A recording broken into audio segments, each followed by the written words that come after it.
Some stories don't frighten you because of what they show.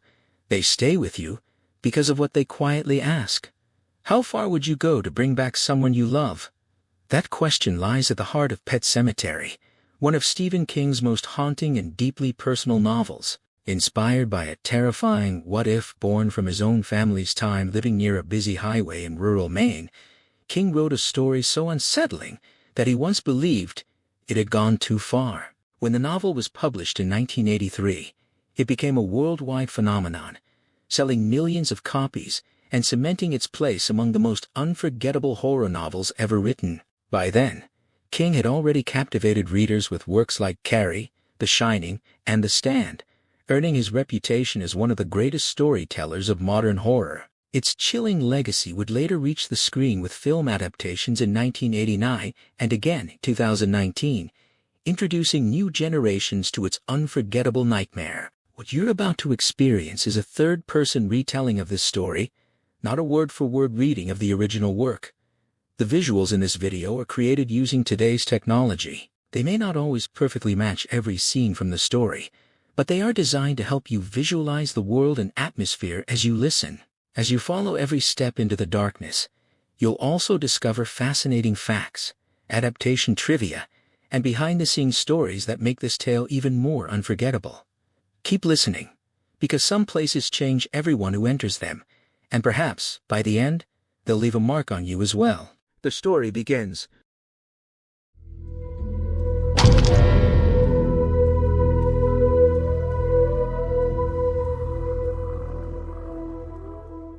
The family's arrival in Ludlow was a ragged, exhausted affair. Louis Creed, a man who had grown up without a father figure, was on the verge of a breakdown himself. Having spent the long drive from Chicago in a rolling circus of infant teething, a restless cat, and a wife and daughter who had both dissolved into tears at the first sign of trouble, the weight of the move, the new job, and the impossible 12-year mortgage pressed down on him like a physical force, and for a fleeting, desperate moment, he fantasized about simply driving away from it all. He imagined leaving the family at a rest stop and heading south to Florida to become a medic at Disney World, a liberating fantasy that included a side trip to abandon the yowling cat at the roadside. The tension broke as they rounded the final curve, and he saw the house for the first time since choosing it from a distance.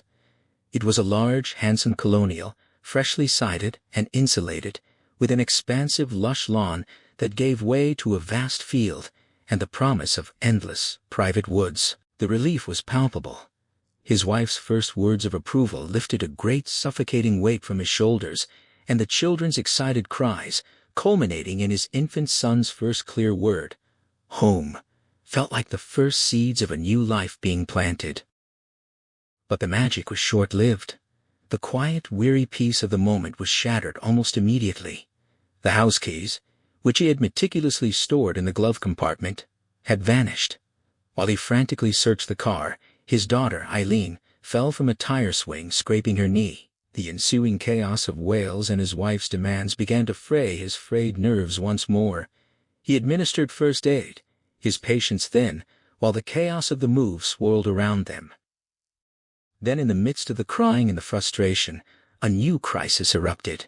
His infant son, Gage, began to scream in a way that was entirely different from the fussy crying of a tired child. His wife's panic was immediate and infectious, and Louis's heart lurched as he discovered the source of the boy's distress.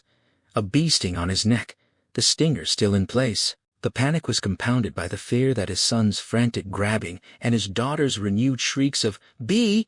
were signs of a much worse calamity. Just as he felt he was losing all control, a voice from behind them offered a solution. Louis turned to see an old man, perhaps 70, with a weathered face and a crooked smile. He wore simple work clothes and had an unhurried, competent air. He explained that the stinger had to be removed, the bump cooled with baking soda, his thick down east accent taking Louis a moment to decipher. The old man stepped forward, and with a deft, almost magical movement of his blocky fingers, he plucked the tiny stinger from the baby's neck. There was something instantly likable and trustworthy about the man, even amidst the continuing howls of the scared children. The old man, whom Louis would come to know as Judson Crandall, had arrived, and Louis felt an immediate and deep connection, sensing in this stranger the father he had always missed. The old man had been watching them from across the road, and he had strolled over as soon as it became clear they were in trouble. While Louis held the still wailing baby on his shoulder, Judd Crandall stepped in close, and, despite his thick, clumsy-looking hands, he moved with a magician's precision to pluck the stinger from the infant's neck with a single neat flick of his fingers. The old man made a wry comment about the size of the stinger, and Louis, overwhelmed with exhaustion and a sudden release of tension, found himself laughing. The others quickly joined in, even the baby eventually calming, as Crandall lit a cigarette with an old man's trick of his thumbnail. After introductions, Louis couldn't apologize for the laughter without making it worse, but Judd waved it off easily, understanding their fatigue. He quickly invited Rachel and the children over to his house to treat the sting with baking soda, an offer Rachel accepted after a glance at her husband. At that moment, the moving van arrived, and Louis admitted he had lost the house keys. Crandall calmly explained he had a set from the previous owners, the Clevelands, and would bring them over. He offered a warm welcome to the new family, while warning them to watch the children closely because of the heavy trucks on the busy road. Ellie had wandered toward the field, and pointed out a narrow, well-defined path that cut through the high grass, and disappeared into a distant copse of trees. Crandall acknowledged the path with a knowing smile, and promised to tell her about it another time. The immediate crisis was the bee sting, and he gently steered them all toward his house across the way. Crandall returned shortly with the promised keys, but by then, Louis had found his own set, which had slipped into a crevice in the glove compartment. He accepted the extra set, a heavy tarnished fob, and pocketed it absently while the movers began their work. As Louis watched the familiar household items being carried in, stripped of their context, he felt a wave of sadness and displacement, a pang of homesickness for his old life. Crandall appeared beside him, observing that they were uprooted. Louis was struck by the old man's insight, though Crandall himself claimed never to have felt such an emotion. He was a true native of Ludlow, born in the same house he still lived in, having spent his entire life there except for a brief, unappealing stint in Bayonne, New Jersey during the Great War. Now in his 80s, he still moved with the ease of a much younger man, a fact that Louis found quietly impressive. With the movers finished and his children asleep, Louis and Rachel took a moment to rest at the kitchen table.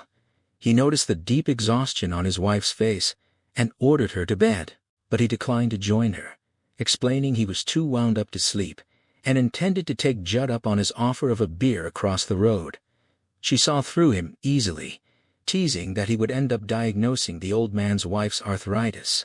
He admitted he felt a debt to the man for his help, and a nascent, unexpected fondness for him, one he couldn't quite articulate. Rachel, for her part, thought the old man's wife was sweet, and noted the severity of her arthritis, which had already begun to twist her hands. She wished him a good night, and he kissed her, feeling the strange newness of the house around them. Later that evening, Louis felt a pang of foolishness as he crossed the street, a word he corrected himself to road with a smile to accept Judd's invitation. The man's wife had already retired for the night, and Louis found Judd a mere silhouette in the darkness of the screened-in porch. The air was filled with the comfortable sounds of a rocking chair and a distant Red Sox game on the radio, all of which combined to give Louis an unexpected, almost profound sense of homecoming.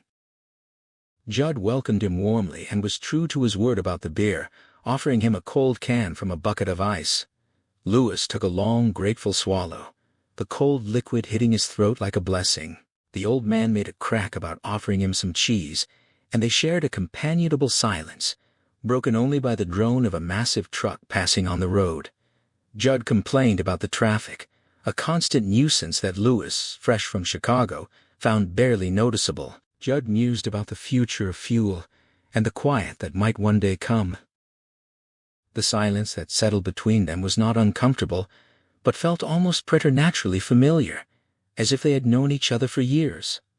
Louis felt a pang of guilt for his earlier cynical thoughts about free medical advice. Judd then brought up the path Ellie had noticed, revealing its secret. It led to a pet cemetery, a place maintained by the local children for the many animals the road had claimed over the years. He told a story about a beloved pet raccoon that had been killed by a truck, a loss that the child who loved it had never forgotten. Lewis's mind drifted to his own daughter and her cat, Church. He admitted to Judd that the cat wasn't fixed, and the old man strongly advised him to do so, explaining that a neutered cat is less likely to wander and meet the same fate as the animals in the cemetery. Lewis recalled the arguments he had had with Rachel about the procedure, and his own vague, stubborn resistance to it. Now, with the reality of the dangerous road in front of him, he could only promise to consider the advice. As the conversation wound down, Louis prepared to leave, and they shook hands. Judd invited him to come over any evening, and Louis walked back across the quiet, busy road to his new house, feeling the first tendrils of an unexpected friendship. The house was silent. He checked on his children, finding them both deeply asleep. He looked in on Gage, his heart swelling with a sudden, almost painful love for the boy, a feeling likely sharpened by the loneliness of their new surroundings. He kissed his fingers and pressed them to the sleeping child's cheek through the crib bars before going to bed.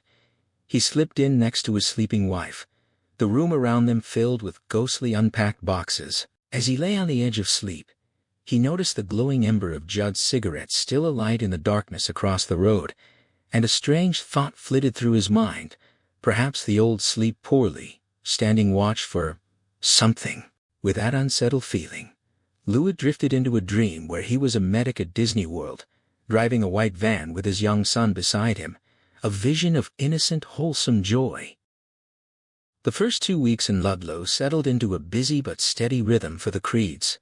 Louis began to get a handle on his new responsibilities at the University Medical Center, while Rachel started to make the house feel like a home. Their son Gage adjusted to the new surroundings slowly, with minor spills and a disrupted sleep schedule, but by the middle of the second week, he was sleeping through the night again. Their daughter Ellie, however, was on edge, her emotions swinging wildly in anticipation of starting kindergarten. Louis and Rachel hoped the reality of school would ease her nerves. Louis's evening visits to see Judd Crandall became a regular ritual, and he finally met the old man's wife, Norma. Despite her severe rheumatoid arthritis, Norma was a sweet and pleasant woman with a resilient spirit. Louis broke his own rule and examined her, finding her medications to be well managed by her own doctor, a fact that brought him a small, frustrated disappointment that he could offer no more help. Rachel and Norma bonded over recipes, and Norma grew especially fond of Ellie, predicting she would become an old-time beauty. The first day of kindergarten arrived and Louis took the day off to be there. He and Rachel stood on the lawn with Gage, watching the big yellow bus round the corner. Ellie, after a look of final uncertainty, boarded the bus, and the doors closed with a mechanical sigh, pulling away and leaving Rachel in tears. Louis comforted her, but the morning was filled with nervous anticipation as they waited for Ellie's return. Rachel spent the morning anxiously, and when the phone rang, Louis feared it was the school calling to report Ellie had been rejected. Instead, it was Norma, offering them fresh corn from Judd's garden. Louis went over to collect it, sharing a pleasant morning with the couple. They reassured him that Ellie would be fine. When Ellie finally returned home at noon, she was happy and full of chatter about her first day, especially a song they had all sung together. Watching his daughter, Louis was struck by a sudden, unsettling premonition of his own mortality, a fleeting, dark sensation that passed as quickly as it came. He took the sleeping baby upstairs, and as he reached the landing, a wave of inexplicable horror washed over him, a feeling of a phantom presence passing by. His heart raced, and his skin crawled with gooseflesh. He dismissed it as a momentary psychological trick, a fleeting anxiety in a new house. He laid the baby in his crib, but a deep, nameless unease lingered as he tucked the boy in, a feeling that reminded him of his uncle's funeral parlor, until he forcefully shook it off and went back down to listen to his daughter's happy stories about her first day of school. The following Saturday, with the first week of school behind them and the college semester still a breath away, Judd Crandall crossed the road to where the Creed family was enjoying a lazy afternoon on their lawn. Ellie, eager to explore the path she'd spotted on moving day, practically bounced with excitement when Judd offered to show her the pet cemetery. Louis, after a brief discussion with Rachel, agreed to join, and they set off with Gage in a baby carrier on Louis's back. The hike up the hill was warm work, but the view from the top was breathtaking. They could see the Penobscot River and the surrounding towns, a landscape of drowsy late summer colors stretching to the horizon. Louis was surprised to discover the stunning vista on his own property land that Judd confirmed was part of their purchase, though Louis sensed a subtle reserve in the old man's answer. Ellie, clearly enchanted, had already forged ahead with the cat padding at her heels. As they entered the woods, the temperature dropped, and the path became a cool pine needle-floored tunnel. Judd warned Ellie to always stay on the path, explaining that the woods stretched for over 50 miles into a true wilderness. While Rachel grew uneasy at the thought of lost tourists and moose, Judd dismissed her fears with a wry joke about animals being able to smell people from Massachusetts. He assured them the path was safe as long as they stayed on it. Louis, straining under the baby's weight, was feeling the heat and the physical effort of the walk. The path grew muddy and soft in places, and he could feel Gage's enthusiastic kicks against his kidneys as the child took in the world from his perch. Rachel offered to carry the baby to give Louis a break. He was beginning to feel the strain of the journey and was grateful for her offer.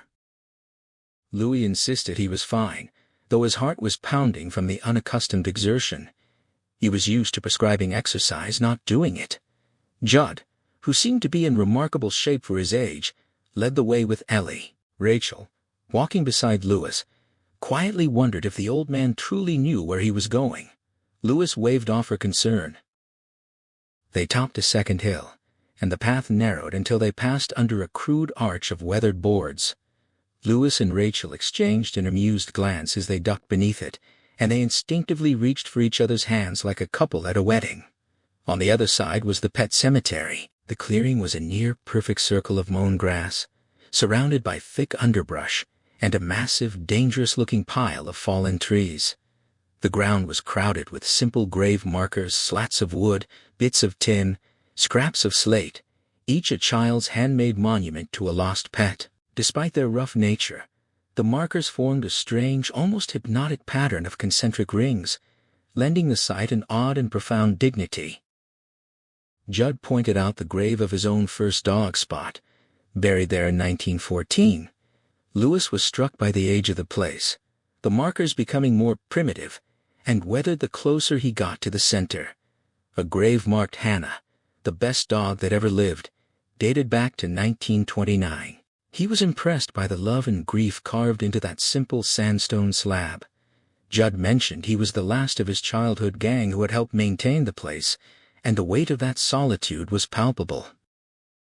Ellie's delighted shouts echoed as she explored the graves, but Rachel remained at the edge of the clearing, clearly uncomfortable and eager to leave. Louis knew her unease stemmed from a painful part of her past, a sister who had died young and in a terrible way. He tipped her a reassuring wink, which she returned with a grateful smile.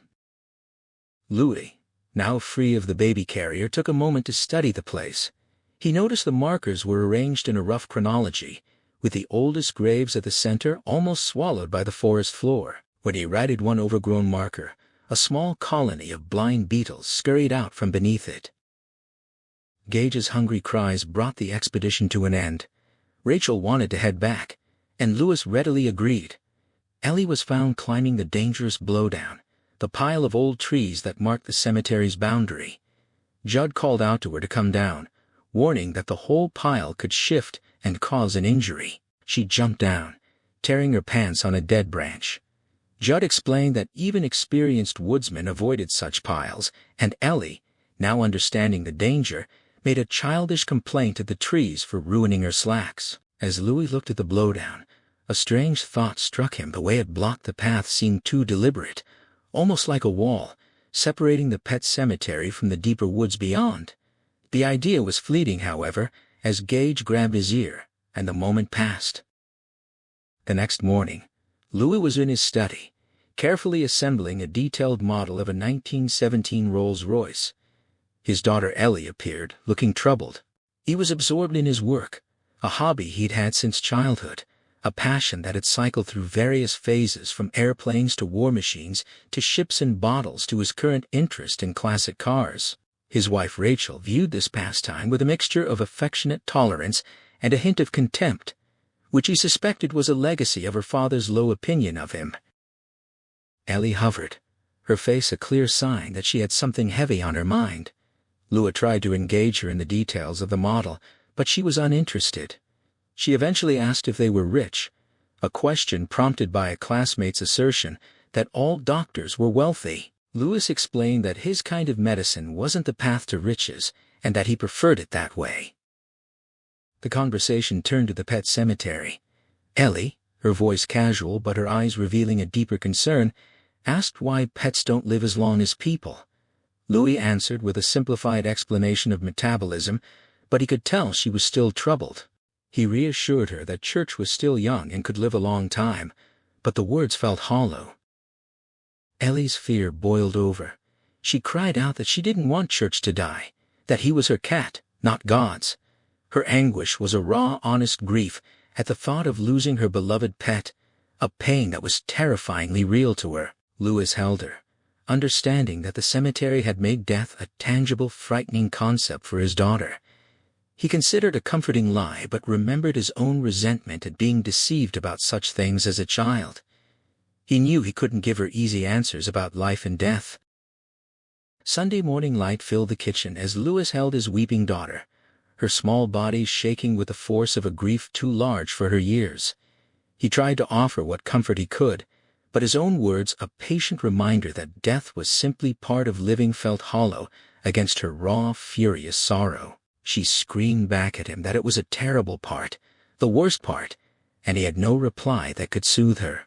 So he just held her, listening to the distant church bells drift across the autumn fields, and only realized she had finally cried herself to sleep when her breathing evened out in his arms. He carried her upstairs and settled her into bed, then came down to find Rachel attacking cake batter with unnecessary violence. When he remarked that Ellie had dozed off mid-morning so unlike her, Rachel set the bowl down hard and explained that Ellie had likely been awake most of the night, restless and troubled. She'd heard church crying to go out around 3, which only happened when Ellie herself was unsettled.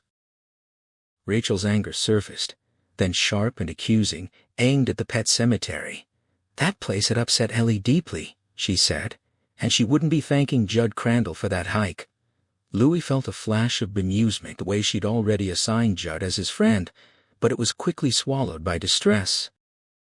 When he tried to defend the path and the old man's intentions, she cut him off, insisting it wasn't the path but the place itself that was morbid, unhealthy. She saw it as a contagion, something spreading from the local children to her own daughter, and she wanted no part of it. Louis stared at her, caught off guard. Years of marriage had taught him that some disagreements couldn't be resolved through logic, that each person carried private depths where reason didn't reach. But this felt like more than a simple clash of opinions. Rachel's reaction was so fierce, so absolute, that it seemed to come from some hidden wound he'd never fully understood. He tried again, gently. It was just a pet cemetery. But Rachel gestured toward his office, reminding him of Ellie's earlier sobbing, and asked if he really thought Ellie saw it that way. She insisted the place would leave a scar, and the real problem, she said, was that Ellie was already worrying about church dying. For a disorienting moment, Louis felt like he was still arguing with his daughter. Rachel's face had taken on the same stubborn, wounded expression. He pressed on, pointing out the obvious: church would die someday. Rachel snapped back that it was hardly the point, that church wasn't dying today or tomorrow or even for years. When he tried to caution her that no one could be certain of that, she shouted him down, insisting they took good care of him, that no one was going to die around here, and that Ellie was too young to be burdened with such fears. Lua tried to get her to listen, but she was past listening. Her voice rose, accusing him of turning death into some kind of tourist attraction, a forest lawn for animals. Tears spilled down her cheeks. He reached for her shoulders, but she shrugged him off with a hard, desperate gesture. She told him he had no idea what she was talking about. He sighed, and made a clumsy joke about feeling like he'd fallen through a trap door, hoping for a smile, but her eyes stayed locked on him, blazing with fury. He realized she wasn't just angry, she was furious, and something else flickered beneath it hurt. He asked, almost without thinking, how she'd slept the night before. Her response was scornful, accusing him of deflecting blame onto her. She accused him of never changing, of always making her the problem when things went wrong. He said that wasn't fair. She turned away, greasing a cake tin with tight, angry movements. He tried again, more patiently, explaining that a child learning about death was a necessary, natural thing, that Ellie's tears were perfectly normal. But Rachel cut him off, saying his words sounded natural, but ignored the deeper reality of what Ellie was feeling. He told her to stop, that she wasn't making sense. She declared she wouldn't discuss it further. He insisted they would, that she'd had her say, and now it was his turn. He shifted tactics, reminding her how they'd both agreed to tell Ellie the truth about where babies came from. Rachel dismissed the comparison, but he pressed on, telling her how his own mother's lie about cabbage leaves had stayed with him his whole life. Children remembered those deceptions. She screamed at him, then a raw, startling scream that babies had nothing to do with a pet cemetery. Louis recoiled, his elbow knocking a bag of flour off the counter. It hit the floor and burst open, puffing white dust everywhere. He swore under his breath. Upstairs, Gage began to cry.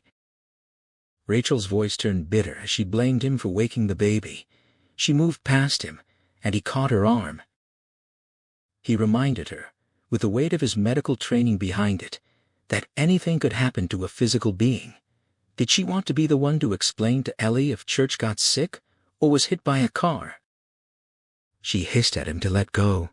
Her voice had lost its edge, replaced by something more fragile, hurt, and bewildered terror that pleaded with him not to push further. She said she needed to get Gage before he fell out of his crib. Louis wouldn't let go. He pressed harder, even as he knew he shouldn't. Maybe she ought to be the one, he said. The one to tell Ellie they don't talk about it, that nice people just bury it, and then immediately regretted his cruel edge. She sobbed that she hated him, and tore away. He called after her. Too late.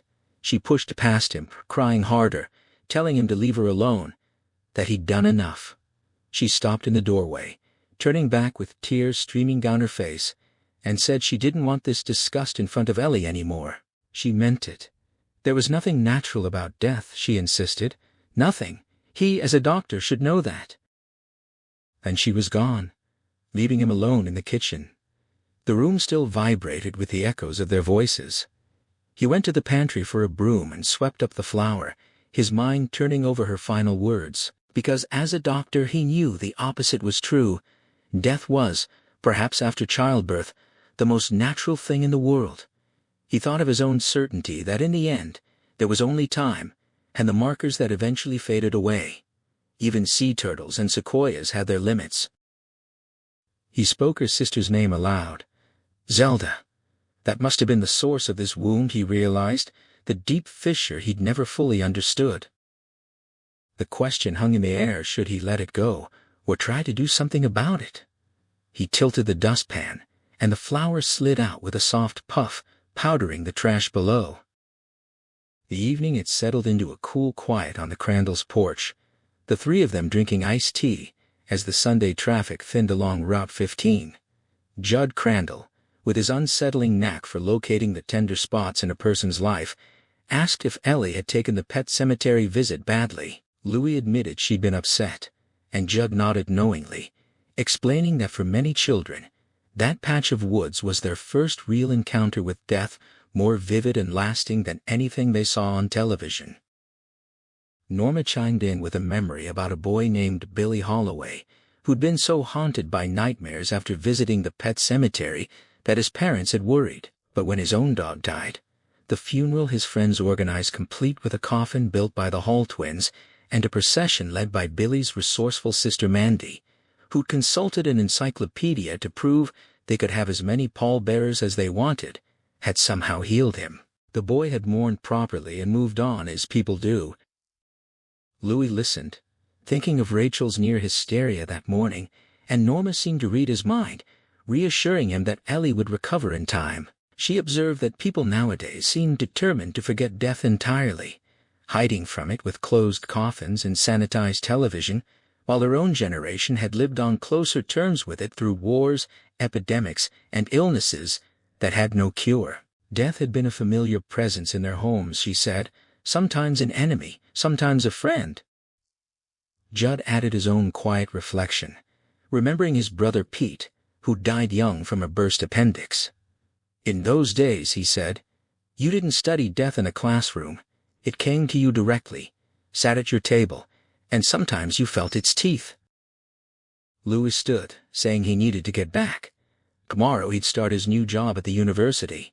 Norma rose with some difficulty, and Louis suggested heat for her arthritis that night. She promised she would, then advised him not to worry about Ellie.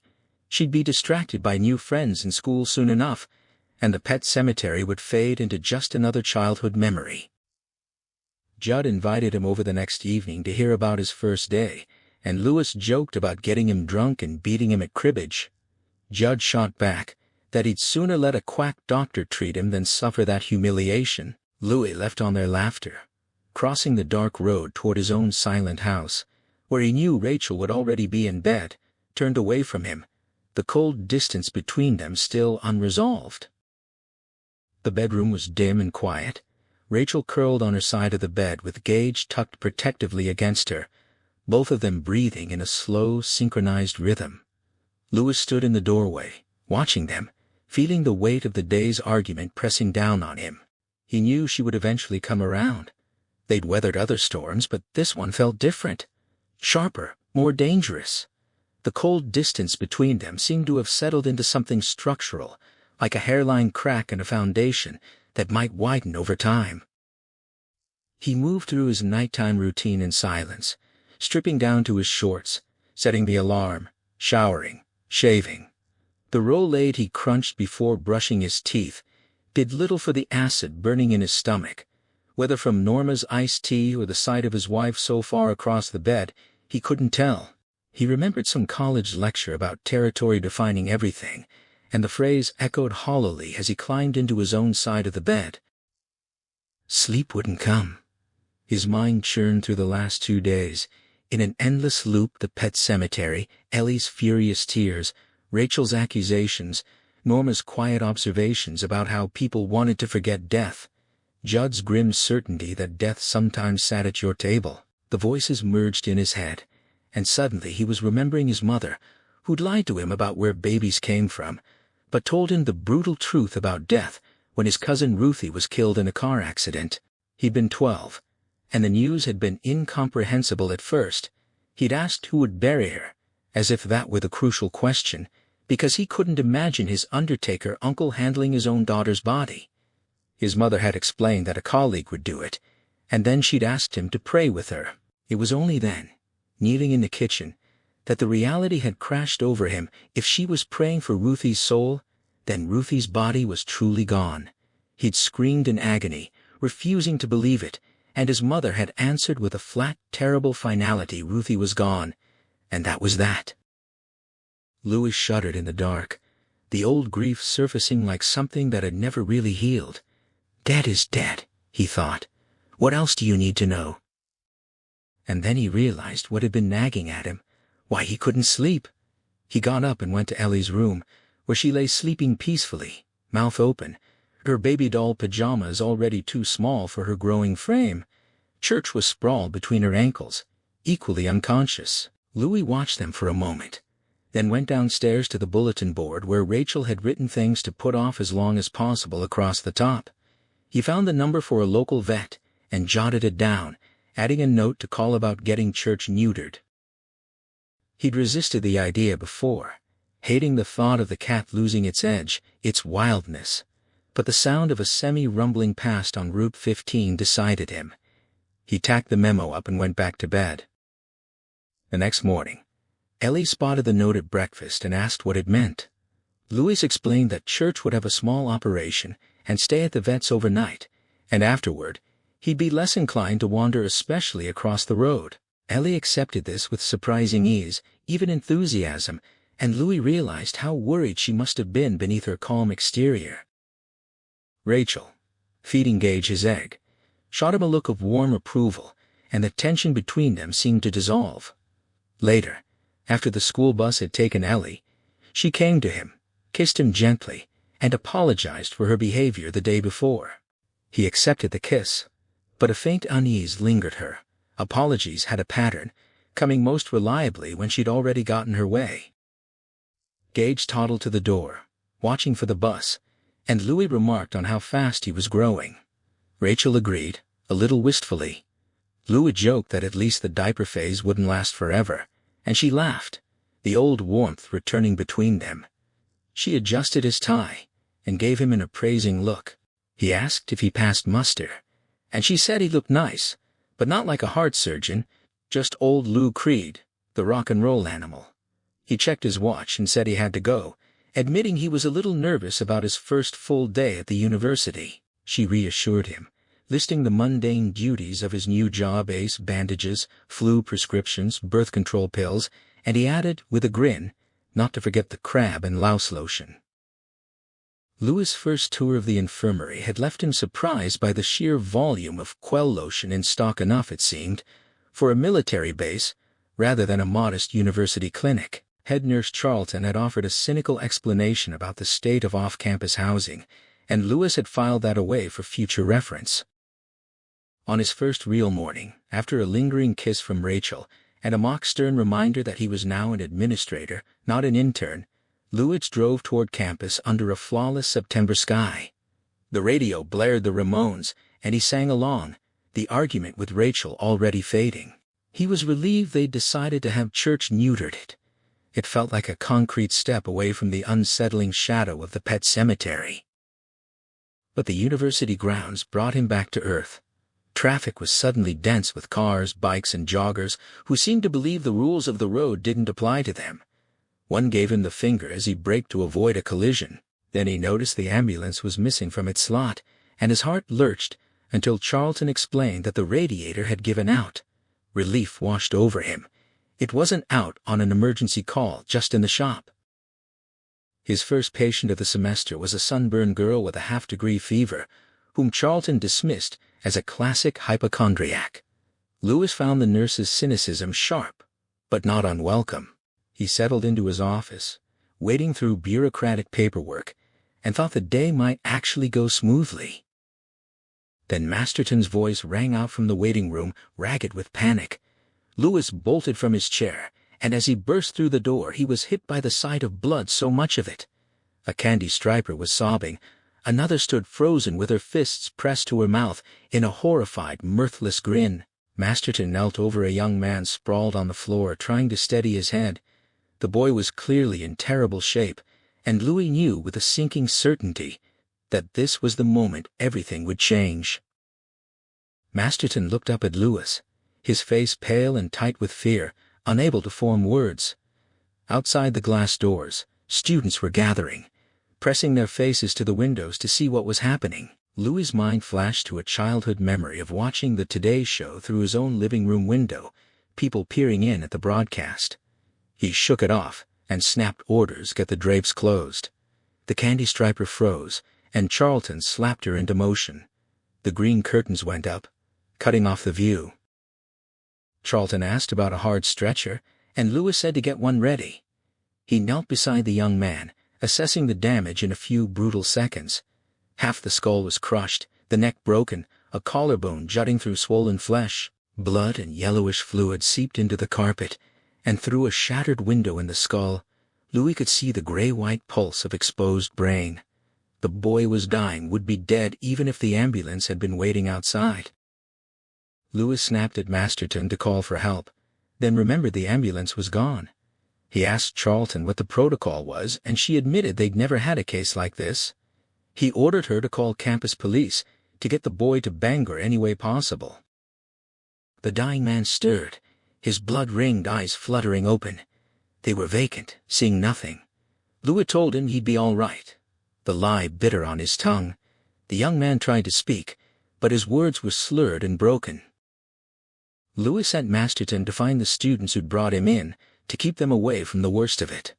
Then, alone with the dying man, Louis leaned closer. The young man's mouth moved again, and this time the words were horrifyingly clear.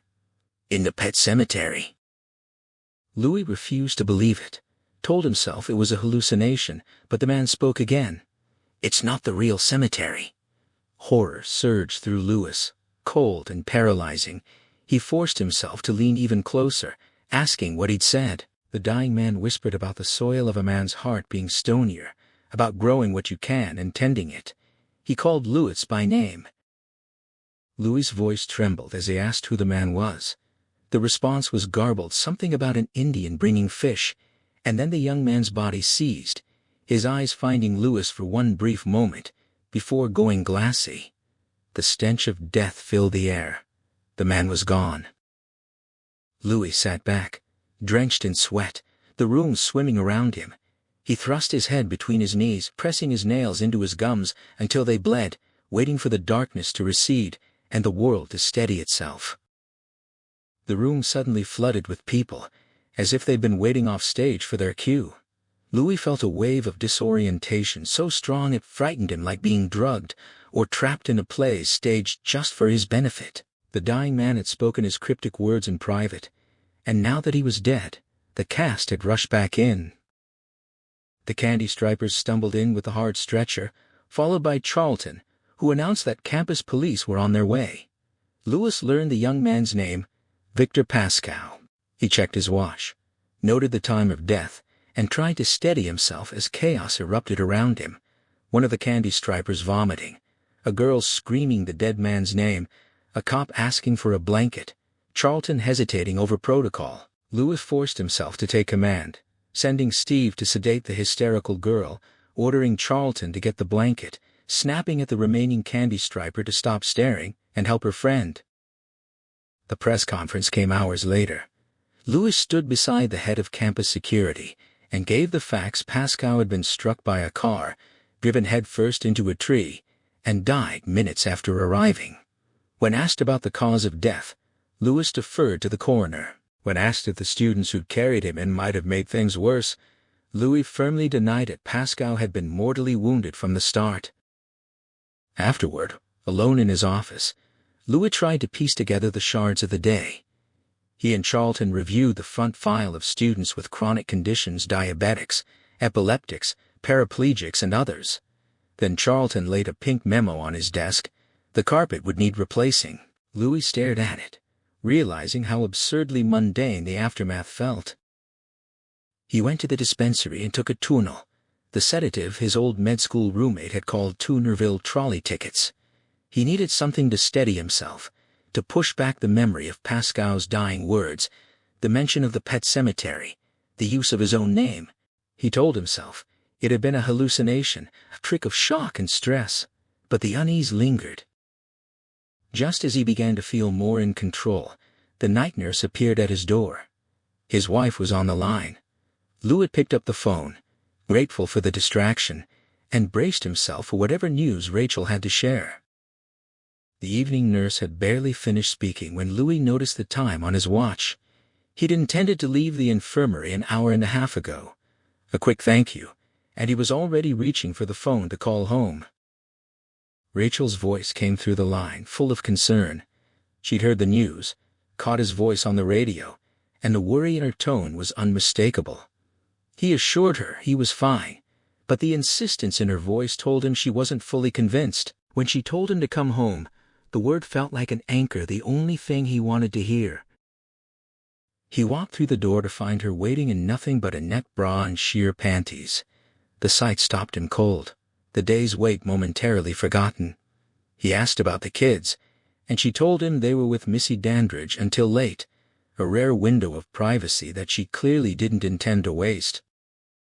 She pressed against him, and he caught a faint, sweet scent, maybe roses.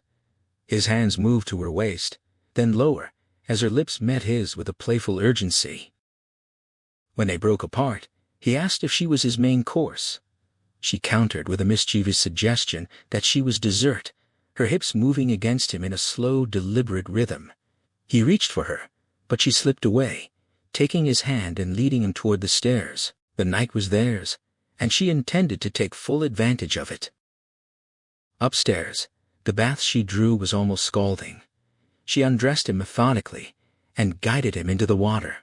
The sponge glove, usually forgotten on the shower head, was suddenly in her hand, trailing soap over his skin. The warmth and her touch began to peel away the horror of the day. She was soaked from the effort, her panties clinging like a second skin. He tried to get out, but she pushed him back, and the sponge glove found him. The friction was gentle at first, then insistent, building in a rhythm that made his breath catch and sweat break out across his body. He murmured her name, but she only hushed him, continuing until the pressure crested, until the release was so sharp it made his ears ring. In the aftermath, he asked, almost dazed, where she'd learned such a thing. Her answer was a deadpan joke about the Girl Scouts. Later, the stroganoff she'd prepared earlier was rich and satisfying, and he ate 2 helpings despite having felt hours ago that he'd never want food again. She led him back to bed, and he did his best to rise to the occasion with, he thought, respectable results. Afterward, she changed into her old blue pajamas while he pulled on his comfortable worn clothes and went to retrieve the children. Missy Dandridge was curious about the accident, and he gave her a brief, sanitized version, feeling like a gossip but grateful for her help. The ride home was quiet. Gage was already deeply asleep by the time they reached the house, and even Ellie was barely awake. He changed the baby, tucked him into his sleeper, and settled him in his crib. Ellie, a veteran of bedtime negotiations, insisted on her favorite book about wild things, but he managed to steer her toward a more measured tale about a cat in a hat.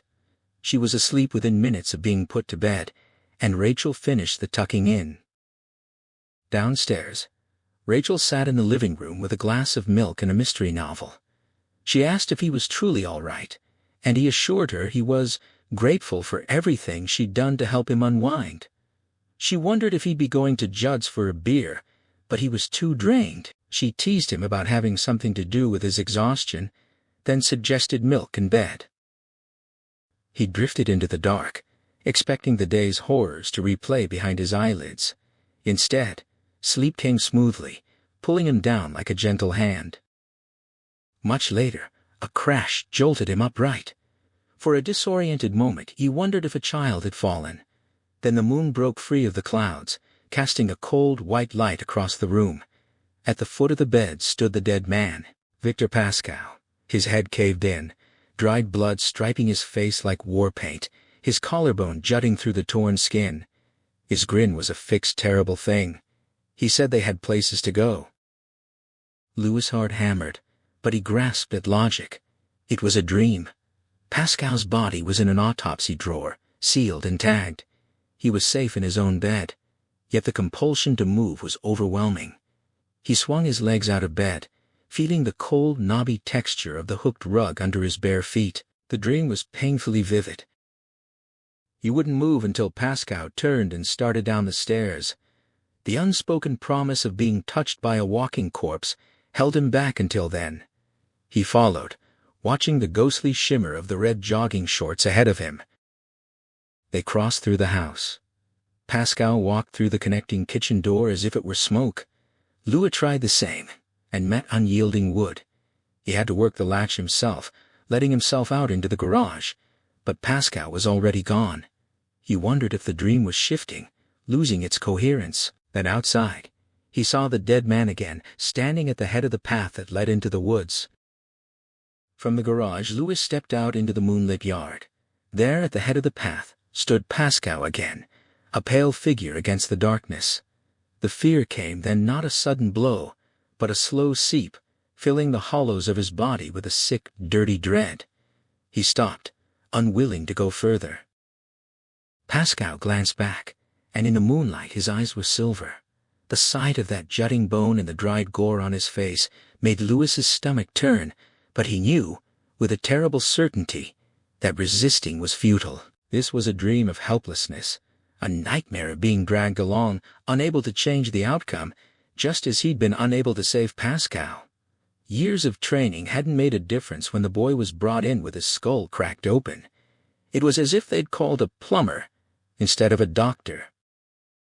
Even as he thought this, his feet moved, carrying him onto the path. He followed the red shorts, which in this light looked as dark as the dried blood on Pascal's face. He hated this dream, hated its vividness, the cold, knobby carpet, the solidity of the door he couldn't pass through, the dew on his bare feet, the chill wind on his skin, and the pine needles sticking to his soles. Every sensation was too sharp, too real. He tried to cling to the idea that this was just a dream, that it would dissolve in the morning, but the logic wouldn't hold. A dead branch poked his arm, and he winced. Pascal moved ahead, a fleeting shadow. A bright crystalline thought formed in Louis' mind. He was following a dead man into the woods, heading for the pet cemetery, and this was no dream. It was real. They descended the far side of the hill, the path curving lazily through the trees before plunging into underbrush. The ground gave way to cold mud, sucking at his bare feet, making ugly wet sounds. He tried to hold on to the dream idea, but it wouldn't stick.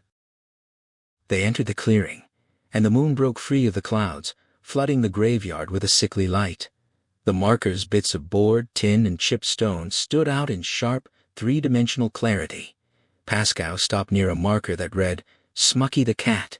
He was obedient and turned.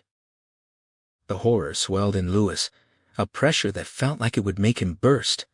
Pascal's grin was terrible, his lips peeled back from his teeth, his healthy tan now a corpse's pallor in the moonlight. He pointed, and Louis followed the gesture, a moan escaping his throat. He bit his knuckles, and realized the coolness on his cheeks was tears. The deadfall, the one Judd had warned Ellie about, was no longer a heap of wood. It was a writhing pile of bones, human and animal, clicking and clattering together. Skulls grinned, fingerbones clittered, a foot flexed its joints. Pascal walked toward him, his face grim, and Louis's mind began to dissolve into a single frantic loop. He had to scream himself awake, wake the whole household, scream and scream until he was out of this nightmare. But only a thin, pathetic breath of air would come. Pascal stood over him. He spoke, his voice patient and dreadful. The door must not be opened. Louis must not go beyond the barrier, no matter how much he felt he needed to. The power there was old, restless, and greater than he knew. Remember, Pascal claimed to come as a friend, but the word didn't quite fit. It was a translation, a guess, and the real meaning was something darker. Pascal reached for him. Louis scrambled back, tipping a grave marker into the dirt. Pascal's face filled the sky. "Remember!" Louis tried to scream again, and the world spun away. The clicking of bones faded, shifting to metallic sounds. A bang, a yell, Ellie calling out to Gage. Gage's delighted shriek. Louis opened his eyes to the familiar ceiling of his bedroom, sunlight streaming in. He lay still, letting the mundane reality of the morning wash over him. It had been a dream, terrible but unreal. The metallic sound came again, one of Gage's toy cars being rolled down the hall. Ellie's voice, Gage's exuberant shout, small feet thundering. Louis glanced to his right. Rachel's side of the bed was empty, the covers thrown back. Sunlight and dust motes danced in the air. Rachel called up to Ellie about getting her snack and catching the bus. Ellie's quick reply, the clatter of her feet. Gage's indignant protests, garbled but clear in intent. He wanted Ellie to stay. Rachel called up again, suggesting Ellie wake her father. Ellie appeared in the doorway, her hair in a ponytail, wearing her red dress. Louis told her he was awake and to go catch her bus. She kissed his cheek and bolted for the stairs. The dream was fading, losing its coherence, and Louis was grateful. He called for Gage, but the boy ignored him, following Ellie downstairs, yelling his demands at the top of his lungs, his chubby body clad only in diapers and rubber pants. Rachel's voice floated up from the kitchen, asking if he was awake. Louis confirmed he was, and Ellie's distant shout and the slam of the front door were punctuated by Gage's indignant bellow. Rachel called up again, asking how many eggs he wanted. He pushed back the covers, ready to say he'd just have cereal, but the words died in his throat. His feet were filthy, caked with dirt and pine needles. His heart slammed into his throat. He kicked the blankets aside, eyes wide, and saw the foot of the bed was scattered with needles, the sheets stained with mud. Rachel called his name again. He saw pine needles on his knees, and a fresh scratch on his right bicep, exactly where the dead branch had poked him in the dream. He felt a scream building, a cold bullet of fear. Reality shimmered. The real reality was those needles, the mucky sheets, the bloody scratch on his arm. He was on the edge of screaming, of losing his mind entirely. But he fought it back. Rachel couldn't see him like this. He called back cheerfully that he was awake, his tongue bleeding from the bite he'd given it. Rachel, pausing on the stairs, asked again about the eggs. He managed to say 2, scrambled. She went back down. He closed his eyes, but Pascal's silver eyes were there. He moved fast, stripping the sheets, balling them up, and dumping them down the laundry chute. In the bathroom, he stepped into a scalding shower, washing the dirt from his feet and legs. Drying off, a strange thought struck him. This was how murderers must feel when they thought they'd gotten away with it. He started laughing uncontrollably, helplessly. Rachel called up, asking what was so funny. He said it was a private joke, still laughing, frightened but unable to stop. He realized that shoving the sheets down the chute was the best thing he could have done. Missy Dandridge would do the laundry, Rachel would never see them. He laughed even harder. The laughter finally subsided as he dressed. He felt a little better, though he didn't understand why. The room looked normal, his bed stripped. He had gotten rid of the poison. He thought about how people handle the inexplicable, the UFO, the rain of frogs, the ghostly touch. You either laugh or cry, and you pass the terror through you like a kidney stone. Downstairs, Gage was in his chair, making a mess of his breakfast. Rachel brought Louis his eggs and coffee, asking what the joke was. He told her a nonsense joke he'd heard at the market. She laughed, and so did Gage. He felt normal. He ate his eggs, kissed Rachel and Gage, and glanced at the laundry chute as he left. Everything was fine. He didn't even glance at the path as he backed the car out. 10 miles down the road, the shakes hit him. He had to pull into the empty parking lot of a Chinese restaurant near the hospital where Pascal's body had been taken. He shook violently, terrified not of anything supernatural, but of losing his mind. He felt like an invisible wire was being twirled through his head. He begged for it to stop. He fumbled for the radio, and Joan Baez's voice soothed him. By the time the song ended, he felt he could drive on.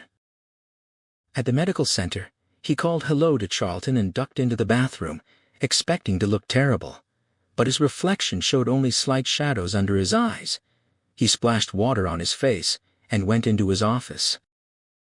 Steve Masterton and Surendra Hardu were there, going over files. Steve greeted him, and Louis hoped the day wouldn't be like the last. Surendra had missed the excitement, but he'd had his own adventure the night before. A drunk girl had come in with a cut thigh, and while he was stitching her up, she'd vomited on his head. The story made Louis and Steve laugh. Surendra just smiled. Louis asked how long Surendra had been on duty. "Since midnight," he said. Louis told him to go home and sleep. Steve mentioned they were almost through the files, and joked about Surendra saying hallelujah. Surendra declined politely, and left with a smile. Louis and Steve shared a moment of relieved laughter. It felt good. Normal. Steve mentioned that the drug salesman would be arriving at 10. Every Tuesday was D-Day at the university. Steve warned Louis about the salesman's tactics. Some were shameless. He joked about an inflatable Judy doll, and Louis quipped that he should have taken it. Steve said she was a redhead, not his type. Louis agreed with Surendra. He just hoped it wouldn't be like yesterday. The Upjohn representative failed to appear at 10, so Louis called the registrar's office, where a woman named Mrs. Stapleton promised to send over Victor Pascal's records immediately. As he hung up, the drug rep finally materialized, making no offer except a discounted season ticket to the Patriots games. Louis declined flatly, and the man left with a glum resignation. At noon, Louis walked to the Bear's Den for a tuna sandwich and a Coke. bringing them back to his office to eat while reviewing Pascal's files. He was searching for some connection to himself, to North Ludlow, to the pet cemetery. Perhaps the young man had grown up in the area, maybe even buried a pet there, but the record showed Pascal was from Bergenfield, New Jersey, a student of electrical engineering. Lewis could find no link between them other than the one forged in death. He finished his lunch, the straw crackling at the bottom of the cup, and tossed the trash away. He'd eaten well. The shakes hadn't returned. The morning's horror was starting to feel like a bad dream, a nasty surprise with no lasting weight. He drummed his fingers on the blotter, then called the MC morgue. The pathology clerk informed him that Pascal's body was gone, flown back to his parents the previous night. Lewis was momentarily stunned. The clerk's casual tone, the mundane details of the logistics, felt almost indecent. Lewis fumbled for a response, remarking that it seemed quick. The clerk confirmed the autopsy had been done, the arrangements made by the father, the body likely delivered to Newark early that morning. He then launched into a grimly humorous story about a misrouted corpse that ended up black and reeking. Louis closed his eyes, thanked the man, and hung up. He told himself, that was that. Pascal's body was in a funeral home in New Jersey. The matter was closed. Driving home that afternoon, a simple explanation for the filth on his bed came to him, bringing immense relief. He'd had an isolated bout of sleepwalking, triggered by the stress of Pascal's death on his first day. It explained the vividness of the dream. Parts of it had been real: the cold dew, the feel of the carpet, the scratch from the dead branch. It explained why Pascal could walk through the door and he couldn't. He pictured Rachel finding him bumping against the back door in his sleep, and grinned at the thought. With this hypothesis, he analyzed the dream's causes.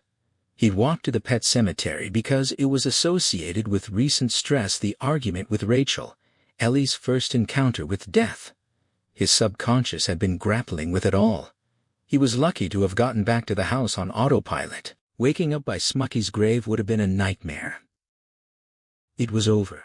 Put paid to it. He ignored the nagging question about what Pascal had said when he was dying. That evening, as Rachel ironed and the children watched the Muppet Show, Lewis mentioned he might take a short walk. Rachel asked if he'd be back in time to help put Gage to bed. He assured her he would. Ellie asked where he was going, and he said just out back. He left. 15 minutes later, he stood in the pet cemetery, a strong sense of déjà vu washing over him. He'd been here before the marker for Smucky's grave was knocked over, something he'd done in the dream.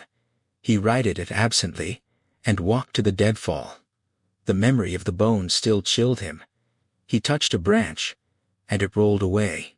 He circled the deadfall, noting the thick, impenetrable brush on both sides, the poison ivy and thorns. He walked back to the center, hands in his pockets, and considered whether to climb. He told himself it was a stupid idea, a good way to break an ankle, and it was getting dark. He started climbing anyway. Halfway up, the pile shifted beneath him with a creak. He began to descend, the tail of his shirt pulling free. He reached solid ground, dusted off his hands, and walked back toward the path that led home. Before leaving the clearing, he surveyed it one last time. Ground fog was beginning to curl around the markers. The concentric circles struck him again, a crude Stonehenge built by generations of children.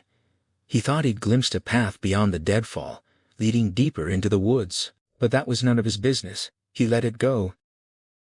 Lewis stayed up an hour after Rachel went to bed, flipping through medical journals he'd already read, unwilling to admit that the prospect of sleep made him uneasy.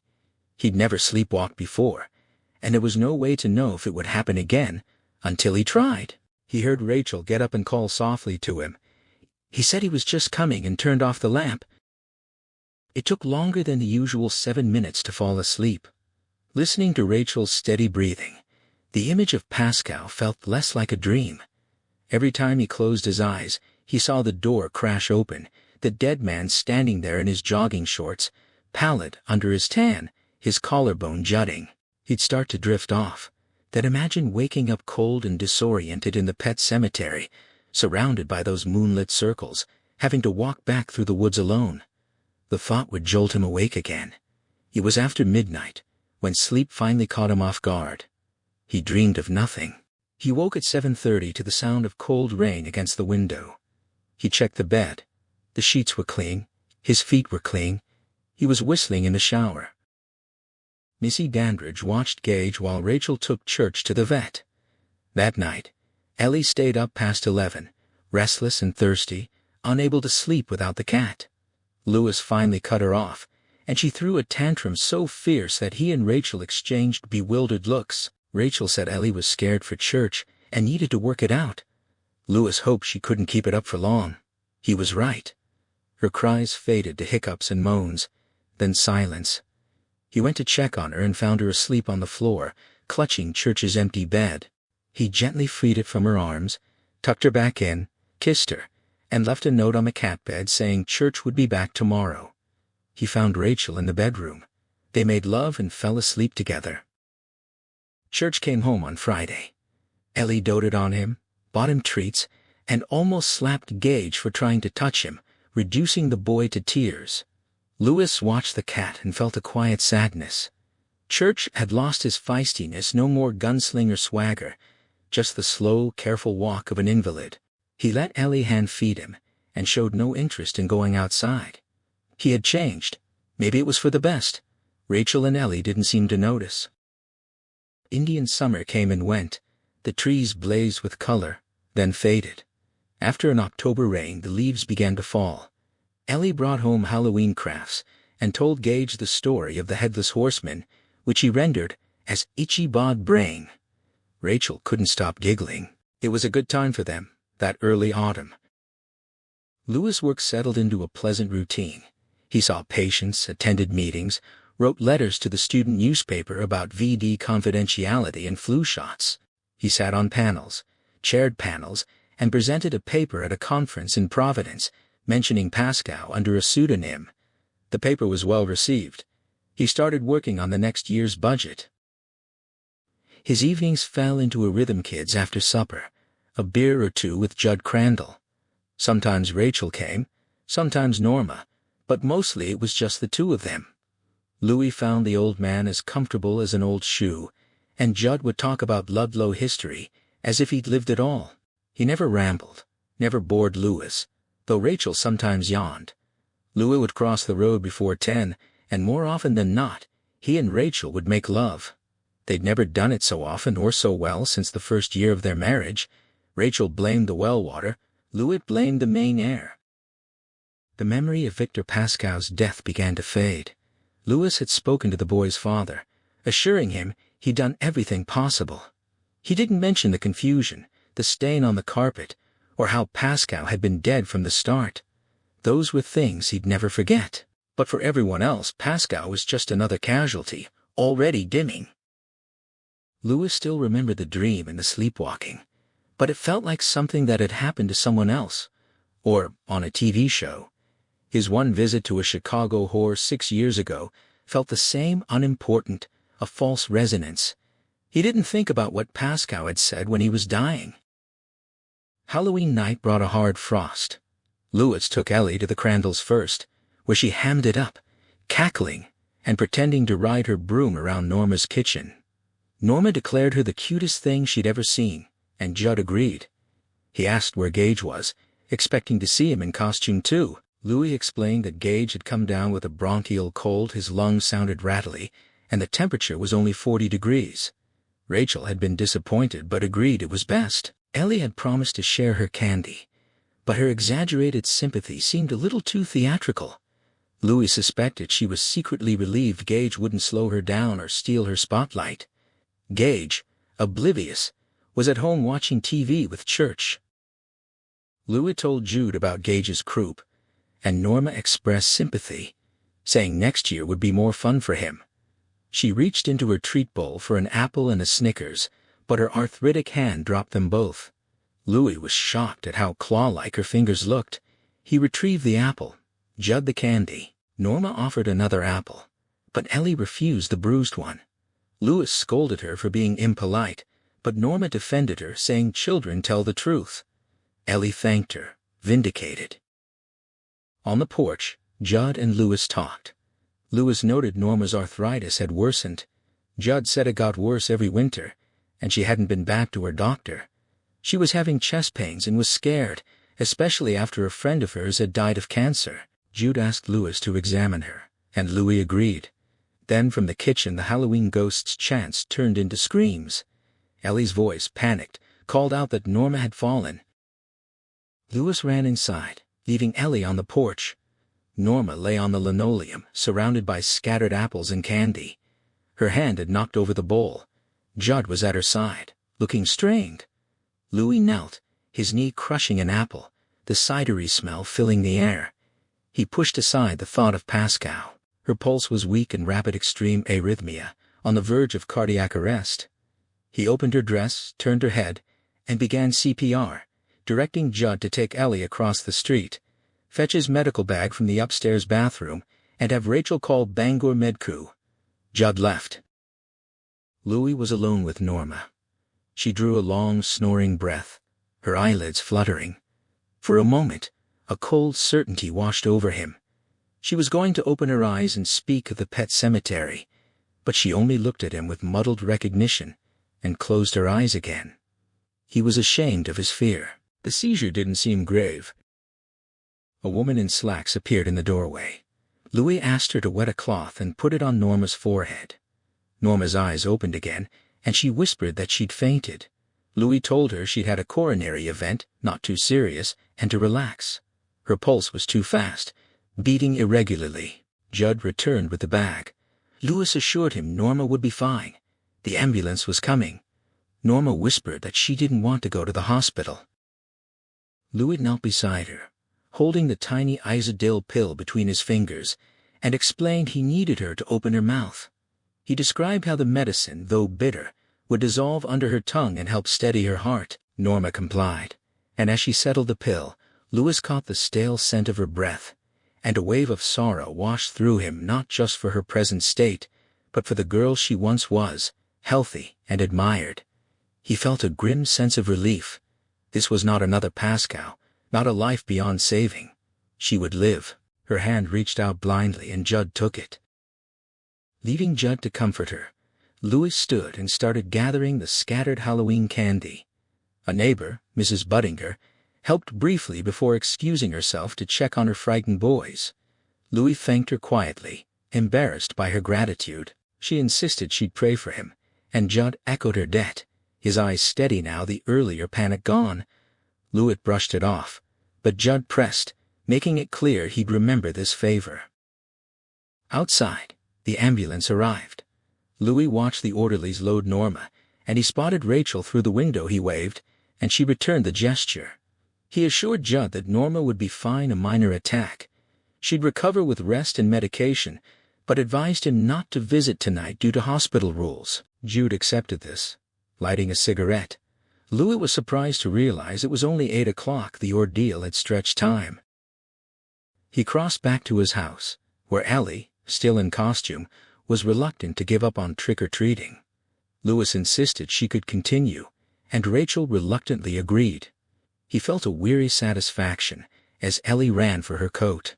He believed Norma's recovery was likely, cautioning that at 75 she'd need to be careful.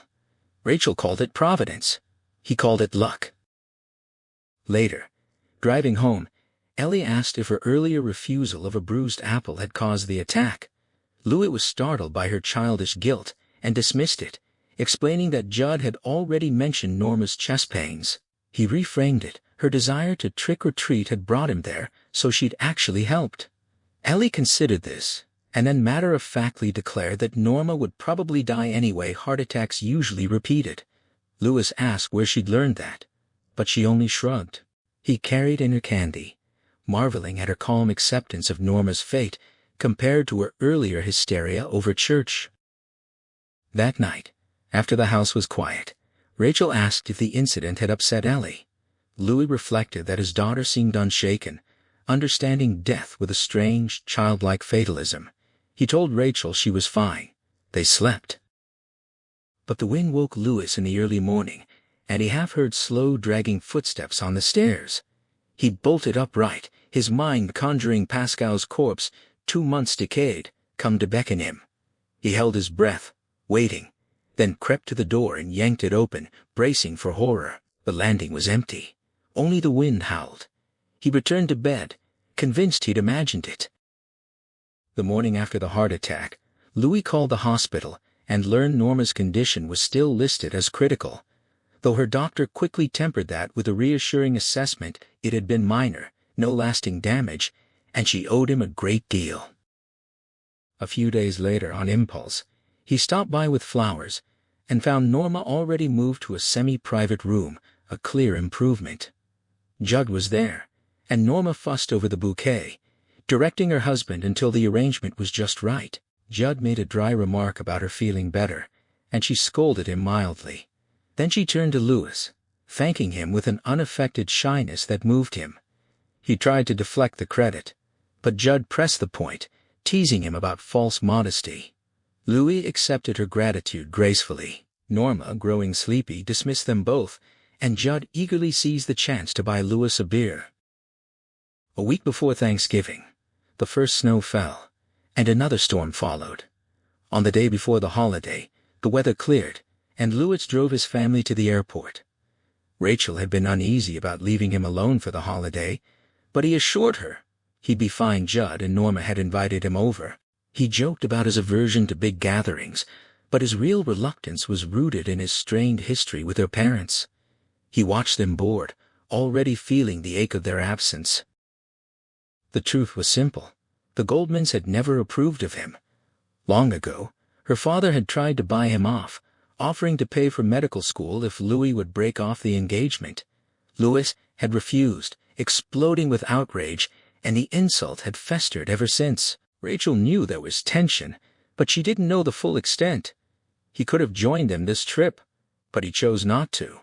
He'd rather send his children as ambassadors.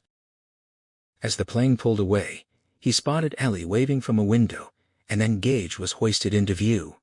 Louis waved back, feeling a pang of loneliness. He muttered a prayer for their safety, then braced himself against the cold wind as he walked to his car, pausing to watch the jet climb into the blue sky, its engines thundering overhead.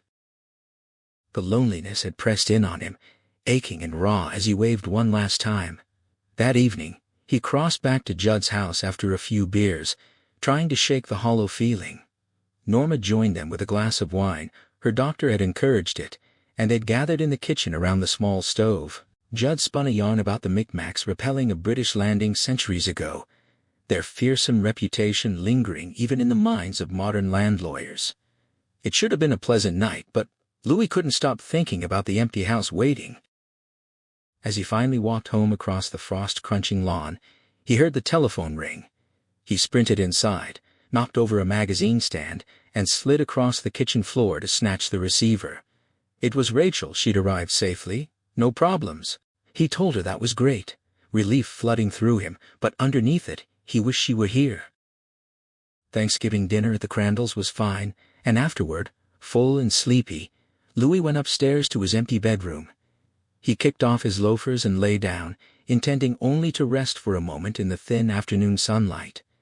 He fell asleep instead. The ringing of the bedroom extension woke him much later, the room already dark.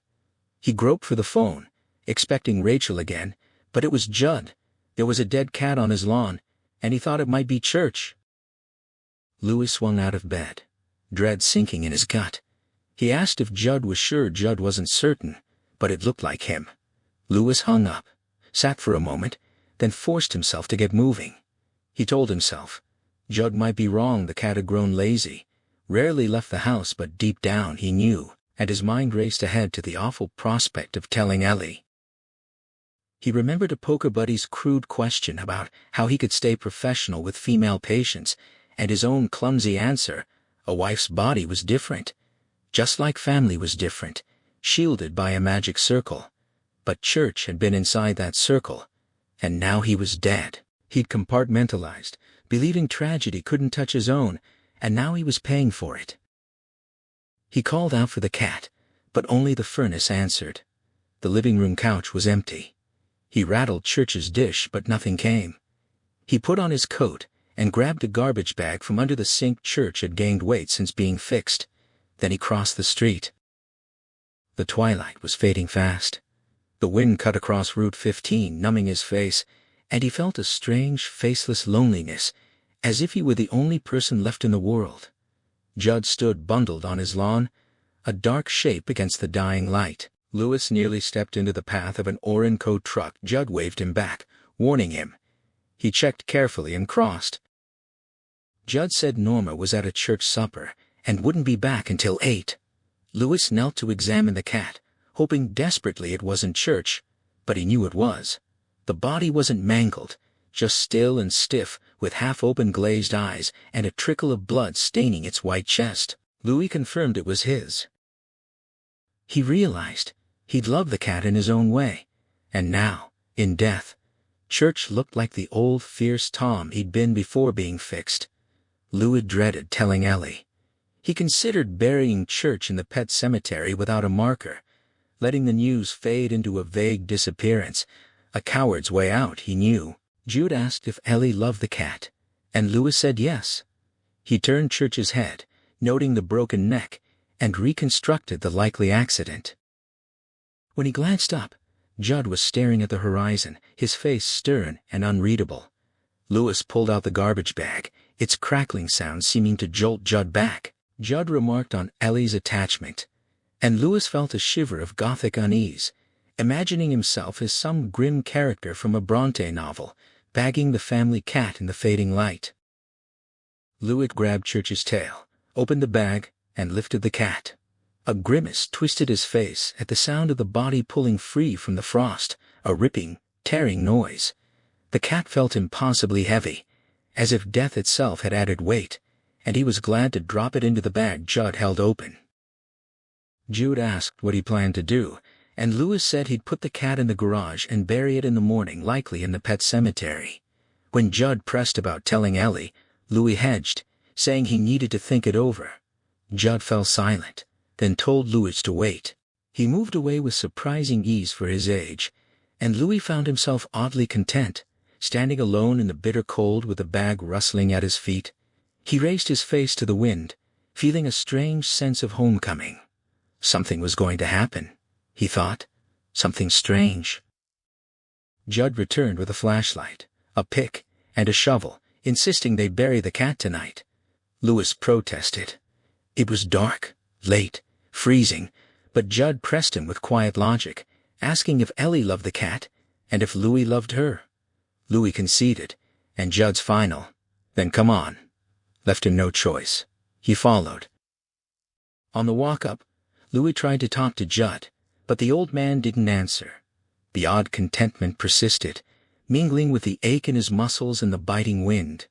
In the woods, the snow thinned, and the bobbing flashlight beam felt like part of a secret, a dark allure. When they reached the pet cemetery, Judd rested briefly, and Louis admitted he felt better than he had in years. Judd warned him not to trust that feeling the place had power, like a drug that could poison you. Louis didn't fully understand, but he pressed on. They approached the deadfall, and Louis remembered Pascal's dream warning not to go beyond, but tonight, that seemed distant, unreal. He followed Judd's lead, climbing the tangled heap with an eerie confidence, refusing to look down. It was like a dream. He thought no sane person would attempt this, but he did it anyway, and it worked. He reached the top, paused, and then descended as smoothly as Judd had. At the bottom, exhilaration surged through him. He'd made it, alive and whole. He shouted to Judd, who simply asked if he'd expected anything less. Louis realized he hadn't questioned it at all. Judd said they still had 3 miles to walk, and they set off. They walked on, the path continuing through stretches of open space where stars wheeled overhead between dark trees. Once, something loped across their path, its green eyes catching the light before vanishing. Other times, the underbrush closed in, scratching at Louis's coat. He switched the bag and shovel frequently, but a constant ache settled into his shoulders. He fell into a hypnotic rhythm, aware of a growing power in the air, familiar yet stronger than the strange electricity he'd felt years ago near a power station. It wasn't unpleasant, but it was intense. Judd stopped at the base of a long slope, and Lewis nearly collided with him.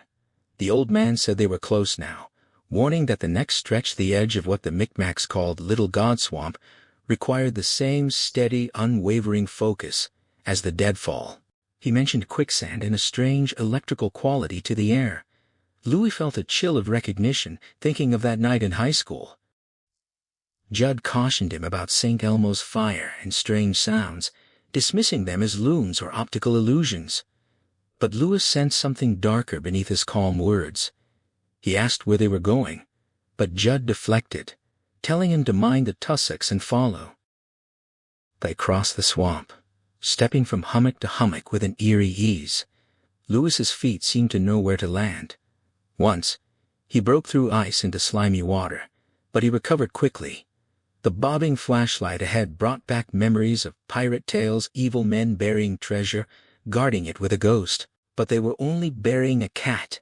He stifled a wild laugh. A ground fog rose, swallowing his legs, and the air grew warmer. The exhilaration persisted, but then Judd stopped, head cocked. Something big moved nearby, crackling through the underbrush. Louis's palms sweated as he gripped the bag, his mind racing from bear to something worse. The thing moved away, and then a shrill, maniacal laugh pierced the darkness, rising to a scream before dissolving into guttural chuckles. Louis shuddered, his flesh crawling. Judd insisted it was just a loon, but his face, when Louis glimpsed it, was drawn with stark terror. They pressed on, the ground firming underfoot. Louis lost all sense of time. They reached stone steps cut into rock, and Judd began to climb. Louis followed, counting the steps 45 in all as the wind grew sharper. The stars above made him feel infinitesimal, and the thought of intelligent life out there brought a cold, squirming dread. The rock wall beside him felt old and wrinkled, like dry skin. Judd helped him up the last step. They stood on a flat, rocky plateau, a strange mesa-like hill bare of trees. The snow had melted here, and dry grasses bent in the wind. Louis looked around, noting the oddness of this terrain in New England. His mind latched onto the phrase, tool-bearing Indians, as he tried to make sense of what they'd found. Louis followed Judd toward the trees, the wind whipping around them. Beneath the looming fir's ancient, towering shapes he saw dark stone cairns scattered across the barren hilltop. Judd explained that the Micmacs had leveled this place for their burying ground, where they buried pets alongside their owners. Louis's mind drifted to the Egyptians and their slaughtered animals, a grim echo of this practice. He let out a wild, helpless laugh at the absurdity, but Judd was unsurprised. Judd urged him to bury the cat, insisting each person must do their own burial. Louis pressed him for a reason, and Judd said it was repayment for saving Norma's life. But Louis sensed a lie beneath the words, a flicker of something else in Judd's eyes. Yet here, on this wind-scoured height, the questions seemed to lose their urgency. He accepted Judd's explanation for now. Digging the grave was hard work. The ground was stony and unforgiving. Louis alternated between pick and shovel, his hands blistering, his body warming despite the cold. He felt a compulsion to do it right, humming as he worked. Judd gathered rocks for a cairn. After digging a grave just deep enough, Louis asked again what this was about. Judd told him the Micmacs believed the hill was magical, a place of power that other tribes and trappers had avoided, haunted by ghosts and the Wendigo. He dismissed the danger for pets, and Louis, though weary, lowered Church into the hole and covered it. He built the cairn from the rocks Judd handed him, feeling a small, tired satisfaction as it took shape. Judd mentioned that most cairns here had fallen over, but Louis had built his from stones he'd dug up, marking his own work. When they finished, they headed back. Louis was exhausted, his mind a blur.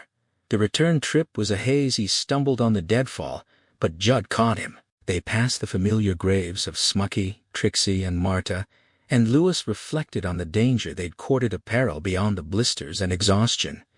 He tried to connect this night to the dream of Victor Pascoe, but it slipped away. Finally, they reached Louis' driveway. Judd said Norma would be home soon, and Louis, surprised to learn it was only 8:30, felt time had stretched impossibly. Judd started to leave, but Louis called him back. Louis turned back, the question still nagging at him. He asked Judd what they had truly done tonight beyond burying the cat. Judd insisted that was all. But his words carried a deeper weight. He spoke of following one's heart, of secrets that men must keep, of a stony soil within every man where things grow and are tended. Louis felt the chill of that philosophy, sensing something unspoken beneath the surface.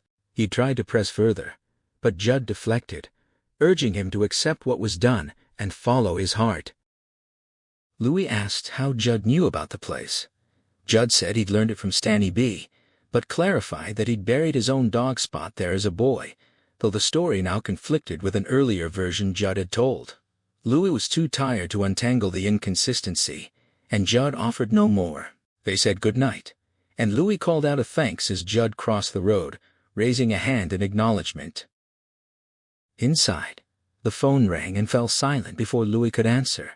He assumed it was Rachel, but the thought of calling back, of navigating her parents' voices and Ellie's questions about church, felt overwhelming.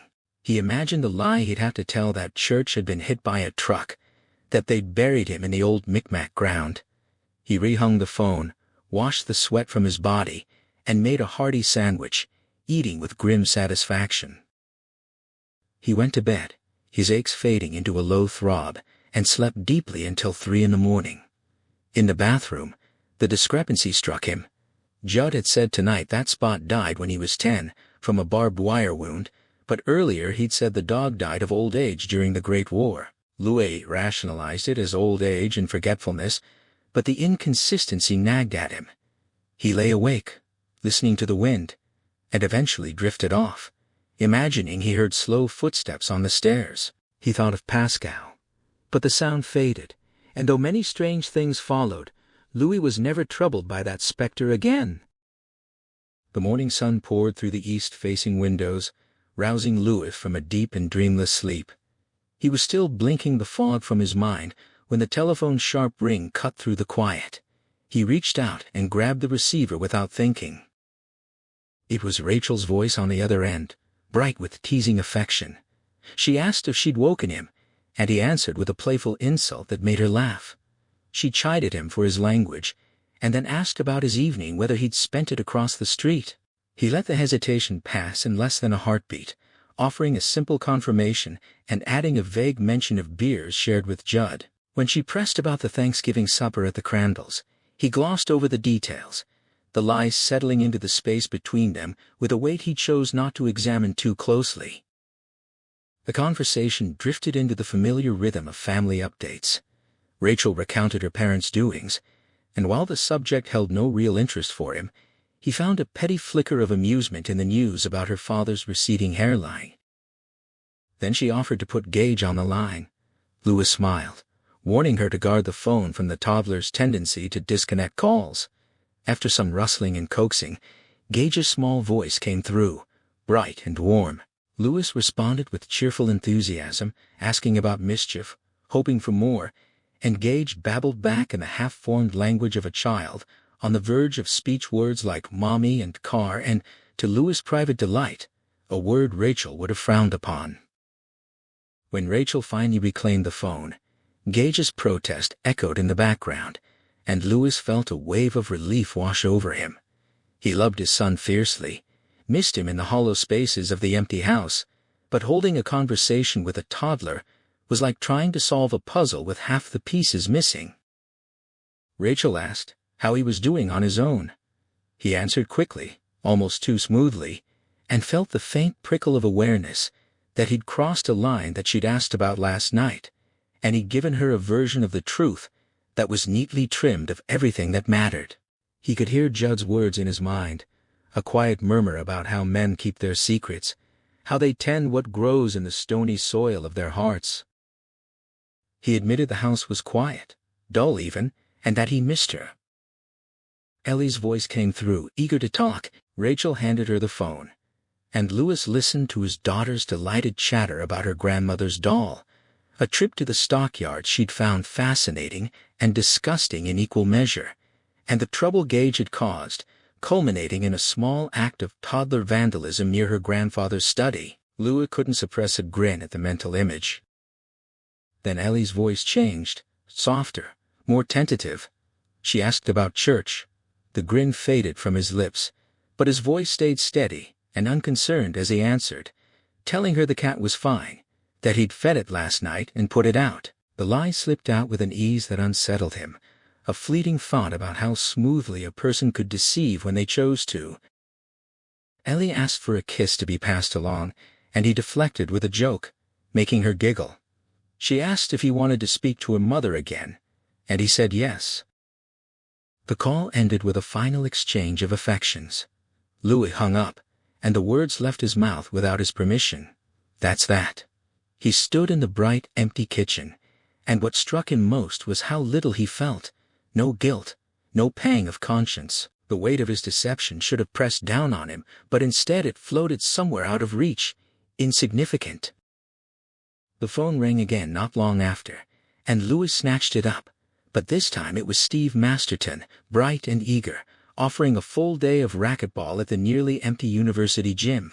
Louis could hear the enthusiasm in Steve's voice, and understood it. Finding an open court during term was nearly impossible. But he declined, claiming he needed to work on an article. Steve pressed once more, and Louis asked him to check later, a half-promise that felt easier than a flat refusal. The truth was, he was in no shape for athletic competition. When he'd gone to the bathroom after the call, the full extent of his physical wreckage had made itself known. His back and shoulders screamed from the exertion of the night before, his hamstrings tight and aching, and for all his own soreness, he couldn't help but wonder about the old man who had led him through those dark woods. If Louis felt this battered, Judd must be hardly better.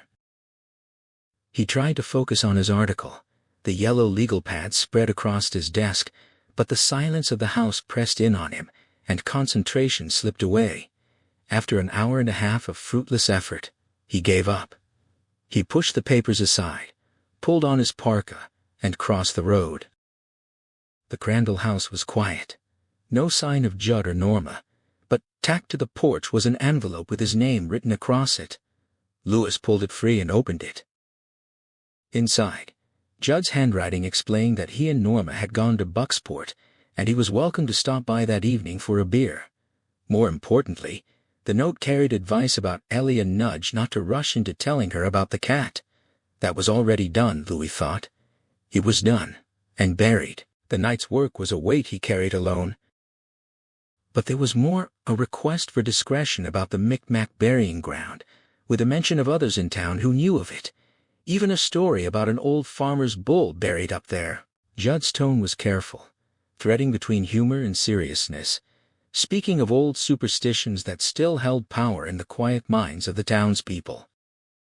Louis lingered on the line about understanding more, about how they would talk further that night. He touched the words lightly, and for the first time since waking, he let himself turn back to the events of the previous evening. They were blurred in his mind, softened like a dream, half-remembered, a cotton candy fuzz over the sharp edges. He recalled the climb over the deadfall, the strange, almost electric quality of the light in the bog, the warmer air, but the details were slippery, like the fog of anesthesia just before it takes you under. The note's mention of secrets and lies echoed in his thoughts, and he felt a strange chill at how Judd seemed to have anticipated the shape of his morning. The old man's insight was unnerving, almost uncanny. Louis folded the letter carefully, returned it to its envelope and tucked it into his hip pocket. Then he crossed the road again, the note a quiet weight against his leg as he walked back to the silent house. By early afternoon, Louis was in the garage, absorbed in a project he'd been chipping away at for weeks, building sturdy shelves to keep hazardous items safely beyond his toddler's reach. He was driving a nail home when Church strolled through the doorway, tail held high with casual confidence. Louis didn't flinch or fumble the hammer. His heart gave a single jolt, and something hot flared briefly in his stomach, before cooling into something flat and almost expected. It struck him later that he'd been waiting for this all morning, that some buried part of him had understood exactly what the previous night's journey meant. He set the hammer down deliberately, collected the nails from his mouth, and approached the cat. When he lifted Church, the weight felt solid and alive normal. But his mind immediately seized on the contrast. The cat had been heavier in the garbage bag, heavier when it was dead. The thought sent his heart into a harder rhythm, and the garage seemed to swim for a disorienting moment. Church tolerated being held, ears flat, and Louis carried him outside, settling onto the back steps. The cat tried to squirm free, but Louis held him, stroking the dense fur, his pulse skipping irregularly. His fingers probed the thick ruff at Church's neck, searching for the boneless give he'd felt the night before. Instead, he found only firm muscle and tendon. Then he lifted the cat and studied the muzzle. What he saw made him drop Church onto the grass and cover his face with one hand, eyes squeezed shut. A sick vertigo washed over him, the kind that came at the tail end of a long binge, right before everything came up. Dried blood crusted the cat's mouth, and caught in his whiskers were tiny green plastic fragments, bits of the hefty bag. Understanding crashed over him with brutal clarity. He'd known on some level what he was doing, and now the consequences were impossible to deny. He stood there, the world tilting, imagining his own mind unraveling. He let Church into the house and retrieved the blue dish, opening a can of tuna and liver dinner. As he spooned the gray-brown paste into the bowl, Church pressed against his ankles, purring in a raspy, uneven rhythm. The sensation made Louis's skin crawl. The cat's sides felt greasy and wrong, and he had to clench his teeth to stop himself from kicking it away. He placed the dish on the floor, and Church lunged for it, and Louis could have sworn he caught the sour smell of earth in the animal's fur. He stood back, watching the cat eat with loud smacking sounds that seemed louder and more vulgar than before. Gross, his daughter would have called it. He turned abruptly and headed upstairs, his pace quickening as he went. By the time he reached the bedroom, he was nearly running. He stripped off his clothes, all of them, and ran a bath as hot as he could stand. Sinking into the steam, he let the heat work into his aching muscles, and slowly, his mind began to settle. He told himself, it had all been a mistake. Church had been stunned, not dead. He'd misdiagnosed under poor conditions, darkness, cold, gloves. The cat had simply wandered off and come back. It was the only rational explanation. But when he thought of the blood on Church's muzzle, the way the neck had turned so loosely, the explanation started to crumble. Then a shadow rose on the bathroom wall, and something touched his shoulder. He jerked upright, swashing water, and spun to face the toilet. Church was perched there, swaying slightly, his yellow-green eyes fixed on Louis with a muddied, unsettling gaze. Louis stared, his skin crawling. The cat had never swayed like that before, never moved with that hypnotic, serpentine quality. For one wild moment, he entertained the idea that this was a different cat, a look-alike stray, and the real Church still lay under the cairn. But the markings were identical. The torn ear, the chewed paw, that paw his daughter had slammed in the door years ago. This was Church. He whispered a command for the cat to leave. Church held his gaze for a long, unnerving moment, then leaped down, landing clumsily, haunches thudding against the tub, before disappearing. Louis reminded himself to think of the animal as an it, now fixed, changed, no longer what it had been. He dried off quickly, a sense of urgency driving him. The phone rang, shrill and jarring, and Louis spun toward it, heart racing. It was Steve Masterton, checking about racquetball. Louis agreed to meet him in an hour. He needed to get out, to escape the house and the cat that had no business being there. He dressed hurriedly and rushed downstairs, only to trip over Church sprawled on the 4th step. He caught the banister, barely saving himself from a nasty fall. At the bottom, he stood panting, heart slamming in his chest. The cat rose, stretched, and seemed to grin at him. Louis left without putting the cat out. He couldn't bear to touch it. Judd lit his cigarette with a wooden match, shook it out, and dropped the spent stick into a worn tin ashtray. The two men sat across from each other at the kitchen table, their beers barely touched. Behind them, the oil barrel against the wall let out a low, deliberate gurgle before falling silent. Louis had grabbed dinner with Steve earlier, submarine sandwiches at the nearly empty Bear's Den. The food had helped settle his nerves about Church's return, But the thought of going back to his dark, empty house still unsettled him. The cat could be anywhere, and that uncertainty gnawed at the edges of his composure. Norma had sat with them for most of the evening, her needle moving steadily through the fabric of a sampler, a small church at sunset, its cross silhouetted against the dying light. She'd planned to sell it at the Christmas bazaar. Her arthritic fingers worked with surprising ease tonight, and Louis noted how well she seemed to have recovered from her heart attack. In this quiet moment, with the dry cold weather easing her joints, she looked almost youthful. At 10:15 she excused herself, and the two men were left alone. Judd had fallen silent, his gaze fixed on the rising smoke from his cigarette, following it upward with the distracted attention of a child watching a barber pole. Louis prompted him gently, and Judd blinked, returning to the present. He confirmed that it was Stanley Bouchard's Stanny B who had first told him about the Micmac burying ground. Back in 1910, when Judd's dog Spot was dying, his father had sent him away to buy chicken feed, a transparent excuse to spare the boy from witnessing the inevitable. Judd had found himself behind the livery stable, weeping, when Stanny B appeared. The old Frenchman, already half drunk and considered by many to be soft or dangerous, had come from a line of trappers and traders. His grandfather had been a shrewd businessman who dealt fairly with the Micmacs, selling to them long after others had given up. The grandfather had known the Bible by heart, and the Micmacs had respected him for it, sharing their secrets in return, including the location of the old burying ground and the stories that surrounded it. The Micmacs had abandoned the place after the Wendigo soured the ground. Judd explained the Wendigo as a story born of hard winters and desperate choices, a way for people to make sense of the unspeakable. When starvation loomed and the old and weak were sacrificed, the survivors could blame a dark spirit for the horror they'd committed. Louis understood the parallel. It was the devil made them do it, a way to absolve themselves of guilt. Stanny B had offered Judd a way to save Spot. The instructions were simple: drag the dog to the pet cemetery, leave it by the deadfall, and wait for Stanny to come that night. Judd had done as he was told, bringing Spot to the graveyard while his father looked on, understanding more than he let on. That night, Judd lay awake, the hours stretching impossibly long. Every time he drifted toward sleep, something seemed to pull him back, a force insisting he remain conscious. When midnight came and went without sign of Stanny, Judd grew anxious. But just before 1 o'clock, pebbles struck his window hard enough to crack the glass, though no one noticed until the following winter.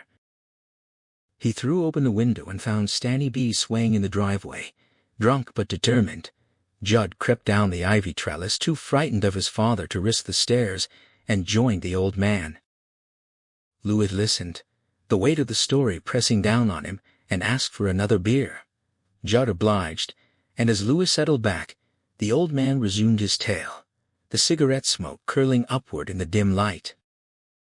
The two of them set out into the night, Stanny B, stumbling and reeking of whiskey, nearly impaling himself on a fallen branch more than once, yet he carried a pick and shovel with him.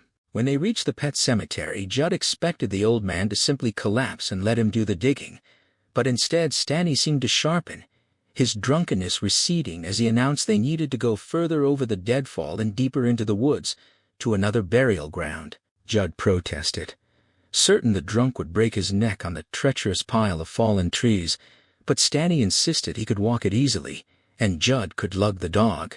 Incredibly, Stanny scaled the deadfall with effortless grace, never looking down, and Judd followed, hauling Spot's 35-pound body despite weighing barely 90 himself. The next day, he'd be sore beyond belief.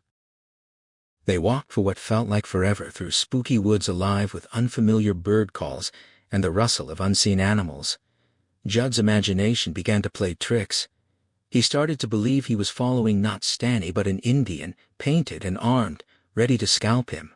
The thought was fed by the way Stanny had stopped staggering and now walked with a straight, purposeful stride. But when they reached the edge of Little God Swamp and Stanny turned to speak, Judd saw it was still him, sobered by sheer terror. Stanny gave him the same warnings Judd would later pass on to Louis: ignore the sounds, don't speak to anything that might speak to you. Then they crossed the swamp.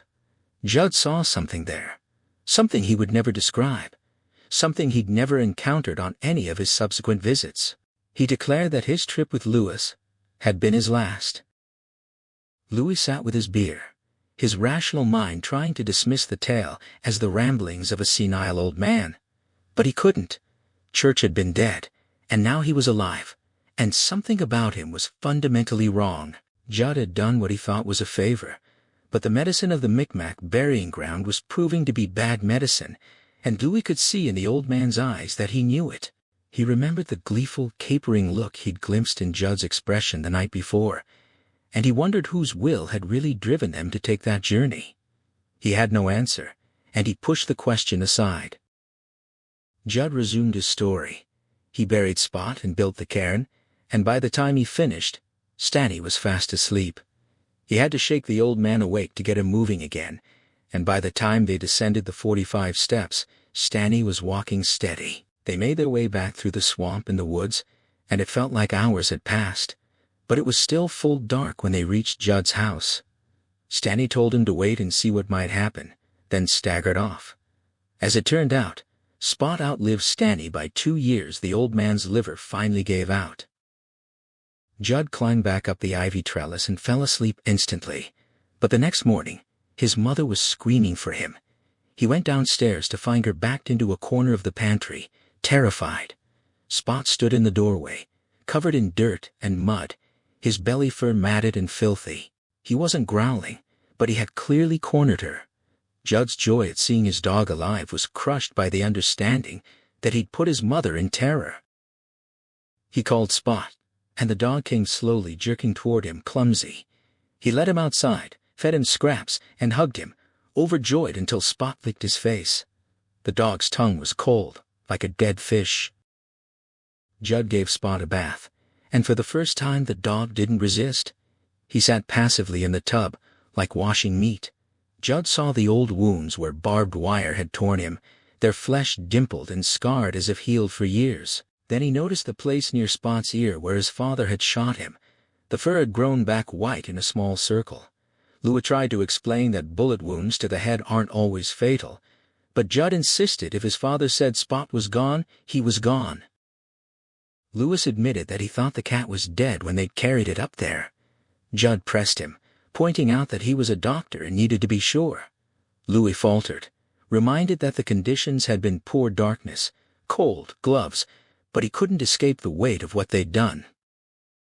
Judd pressed the point, his voice rough with certainty. The cat's head had swiveled with a loose mechanical ease, and when Louis had lifted it, the body had pulled free from the frost with a sound like tape tearing from paper.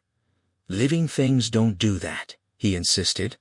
"Frost only melts beneath a body when it's dead." In the other room, the clock struck 10:30. Louis asked what Judd's father had said when he came home and saw the dog. Judd recalled waiting in the driveway, expecting punishment, his father returning from work with an empty lard tin swinging from his hand. Spot emerged from the shadows, walking slowly, tail wagging. His father dropped the tin and retreated until his back hit the fence, then caught the dog's paws and held them, examining him with a long, searching look. Finally, he spoke. The dog needed a bath. He stank of the ground he'd been buried in. Judd gave Spot another bath. Later, his father sat him down and spoke to him like a man for the first time. It wasn't the moment Judd had always imagined. When his father asked who had taken him up there, Judd told him about Stanny B. His father nodded, unsurprised. He'd known about the place but had never been himself, and he recognized that Stanny was the only one crazy enough to actually go through with it. When Judd asked why his father hadn't taken him, the answer was simple. The place was bad, and it rarely did any good for anyone involved. Then his father asked if Judd liked Spot the way he was now. Judd struggled to answer, and that difficulty weighed on him, because he knew Louis would eventually ask why he'd let him up there if the place was so dangerous. Judd confessed that maybe he'd done it because children need to learn that sometimes dead is better. Ellie didn't know that, and he suspected Rachel didn't either. He'd seen it happen over the years. Lester Morgan's bull, Hanratty, who had come back mean and had to be shot. But most animals just came back off, a little stupid, a little slow, a little dead. Ellie wouldn't know what had happened at church, but she might still learn something about loss and acceptance. Louis felt a measure of relief. The explanation was diffuse, but it made a kind of emotional sense. It let him push aside the troubling memory of that dark, gleeful expression he thought he'd glimpsed on Judd's face the night before. Then Judd covered his face with both hands, his chest heaving. Louis half rose, alarmed, but realized the old man was struggling not to cry. Through choked words, Judd admitted that his reasons weren't the real reasons. He'd done it for the same compulsion that drove Stanny B and Lester Morgan. The place gets hold of you. It's a secret, and you want to share it. You make up reasons that seem good, but mostly you do it because you want to, or because you have to. Judd's father had never been up there. Stanny had, and he'd taken Judd, and now the cycle continued. The place gets hold of you, and you make up the sweetest-smelling reasons in the world. But Judd could have been wrong. Lester could have been wrong. Stanny could have been. Bringing the dead back to life was as close to playing God as you could get. Louis opened his mouth, ready to protest that he hadn't gone through all of that just to kill the cat again, but the words wouldn't come. Judd drained his beer and declared himself talked out. Louis asked one final question. Had anyone ever buried a person up there? Judd's arm jerked convulsively, knocking 2 bottles off the table. One shattered. His reaction was sharp, almost frightened. He dismissed the question, insisting that no one would ever do such a thing and that Louis shouldn't even think about it. He looked suddenly old and frail, as if standing by his own grave. Later, alone, Louis would recall that moment and realize something about the way Judd had looked when he answered. He had looked like he was lying. Louis didn't register how drunk he was until he stumbled into the darkness of his own garage. Outside, a sliver of moon and scattered stars provided faint illumination, but inside, the space was utterly black. He fumbled for the light switch, his memory failing him, his head swimming. He shuffled forward, anticipating the painful crack of his shin against a child's toy Ellie's bike with its red training wheels, Gage's crawly gator. The cat was somewhere, and he couldn't remember if he'd left it in or put it out. He veered off course and slammed into the wall, a splinter driving into his palm. His curse came out more frightened than angry. The garage seemed to have shifted around him. He'd lost all sense of direction, including where the kitchen door was. He forced himself to keep moving, his hands stinging, his mind wandering to a Stevie Wonder concert he'd attended with Rachel years ago. He remembered how the blind musician had been guided across the stage by careful hands, and he shuddered at the thought of a hand reaching for him in this darkness. He'd scream, he knew he would. He stopped, heart pounding, trying to gather himself. Then he slammed into the station wagon's rear bumper, the pain in his shin sharp and immediate. But at least he knew where he was now. His night vision was beginning to adjust.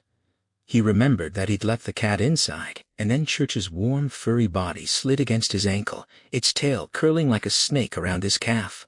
Louis screamed, the sound raw and uncontrollable. The scene shifted abruptly. Ellie running toward him through the airport terminal, weaving through deplaning passengers.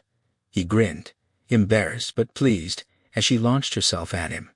Rachel followed, carrying Gage, who spotted Louis and began wriggling with excitement. Louis noticed Gage was wearing a new jumper he didn't recognize as the boy toddled toward him on his own. Louis scooped up both kids, hugging them. Rachel approached, looking exhausted, her bag slung over both shoulders. He kissed her, and she smiled. She explained that Gage had gotten airsick on the descent into Boston, a sudden, unavoidable mess, but she'd cleaned him up. He suggested they head home. He'd made chili. The kids cheered, their shouts ringing in his ears. Then Ellie asked about church, her face suddenly anxious. Rachel mentioned that Ellie had been having nightmares, including one where Church was run over. Louis hesitated, then told Ellie the cat was fine. In his mind, he saw Church lounging in the house with strange, muddy eyes, the cat he now put out with a broom, unable to bear touching it. The other day he'd found a gutted mouse, its insides strewn across the garage floor. But he kept all of that to himself. Ellie's worry smoothed away, satisfied. Gage in the parking lot had another round of air sickness, this time all over Louis's new pants. By the time they reached home, Gage was feverish and dozing. Louis backed the station wagon into the garage and saw Church slink along the wall, its strange eyes fixed on the car. Nearby lay a disemboweled mouse, its innards pink and raw. Louis quickly knocked over a stack of tires to cover it, muttering an excuse about being clumsy. Ellie accepted it, but Louis felt a manic edge creeping in. He remembered Church's hunting habits before the resurrection, how they'd always intervene before the cat could finish its prey. Now, the cat was different. Rachel, tired and irritable, told him to stop dreaming and help with Gage. Louis apologized and carried his feverish son inside. That night, only the three of them ate as chilly. Gage lay on the sofa with a bottle of broth, watching cartoons. Later, Ellie called for Church at the garage door. Louis, washing dishes, hoped the cat wouldn't come, but it did, lurching in with its slow, clumsy gait, as if it had been lurking just beyond sight. The word lingered in his mind, lurking. Ellie's face lit up when she saw Church, scooping him into her arms for a hug. Louis watched from the sink, his hands frozen mid-search in the soapy water. He saw her expression shift from joy to confusion as the cat lay motionless in her grip, ears flat, its dull eyes fixed on hers. After a long drawn-out moment, she set Church down, and he padded away without a backward glance. Louis's mind flickered to the image of the disemboweled mouse executioner, he thought. What had they done that night? The memory was already distant, blurred, like the chaos of Victor Pascal's death. He could only recall fragments, the wind, the snow glimmering in the field. Ellie's voice, subdued, pulled him back. She told him Church smelled funny. He kept his voice neutral, suggesting the cat had rolled in something foul. She accepted the explanation but clearly hoped the smell would fade. Louis finished the dishes, pulled the plug, and stood at the sink, staring into the night as the water drained. Outside, the wind was rising, cold and wild, and he felt a sudden, formless fear, the kind that comes when a cloud passes over the sun and an unexplained ticking sound breaks the silence. Later, Rachel's voice, sharp and worried. Gage had a fever of 103. Louis insisted it was a virus, that aspirin would bring it down by morning. She pressed him about antibiotics, and he explained with strained patience that they wouldn't help a viral infection. Her questions grated on him, and he snapped at her. She snapped back, and they shouted at each other until her voice broke, her face crumpling. He saw the exhaustion in her eyes and apologized. She forgave him with a wan smile, then confessed that her parents had bought Gage 10 new outfits and Ellie 6 new dresses.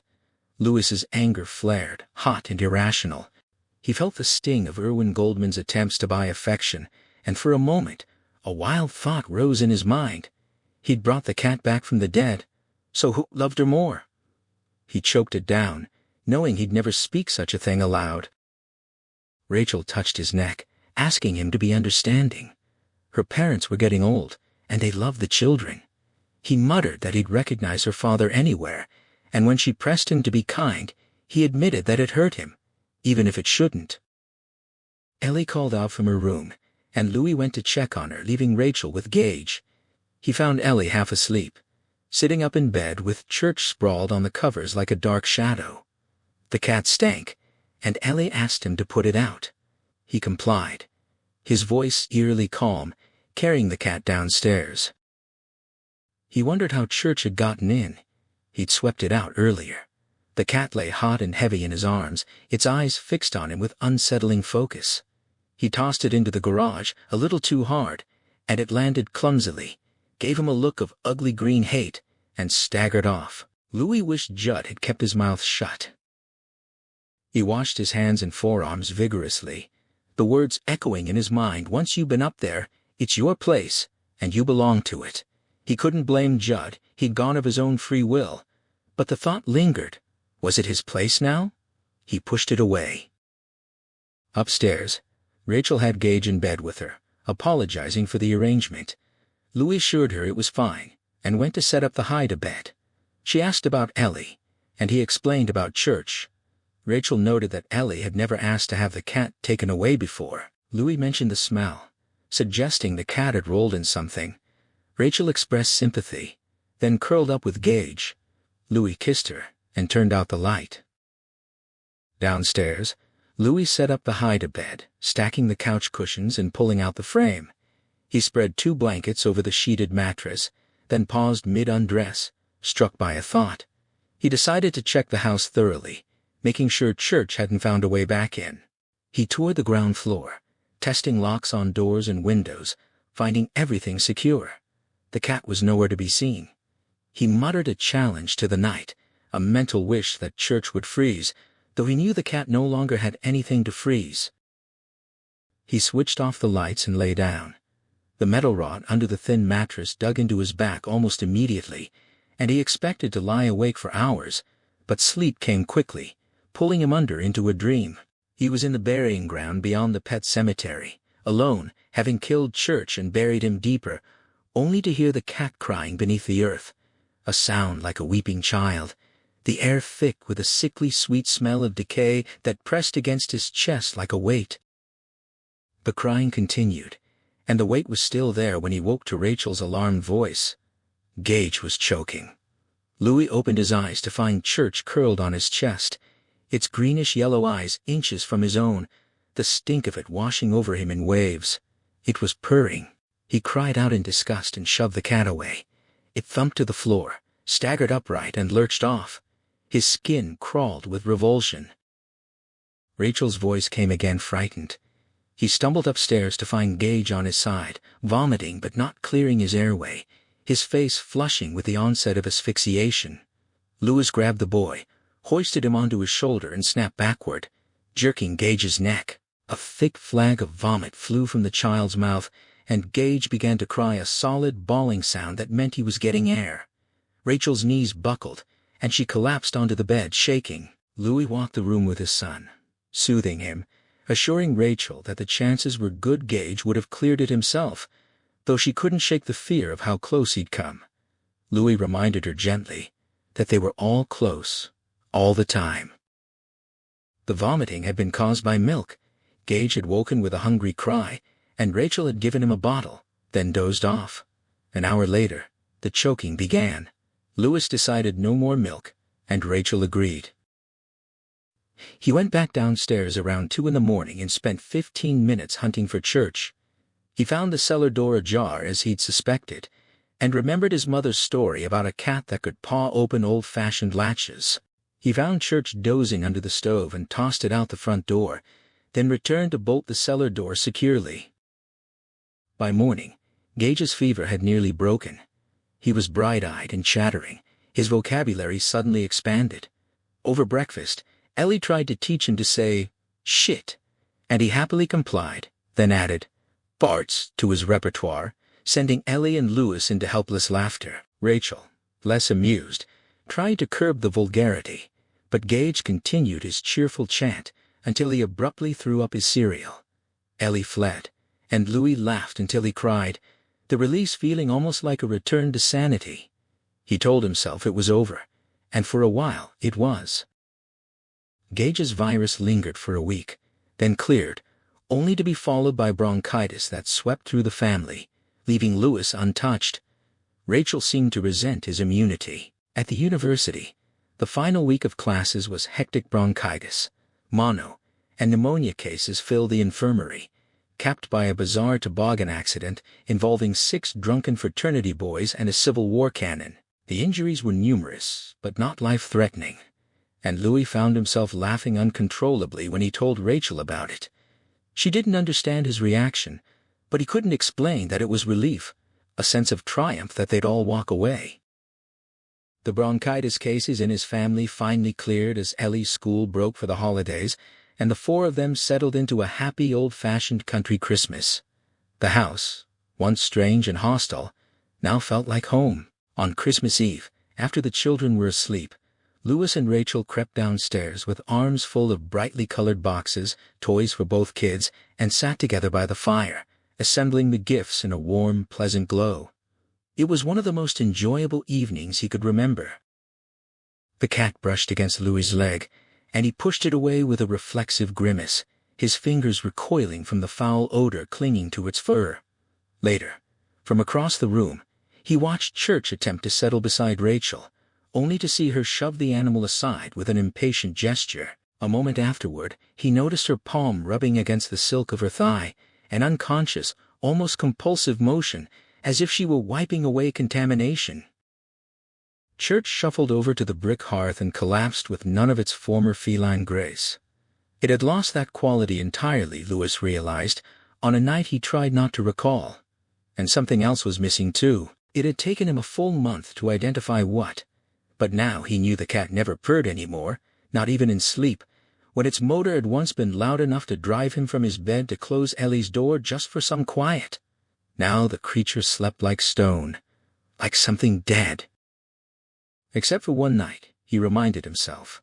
The night he'd woken on the pull-out couch to find Church curled on his chest like a rank blanket that night, it had made some sound, something that might have been purring, but only once. Still, there were practical benefits. The cat's presence had led him to discover a broken cellar window behind the furnace, and once repaired, it saved them money on heating oil. For that, he supposed he owed Church a grudging thanks. Ellie no longer wanted the cat in her bed, though she'd sometimes let it settle on her lap during television just as often. He noticed while assembling her bat cycle, she'd push it away after a few minutes, complaining of the stench. She still fed it with care, and Gage would occasionally tug its tail in a friendly, curious way, like a tiny monk pulling a furry bell rope, prompting the cat to retreat under a radiator where the toddler couldn't reach. Cats were strange, Louis reflected, independent to a fault, fey in their ways. No wonder the Egyptians had mummified them for the afterlife. Rachel asked how the toy assembly was going, and he held up the finished bat cycle with a flourish. She pointed to the leftover plastic pieces in the bag he claimed they were spares, offering a guilty smile. She quipped that Ellie might break her neck on it, and he countered darkly that such dangers came later with skateboards. She groaned and urged him to have a heart. He stood, twisting his back until his spine crackled, and declared the toys finished. Rachel noted with relief that everything was assembled in one piece, unlike last year's marathon session that had left them both exhausted and irritable well past midnight. He imitated Ellie's catchphrase to get a laugh, then followed her suggestion to head upstairs, though she hinted at an early present. Louis straightened with mock gravity, claiming the gift was his by right. She laughed behind her hands, and for a moment she looked so much like both children that it stopped his heart. But he had one more thing to do first. He retrieved a boot from the hall closet, removed the fire screen and stamped the boot into the ash bed, then pressed it onto the hearth bricks, leaving 2 clear tracks pointing toward the tree. Rachel giggled, predicting Ellie would go crazy when she saw Santa's footprints, especially after the girl had started doubting, shaken by a skinny mall Santa eating a cheeseburger with his beard askew. Rachel had assured her the real Santa only sent helpers, but the damage was done. Louis replaced the screen, satisfied with the illusion even if both prints were from the same foot, a detail he doubted Ellie would notice. Rachel kissed him and declared her love. He grinned, claiming he'd make her a star if she stuck with him. On their way upstairs, he gestured to the card table where Ellie had left cookies, ring-dings, and a beer for Santa, along with a note in her careful printing. Rachel chose a ring-ding, and Louis popped the beer, grimacing at the thought of late-night acid reflux. She dismissed his complaint and tugged him onward. But he stopped, reaching into his robe pocket as if suddenly remembering something, though he'd been aware of the weight there all evening. He handed her a small silver-wrapped box tied with blue ribbon. She turned it over, asking what it was. He shrugged, feigning nonchalance, and said it was soap, or maybe a shampoo sample he couldn't recall. She opened it on the stairs, gasped at the Tiffany box, and pulled out the sapphire on its fine gold chain. He asked anxiously if she liked it, nervous because he'd never bought her real jewelry before. She draped it over her fingers, letting the stone catch the hall light, and tears welled in her eyes as she called it beautiful. He urged her not to cry, to put it on. She protested. They couldn't afford such a thing. But he hushed her, saying he'd saved up since last Christmas, and when she pressed for the price, he solemnly refused to tell her, claiming $2,000. She hugged him so hard he nearly tumbled down the stairs, calling him crazy. He told her to put it on, helped with the clasp, and she turned to admire it, saying she needed to preen. He agreed, mentioning he'd put out the cat and turn off the lights. She gave him a look full of promise, saying when they made love she'd wear only the necklace. He laughed, and told her to preen quickly, then gathered Church over his arm. He'd grown used to the creature despite everything, and he moved through the house switching off lights. Opening the kitchen door to the garage, he felt a swirl of cold air around his ankles. He started to wish the cat a Merry Christmas, then stopped. On the mat lay a dead crow, its head mangled, a wing torn off behind it like a scrap of charred paper. Church squirmed free and nuzzled the frozen corpse, then darted forward, ripping out one of the bird's milky glazed eyes before Louis could look away. He saw the bloody gaping socket and felt his stomach lurch, the warmth of arousal vanishing. He told himself he shouldn't be bothered. He'd seen worse, Pascal for instance, but it sickened him nonetheless. The crow was nearly as big as the cat. Church must have caught it completely off guard. He knew he'd have to clean it up. No one needed this as a Christmas morning discovery. It was his responsibility, just as it had been when he'd spilled the tires over the mouse Church had killed. A thought surfaced with startling clarity. The soil of a man's heart is stonier. He jerked, almost expecting Judd to be at his shoulder, and then the rest. A man grows what he can and tends it. Church remained hunched over the bird, worrying at the other wing with a rustling sound. Louis watched, his revulsion building, and then kicked the cat hard. Church's hindquarters rose and came down splay-footed, and it slunk away, casting one of its ugly yellow-green glances back at him. Louis hissed a harsh cat-like dismissal. From upstairs, Rachel's voice drifted down, asking if he was coming to bed. He called back that he'd be right there, but first he had a small mess to clean up his mess. He added silently to himself as he fumbled for the garage light. He retrieved a green garbage bag from beneath the kitchen sink, then took the shovel from its wall hook in the garage. He scraped the crow's remains into the bag, along with a severed wing, tied it off, and dropped it into the bin beyond the Civic. By the time he finished, the cold had numbed his ankles. Church stood watching from the garage doorway. Louis raised the shovel in a threatening gesture, and the cat vanished like black water. Upstairs, Rachel lay as promised, wearing only the sapphire pendant. She asked lazily what had kept him, and he explained he'd changed a burnt-out bulb. She beckoned him closer, humming a playful tune about Santa knowing who'd been sleeping or awake, and when her hand found what she was looking for, she remarked on it with amusement.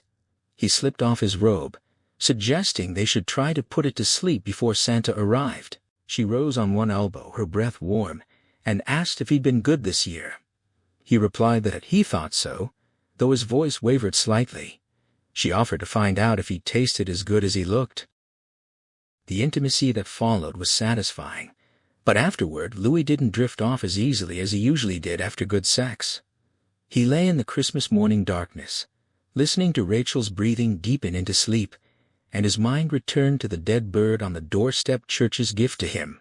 A voice seemed to echo in his thoughts, reminding him that it had been dead and now lived again, that the circuit had changed it, leaving it with a broken purr and a hunger for the hunt. It urged him to remember the secret and tend his garden well, because it was now part of what his heart would grow along with his wife, daughter, and son.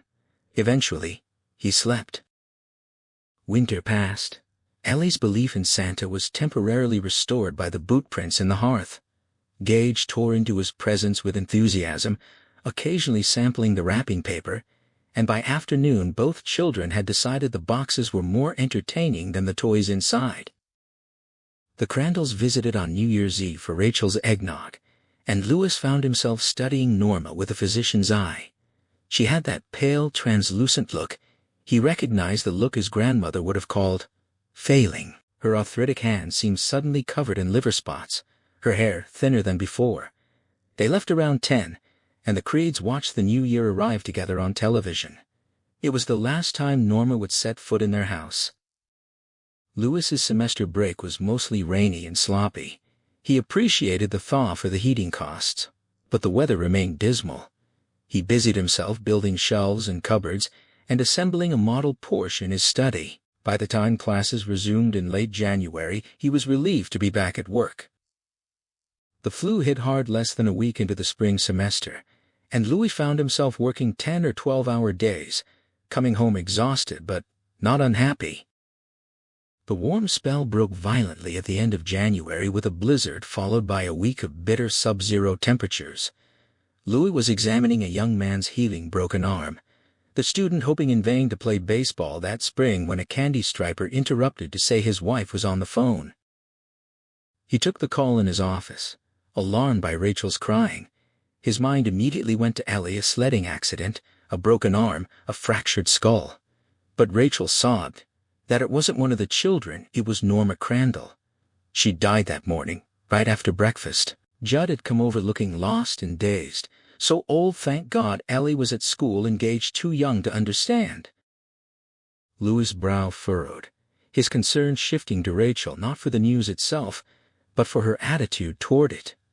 Death was a secret terror to her, something to be hidden from children, like the Victorians had treated sex. He asked if it was Norma's heart, but Rachel didn't know, just needed him to come. Judd needed him. Louis realized with surprise that Judd was indeed his friend, an 83-year-old man he'd never expected to bond with. And considering what lay between them, the secret they shared, Judd had known it long before Louis had. Whatever Judd had done, it had been born of compassion. Louis would do what he could now, even if it meant being best man at his friend's wife's death. He said he was on his way. It turned out to be a cerebral accident, sudden and likely painless. When Louis called Steve Masterton later, Steve remarked that he wouldn't mind going out that way himself sometimes. Bud just points and tells you to hang up your jock.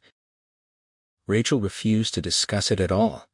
Ellie, however, reacted with the healthy curiosity of a 6-year-old, asking whether Norma had died with her eyes open or shut. Louis admitted he didn't know.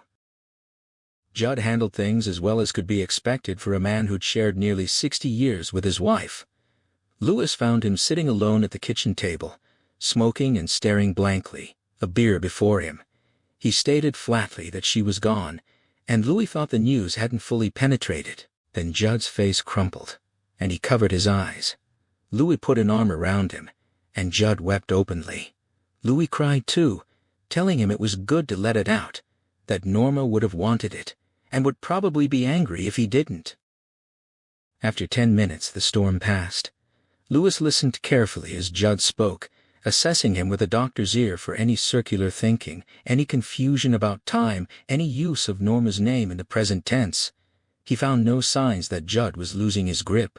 He knew it wasn't uncommon for old couples to follow each other closely, and he sensed none of the frailty that had surrounded Norma on New Year's Eve. Judd was grieving hard but still himself. Judd fetched Louis a beer, noting the early hour but rationalizing it with the sun being over the yardarm somewhere. Louis opened it and asked if they should drink to her.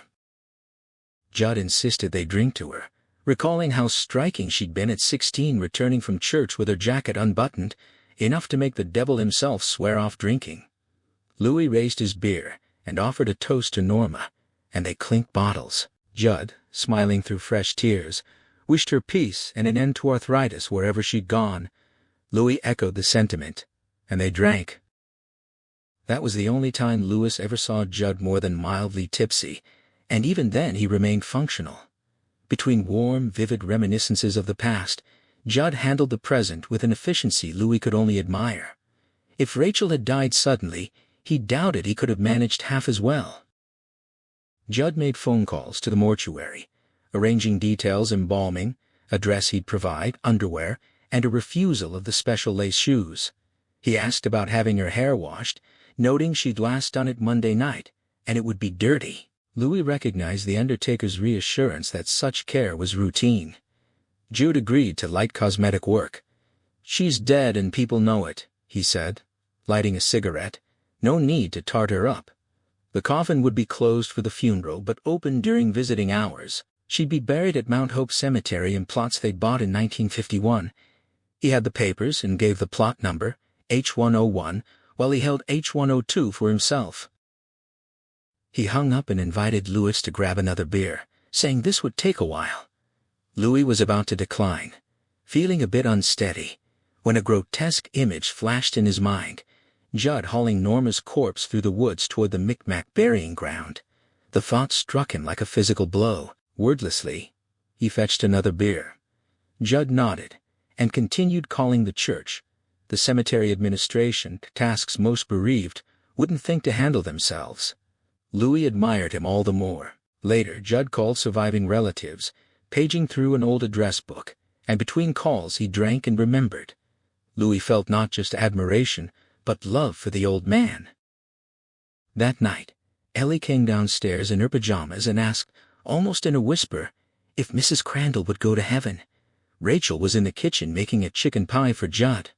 Across the street, the Crandall house blazed with lights, cars lined the highway shoulder. People had come to comfort Judd, to help him remember, to celebrate Norma's passing, what Judd had called the foregoing.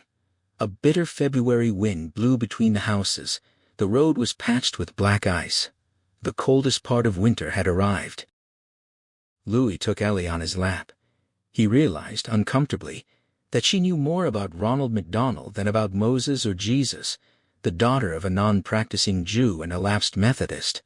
Her ideas about the spirit world were vague at best. He explained that people believed many things about death: heaven, hell, reincarnation, limbo, purgatory, nirvana, but ultimately, no one truly knew. Faith meant believing without certainty, like having faith his chair would still be there tomorrow. Ellie caught on, then asked which he had faith in. For most of his adult life, Louis had believed death was the end. He'd been present at many deathbeds, and never felt a soul depart. He'd agreed with a psychology teacher that near-death experiences were the mind's last defense against oblivion. He'd also agreed with a college acquaintance who argued that biblical miracles had ceased in the age of reason, though he'd been forced to admit there were still unexplained phenomena, like the Shroud of Turin. That acquaintance had said he'd accept Lazarus's resurrection only if he could see the original death certificate, like Thomas needing to touch Jesus's wounds. Louis had never believed in survival, not until church. He told Ellie he believed they went on, though he couldn't say what it was like, perhaps different for everyone, shaped by what they believed in life. He believed Norma was somewhere happy. Ellie, awed, repeated that he had faith in that. He smiled, then added that he also had faith. It was time for her to go to bed. He kissed her twice. She asked if animals went on too. He said yes without thinking and almost added, especially cats. But the words caught in his throat, and his skin felt cold and gray as the thought passed. Ellie slid down from his lap, announcing she needed to kiss her mother good night. He watched her go, and at the dining room doorway she paused, reflecting on how silly she'd been about church that day, crying like that.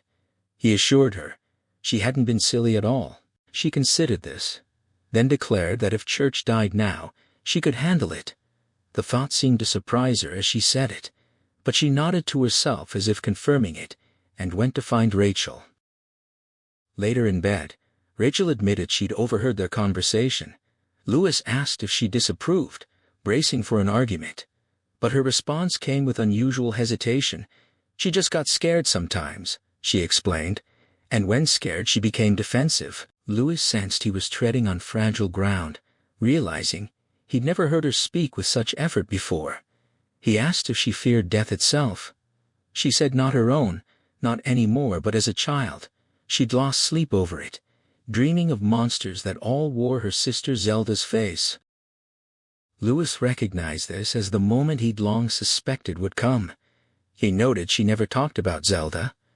Rachel admitted she tried not to think about her, and he'd always assumed she had her reasons. She confirmed she did. She revealed there were no pictures of Zelda in the house anymore except one in her father's study, and another her mother carried in her wallet. Zelda had been 2 years older, had caught spinal meningitis, and had died in the back bedroom. Rachel's voice cracked as she described her sister as a dirty secret. Dying in there, always a dirty secret. Then she broke down completely, her sobs rising toward hysteria. Louis reached for her, but she pulled away, insisting she had to tell this once and then never speak of it again, even if it meant she wouldn't sleep tonight. He asked if it had been that horrible, already knowing the answer. The pieces fell into place. She'd never attended a funeral, not even for Al Locke, whose death had upset her but whose funeral she'd missed due to a conveniently timed illness that vanished the next day. He realized now that illness had been psychosomatic. Rachel described the horror watching Zelda degenerate day by day, in constant pain, her body shrinking and contorting until her shoulders hunched and her face pulled down like a mask, her hands like birds' feet. Rachel had fed her sometimes, hating it but never complaining. The drugs escalated as the pain worsened, but everyone knew she wouldn't survive. The family had wished for her death, not just to end her suffering, but their own, because Zelda was becoming monstrous in appearance and behavior. Louis offered reassurance, saying such reactions were common, that long-term patients often became demanding and unpleasant. He mentioned suicide statistics spiking in families that nursed terminal patients at home, survivors' guilt, driving them to step out. Rachel found a wounded relief in this, confirming that Zelda had been demanding and hateful, deliberately soiling her bed and smiling in her eyes when she did it. The room always smelled of urine and her medication, a smell that still haunted Rachel's waking moments. She described Zelda's twisted back, the deformity so severe that near the end it seemed her pelvis had migrated to the middle of her spine.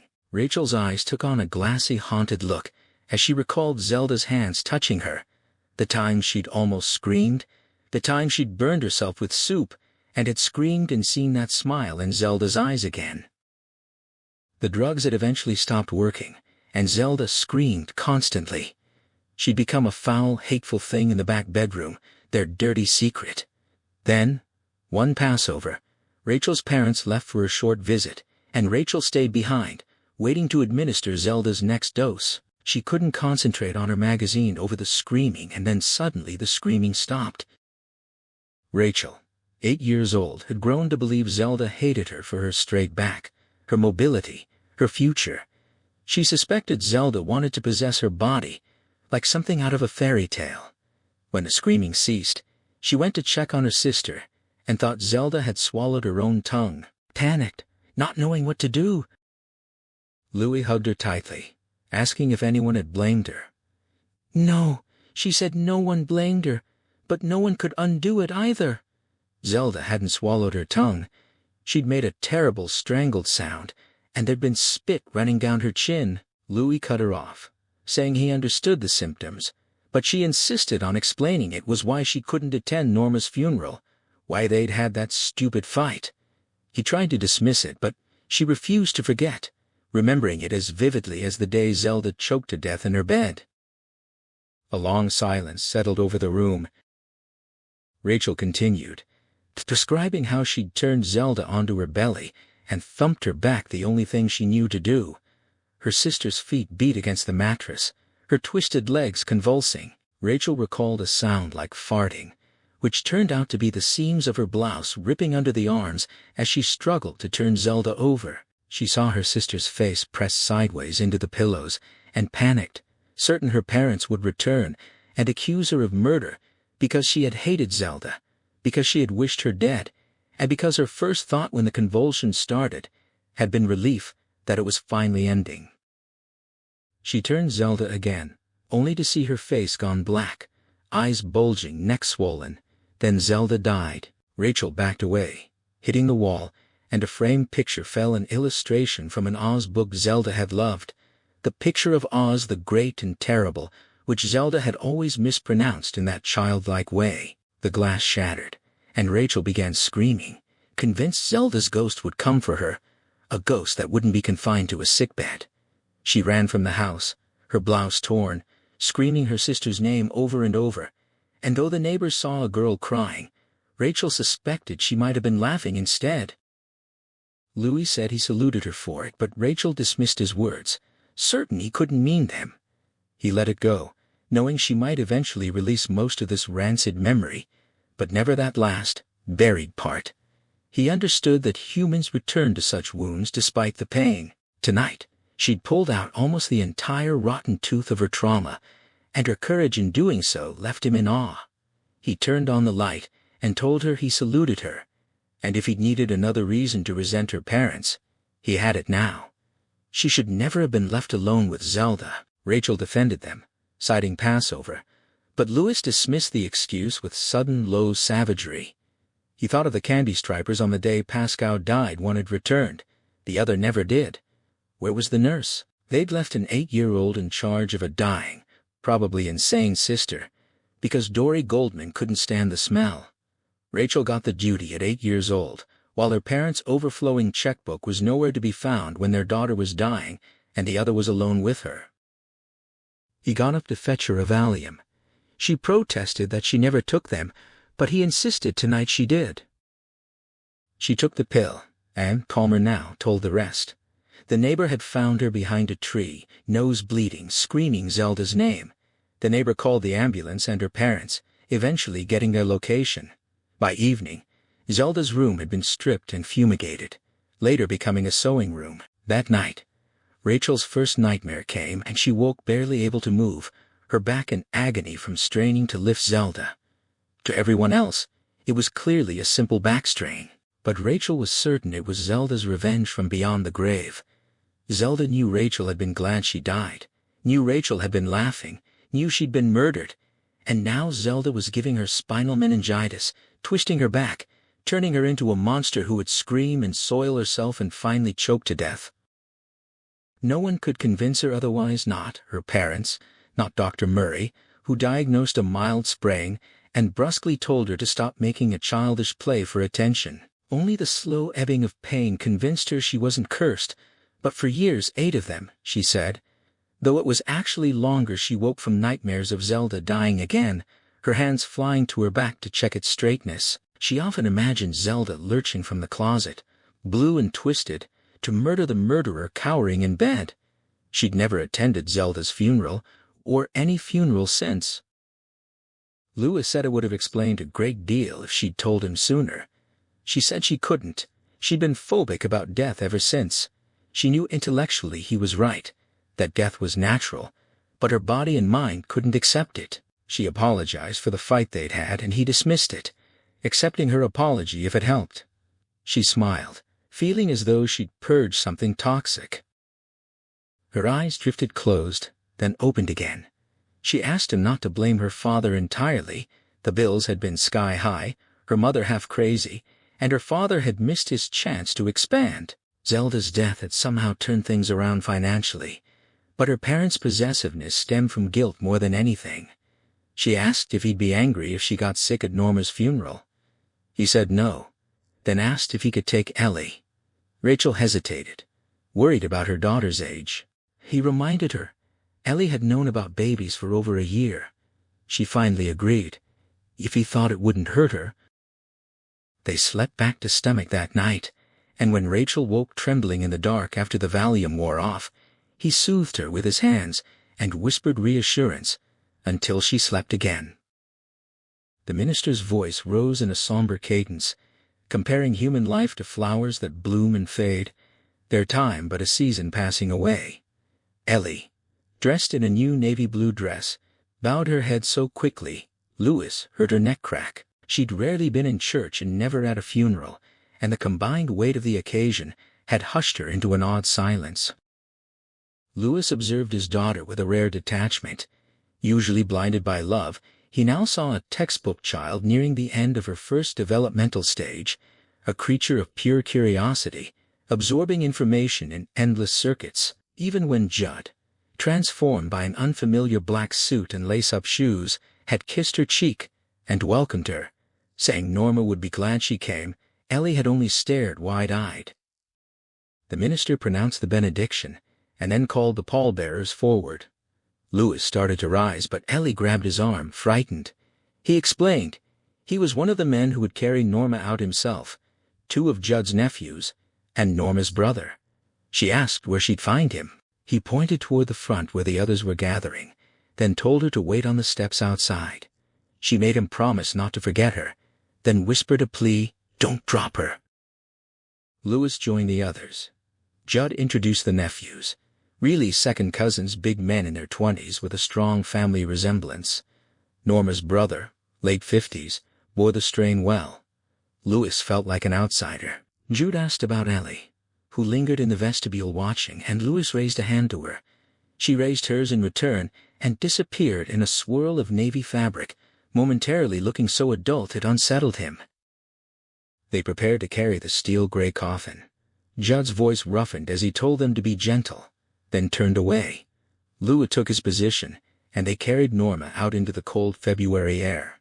Cinders had been spread over the icy path. The hearse idled at the curb, its funeral director and son ready to assist. Judd watched as they slid the coffin inside, then said a quiet goodbye to his wife, lighting a cigarette and promising to see her soon. Louis put an arm around Judd's shoulders, Norma's brother on the other side, crowding out the mortician. The nephews had already drifted away, their duty done. They were distant from this part of the family now, connected only by old photographs and occasional visits. For them, Judd's branch was an eroded planetoid drifting from the main mass, the past a dead letter to be filed away. Louis shivered at the thought that someday he too would be unfamiliar to his own blood. The ushers loaded flowers into the hearse. Louis walked Ellie to the station wagon, steadying her on the ice. She asked why cars had their headlights on in the middle of the day, and he explained it was to honor the dead. On the drive home, Ellie burst into tears over Norma's oatmeal cookies. There would be no more, and she demanded to know why people had to die. Louis offered a gentle explanation about making room for new people, but Ellie declared she'd never marry or have children, so it wouldn't happen to her.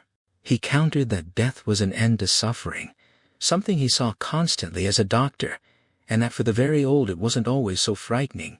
She had years ahead of her. Ellie cried, then stopped.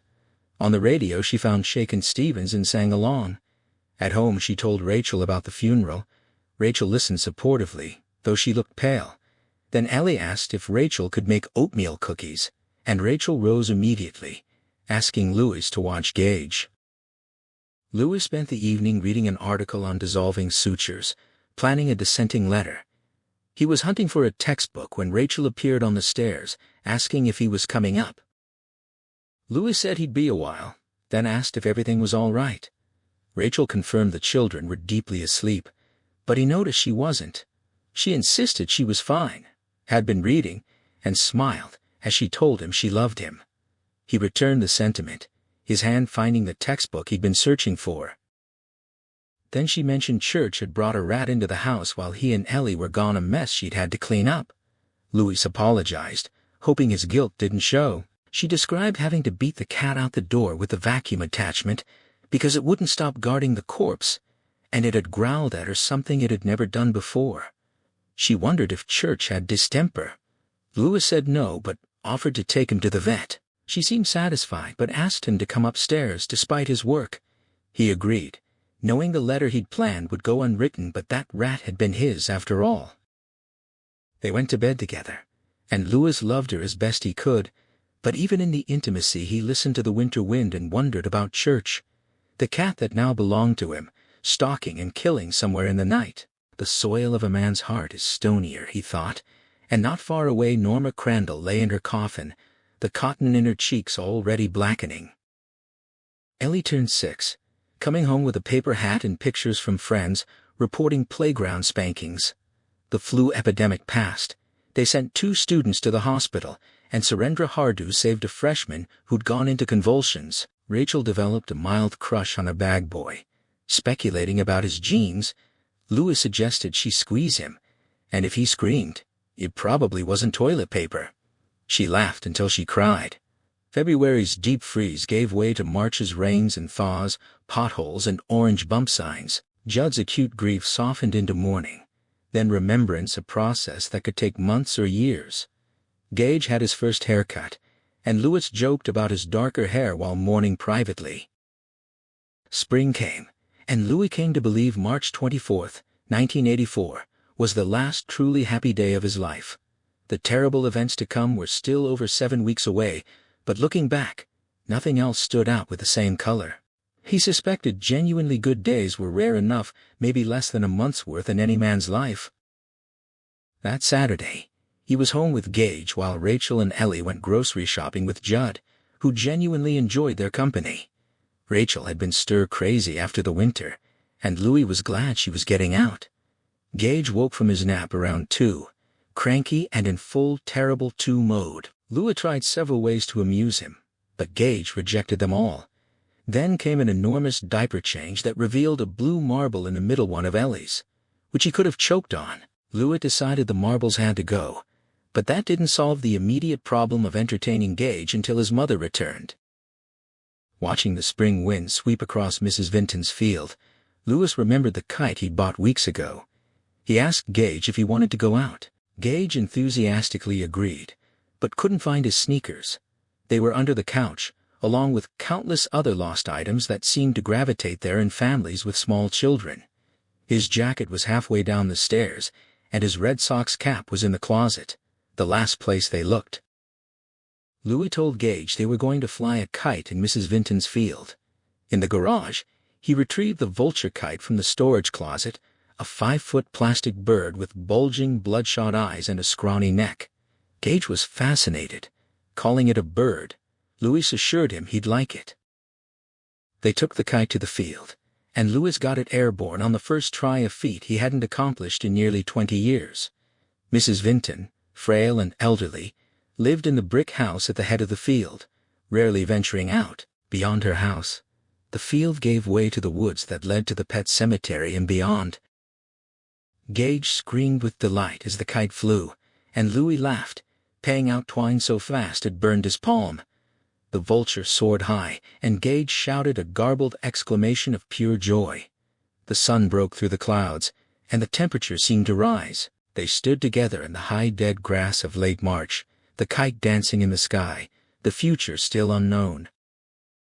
The vulture soared higher, its plastic wings taut against the wind, and Louis felt himself ascending with it, a childhood sensation of merging with the kite, seeing the world as cartographers must dream it. Below, Mrs. Vinton's field sprawled like a white parallelogram bounded by rock walls, the road a black seam at its edge, the river, a gray band of steel with ice chunks still floating.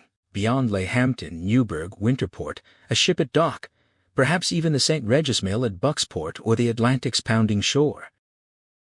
Louis shouted with laughter, as Gage leaned so far back he nearly toppled, waving at the kite. Louis wound the string around Gage's hand, and the boy looked down in comic amazement at the strong tug. Louis declared him the pilot, and Gage experimentally pulled the string, making the kite swoop. They laughed together, and Gage reached for his father's hand. They stood in the middle of the field, looking up. It was a moment Louis would never forget. He felt himself shrink into his son's perspective, looking out through Gage's eyes at a world immense and bright, the field vast as the Bonneville Salt Flats, the kite soaring miles above. The string drummed in Gage's fist like a living thing. Louis put his arm around his son and kissed his wind-rouged cheek, whispering his love a private moment between them. Gage, who had less than 2 months to live, laughed joyously. They were still flying when Rachel and Ellie returned. The kite had become a black speck against the sky. Louis laughed as Ellie chased the drop string, catching it just in time. 20 minutes later, Rachel decided Gage had enough wind and might catch a chill, so they reeled in the reluctant kite. Louis imprisoned it in the storage closet. That night, Gage devoured hot dogs and beans.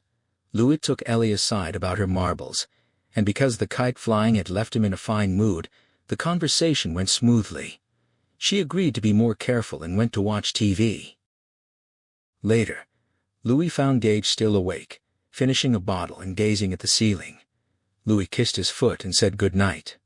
Gage murmured about the kite flying up to the sky, then rolled over and slept instantly. As Louis stepped into the hall, he saw yellow-green eyes staring from Gage's closet church, lurking in the dark. The cat hissed, arching its back, refusing to leave. Louis grabbed a toy and threw it hard, striking the cat, which fled awkwardly. Gage stirred but didn't wake. Louis felt sick and sweaty, locking the closet door before returning to watch his sleeping son for a long time. The narrative then reflected on the limits of horror, how darkness spawns more darkness until sanity itself is questioned, and humor becomes a last resort. But after Gage's funeral on May 17th, rational thoughts ceased entirely. A fistfight with Erwin Goldman at the funeral parlor shattered Rachel's fragile control. She was pulled screaming from the viewing room and sedated by Surendra Hardu. The irony was that she would have been spared if the fight had occurred during the morning visitation instead of the afternoon. Rachel hadn't been able to attend the morning session, staying home with Judd and Steve Masterton. Steve's presence had been crucial, as Louis was incapable of making even minor decisions.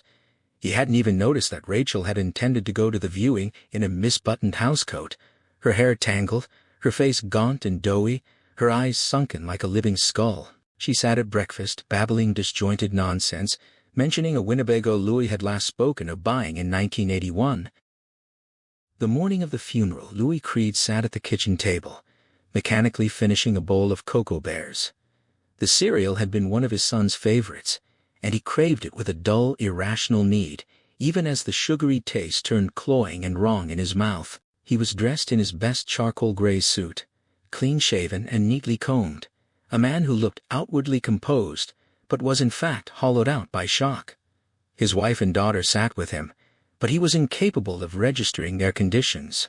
His mind was caught in a relentless loop, replaying the accident over and over, but always with a different ending, one where he was just a fraction of a second faster, and the terrible outcome was only a close call, a spanking, and a lesson learned. Ellie, dressed in her jeans and yellow blouse, was silent. She clutched a Polaroid enlargement to her chest, the photograph showing her younger brother grinning from his ski parka as she pulled him on her sled. Her own smiling face turned back toward him, both of them frozen in a moment of shared joy. She did not speak, and the picture seemed to be her only anchor. Steve Masterton, seeing the true depth of the family's devastation, stepped in.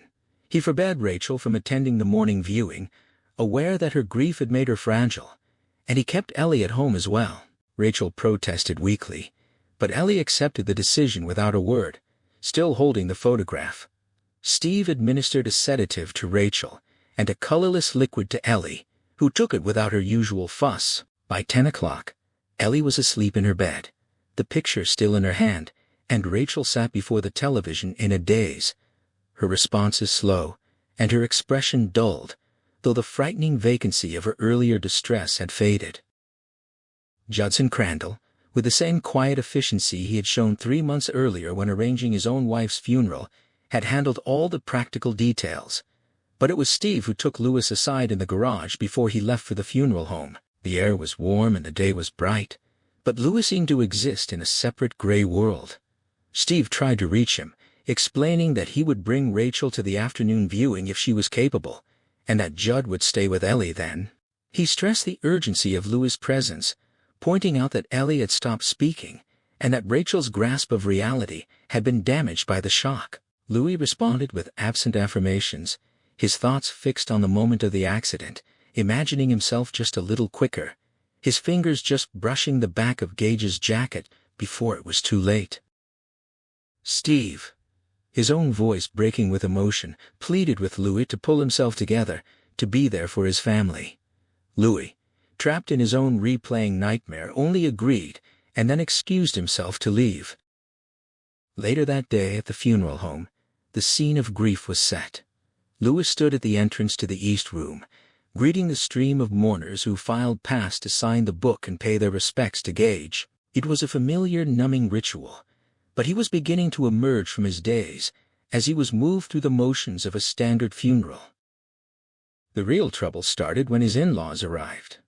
Erwin Goldman, his face a mask of cold disdain, passed by Louis without offering a handshake, his wife Dory trailing behind him under a heavy veil. Louis made a conciliatory gesture, but Goldman ignored him, his eyes filled with a bright, hard hatred that dismissed Louis entirely.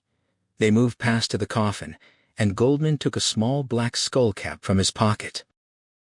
The impact of the encounter, the finality of the rejection, was a fresh wound on top of the grieving that Louis was already navigating. He stood alone at the entrance to the room, his mind still caught in the loop of a past he could not change, as the reality of the day's events pressed in on him from all sides. 2 days after Gage's death, Judd Crandall accompanied Louis to the funeral home to select a coffin. In his dazed state, Louis drifted past the showroom and down a corridor toward a plain white swinging door, a route that felt instinctively familiar to him, recalling his uncle's work in the funeral trade. Both Judd and the funeral director quickly steered him away, but Louis understood that the door led to the embalming room. The east room, where the viewing would be held, was filled with rows of plush folding chairs. At the front, surrounded by flowers, stood the coffin Louis had chosen, a rosewood model called Eternal Rest, lined with pink silk. The mortician had noted its beauty and apologized for the lack of a blue lining, but Louis assured him he and Rachel had no preference for such details. When the mortician turned the conversation to payment, Louis, feeling detached and surreal, imagined a grotesque voice advertising a free coffin deal, and he told the man he would pay with his MasterCard. The coffin itself was a heartbreakingly small 4-foot length, dwarf-sized, and its $600 price seemed absurd. Louis kept his distance, bothered by the cloying scent of the surrounding flowers that threatened to make him sick. At the entrance, a small book on a stand with a pen chained to it awaited the signatures of the attendees. Louis, stationed there by the funeral director, was to greet the mourners as they arrived. The custom struck him as bizarre and pointless, but he accepted it, reflecting on the collection of life event books they had accumulated. Wedding books, baby books, school yearbooks, and wondered what title this macabre new edition would bear. The first to arrive was Missy Dandridge, a kind neighbor who had often watched the children. She was deeply distraught, her tears flowing freely. Louis, moving mechanically, embraced her, finding a faint comfort in the human contact. She expressed her sympathy, voicing the usual platitudes and questions about Rachel's absence. Louis offered a brief explanation, and she promised to help with Ellie. As she moved away, Louis called her back to sign the book, almost laughing at the absurdity of the request. But her grief-stricken eyes sobered him, and he softened the request with a mention of Rachel. Her words of thanks and her thoughts on Gage's suffering struck him like a physical blow, unleashing a brief, intense flash of the accident's gruesome details. He nearly lost consciousness, the world fading to gray, but he steadied himself with an effort, reassuring her he was fine. The mourners filed in, a relentless procession of handshakes, hugs, and whispered condolences. Louis stood his ground, accepting it all, his collar and sleeve becoming damp with tears. The words repeated by the visitors about Gage's lack of suffering, God's mysterious ways, the boy being with the angels, felt increasingly like blows, each platitude boring deeper into the wound he carried. When Rachel's parents arrived, Louis's first thought was how right Rachel had been. Her father had aged terribly. He had become a graven, stooped figure, bearing no resemblance to the man Louis had known. His mother-in-law, Dory, was shrouded in black, her face mostly hidden under layers of netting. Their grief was palpable, and Louis, overwhelmed by the cumulative weight of the mourning, felt an urge to reconcile. He moved toward them, his own tears finally starting, and for a fleeting moment, he imagined that this tragedy could be a bridge, a chance to mend the old estrangement. It felt like the plot of a sentimental novel, a thought that briefly flickered through his mind before the reality of the situation reasserted itself. He was still standing there, watching them approach, the ache of loss and the weight of the day pressing down on him. Dory Goldman made a tentative movement toward Louis, her arms perhaps beginning to open, a garbled word of sympathy escaping her. But her husband, Irwin, pulled her back sharply. For a frozen moment, the three of them formed a stark tableau. Louis, with his arms half extended, in a gesture of reconciliation, the Goldmans standing rigid and unbending like figures atop a wedding cake. Louis searched his father-in-law's face and found no tears, only a bright, clear hatred that seemed to measure and dismiss him as the same insignificant man who had stolen his daughter away. Irwin's eyes softened only when they drifted past Louis, fixing on the small coffin. Louis made one last attempt to bridge the gap, urging them to find common ground. Dory offered a brief, kind-sounding word, but Irwin was already pulling her away, past him, not acknowledging his existence. They approached the coffin, and Irwin fumbled a small black skullcap from his pocket. Louis watched them go, a sour, acidic belch rising in his throat as he realized they hadn't signed the memorial book. The morning viewing finally ended. Louis called home speaking to Judd, who asked how it had gone. Louis gave a brief, non-committal answer and asked to speak with Steve. Steve reported that Rachel would likely be able to attend the afternoon session and asked how Louis was holding up. Louis responded with a curt, dismissive, "All right," though his mind was still churning with the insult of his in-laws' refusal to sign the book.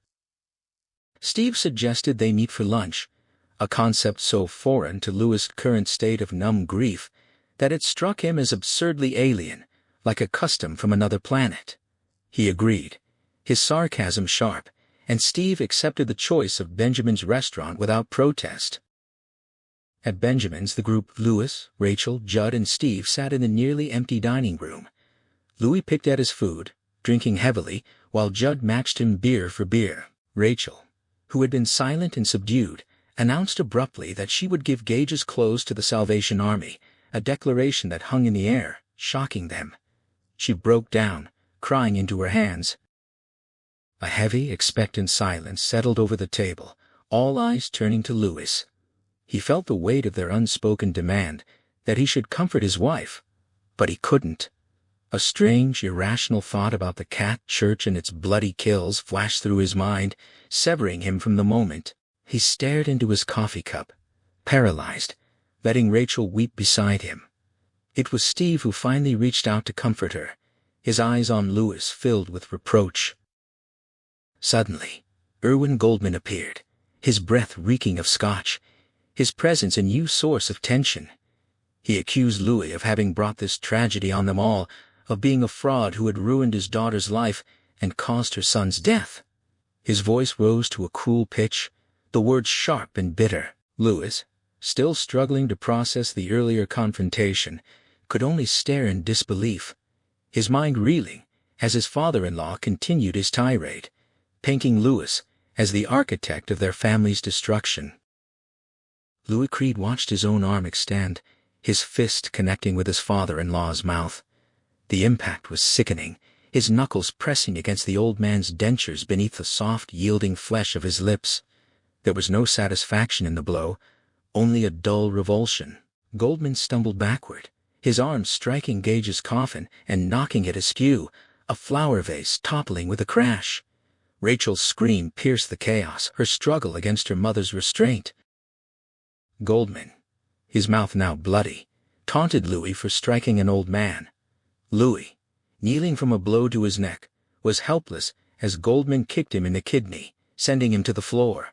Goldman's kicks kept coming, aimed at his buttocks, each one a fresh jolt of agony. Louis, on his side, managed to grab Goldman's shoe and shove, sending the older man flying backward onto the coffin with a sickening crash. The coffin's latch snapped as it toppled, and Louis caught a horrifying glimpse of gray fabric and a flash of pink Gage's hand before the lid slammed shut. Lying on the floor, Louis wept, the world reduced to his own grief and the fading image of Gage laughing with a Disney character. He heard Rachel's screams but could not move. The funeral director and Dory Goldman led Rachel away, leaving Louis alone in his shame and sorrow. Later, at home, he sedated Rachel and put her to bed. His apology met with her flat, strange acceptance that she was pretty bad. He left her, moving through the house in a daze, and found Ellie in her room. She had taken Gage's small director's chair into her own space, sitting in it with a Polaroid picture of her and her brother clutched to her chest. She was too big for the chair, but she refused to leave it. Louis turned off the TV and told her it was bedtime. She folded the chair, intending to bring it into bed with her. Louis, exhausted, offered to tuck her in and asked if she wanted to sleep with her mother. She refused, saying her mother stole the covers. In the room, Ellie unfolded the chair by her bed, an image that seemed absurdly like a psychiatrist's office. She prepared for bed, placing the picture of Gage on her pillow, and got into bed with it. Louis sat with her, trying to offer words of comfort, telling her, that love would help them through. But Ellie, her faith simple and profound, announced she would pray for Gage to come back, that God could undo this. Louis tried to reason with her, but she countered with the story of Lazarus, a tale of resurrection from her Sunday school, a detail that sent a chill through him. He cautioned her about the chair, warning it would break, but she was resolute in her plan to keep things ready for him, to hold on to the hope that he would return. Ellie insisted with serene certainty that God would prevent the chair from breaking, but Louis noticed the dark circles under her eyes and looked away, his heart aching. He thought that when the chair finally gave way, it might help her understand the finality of death a little better. She announced a plan to carry Gage's picture, sit in his chair, and even eat his breakfast, a cereal she had once declared tasted like dead boogers. She would force herself to eat lima beans, which she hated, read his picture books, and generally keep things ready for him, just in case. As she spoke, she began to cry, and Louis, feeling a strange, crazed logic in her ritual, gently brushed her hair back but did not try to comfort her. He understood the impulse to keep Gage alive in the present, to refuse to let him fade into the past. He told her not to cry anymore, that this wasn't forever, and she eventually fell asleep, her tears still wet on her cheeks. Louis kissed her, thinking that whatever the psychologist might say, he was for her keeping him alive, knowing that one day soon she would forget to carry the picture, and Gage would become just a memory, a part of the past. Leaving her room, Louis stood at the top of the stairs, considering sleep but knowing what he really needed. He went down to the cellar and retrieved a case of Schlitz light beer, a stockpile from a simpler time. He opened a can, and the cat church appeared, watching him with dull, strange eyes. Louis spoke to the cat, offering a bitter toast to his son and the future he might have had. He drank heavily, the beer loosening his thoughts. As he drank, the idea that had been forming in the back of his mind surfaced with terrifying clarity. He could bury Gage in the annex to the Pet Sematary. The thought, followed by a memory of Ellie's words about Lazarus, sent a chill through him. He remembered a premonition he'd had on the day of Ellie's first day of school, a feeling that something terrible was coming. He had known, he now believed, that Gage was doomed. Louis began to rationalize, recalling how church had returned, changed but still functional. He argued with himself, admitting that church was a poor imitation of his former self, but the idea had a powerful, almost glamorous allure. He remembered Judd's warnings about the secret place, about doing things because you wanted to or had to. He began to compile mental data, recalling the stories of Judd's dog Spot and Lester Morgan's bull Hanratty. The bull, he remembered, had turned mean. The dog's flesh had dimpled in at the old wounds. The place, once you knew it, became yours. He was deep in his thoughts, the logic of the idea weaving a dangerous spell around him. Louis sat in his kitchen, the weight of his drunken thoughts pressing down on him. He had claimed ownership of the dead creatures church brought home, acknowledging a dark pact with the secret place beyond the Pet Sematary. The idea of burying Gage there had taken root, a dangerous seed fed by grief and alcohol. He remembered the stories Judd had told him about the dog Spot, about the bull Hanratty who had turned mean. He was caught in a loop of reasoning, weighing the risks against the impossible hope. A knock at the door shattered his spiraling thoughts. It was persistent, and for a moment Louis froze, a cold terror gripping him as he imagined a warning from the dead, a vision of Victor Pascal come back to stop him. But when he opened the door, it was Judd Crandall standing there, his thin white hair blowing in the dark wind. Louis, his mind still reeling from the beer and the turmoil of the day, hesitated. Judd asked to come in, struggling to light a cigarette in the wind. Louis stepped aside and let him enter. They sat at the kitchen table, an unusual setting for them, sharing beers. Louis, blunt and tired, asked Judd directly why he was there so late. Judd's response was clear and unsettling. He admitted he knew Louis was thinking about something he shouldn't be, and he feared Louis was actually considering it. Louis denied it, but Judd pressed on, saying he might even be responsible for Gage's death. He accused Louis of planning to take Gage to the Micmac burying ground, and Louis's silence confirmed the thought. Judd explained his own history, the tangled ownership of the land where the burying ground lay, and the story of Anson Ludlow, who was struck by lightning there. He then told Lewis about Timmy Batterman, a soldier who had died in Italy, and whose father, Bill, had brought him back to life using the burying ground. Lewis questioned why Judd hadn't told him this before, and Judd answered that he hadn't needed to know then, but he did now. He revealed that Lewis had ordered a grave liner instead of a ceiling vault, a detail that suggested he had been planning to disinter Gage's body. Lewis acknowledged the truth, feeling the old man's scrutiny and the weight of his own intentions. Judd's story and his own actions were now bound together in a tense, silent standoff at the kitchen table. Lewis acknowledged that he understood the difference between a ceiling vault and a grave liner, his uncle's stories coming back to him. He recalled a tale of a difficult exhumation where a vault had almost been pulled from the ground whole, a costly and chaotic affair. But a grave liner was simpler, just a concrete box with no seal, easy to open. He knew what Judd was implying, that it would be easy to disinter Gage's body. Lewis tried to deflect, claiming he hadn't been thinking about that, but Judd pressed on. Lewis, tired and drunk, finally told him to just get on with the story. Judd began to speak, his voice low and gravelly. He described the day Timmy Batterman's coffin arrived in Orrington, unloaded by railroad men including Judd himself. Bill Batterman stood by, his face dry and stony, as the body was transferred to a mortuary car. Judd recounted the story of the Army officer from Graves and Registration, who was drunk and called the train a mystery train, a rolling funeral procession that would drop coffins at various stops along the way.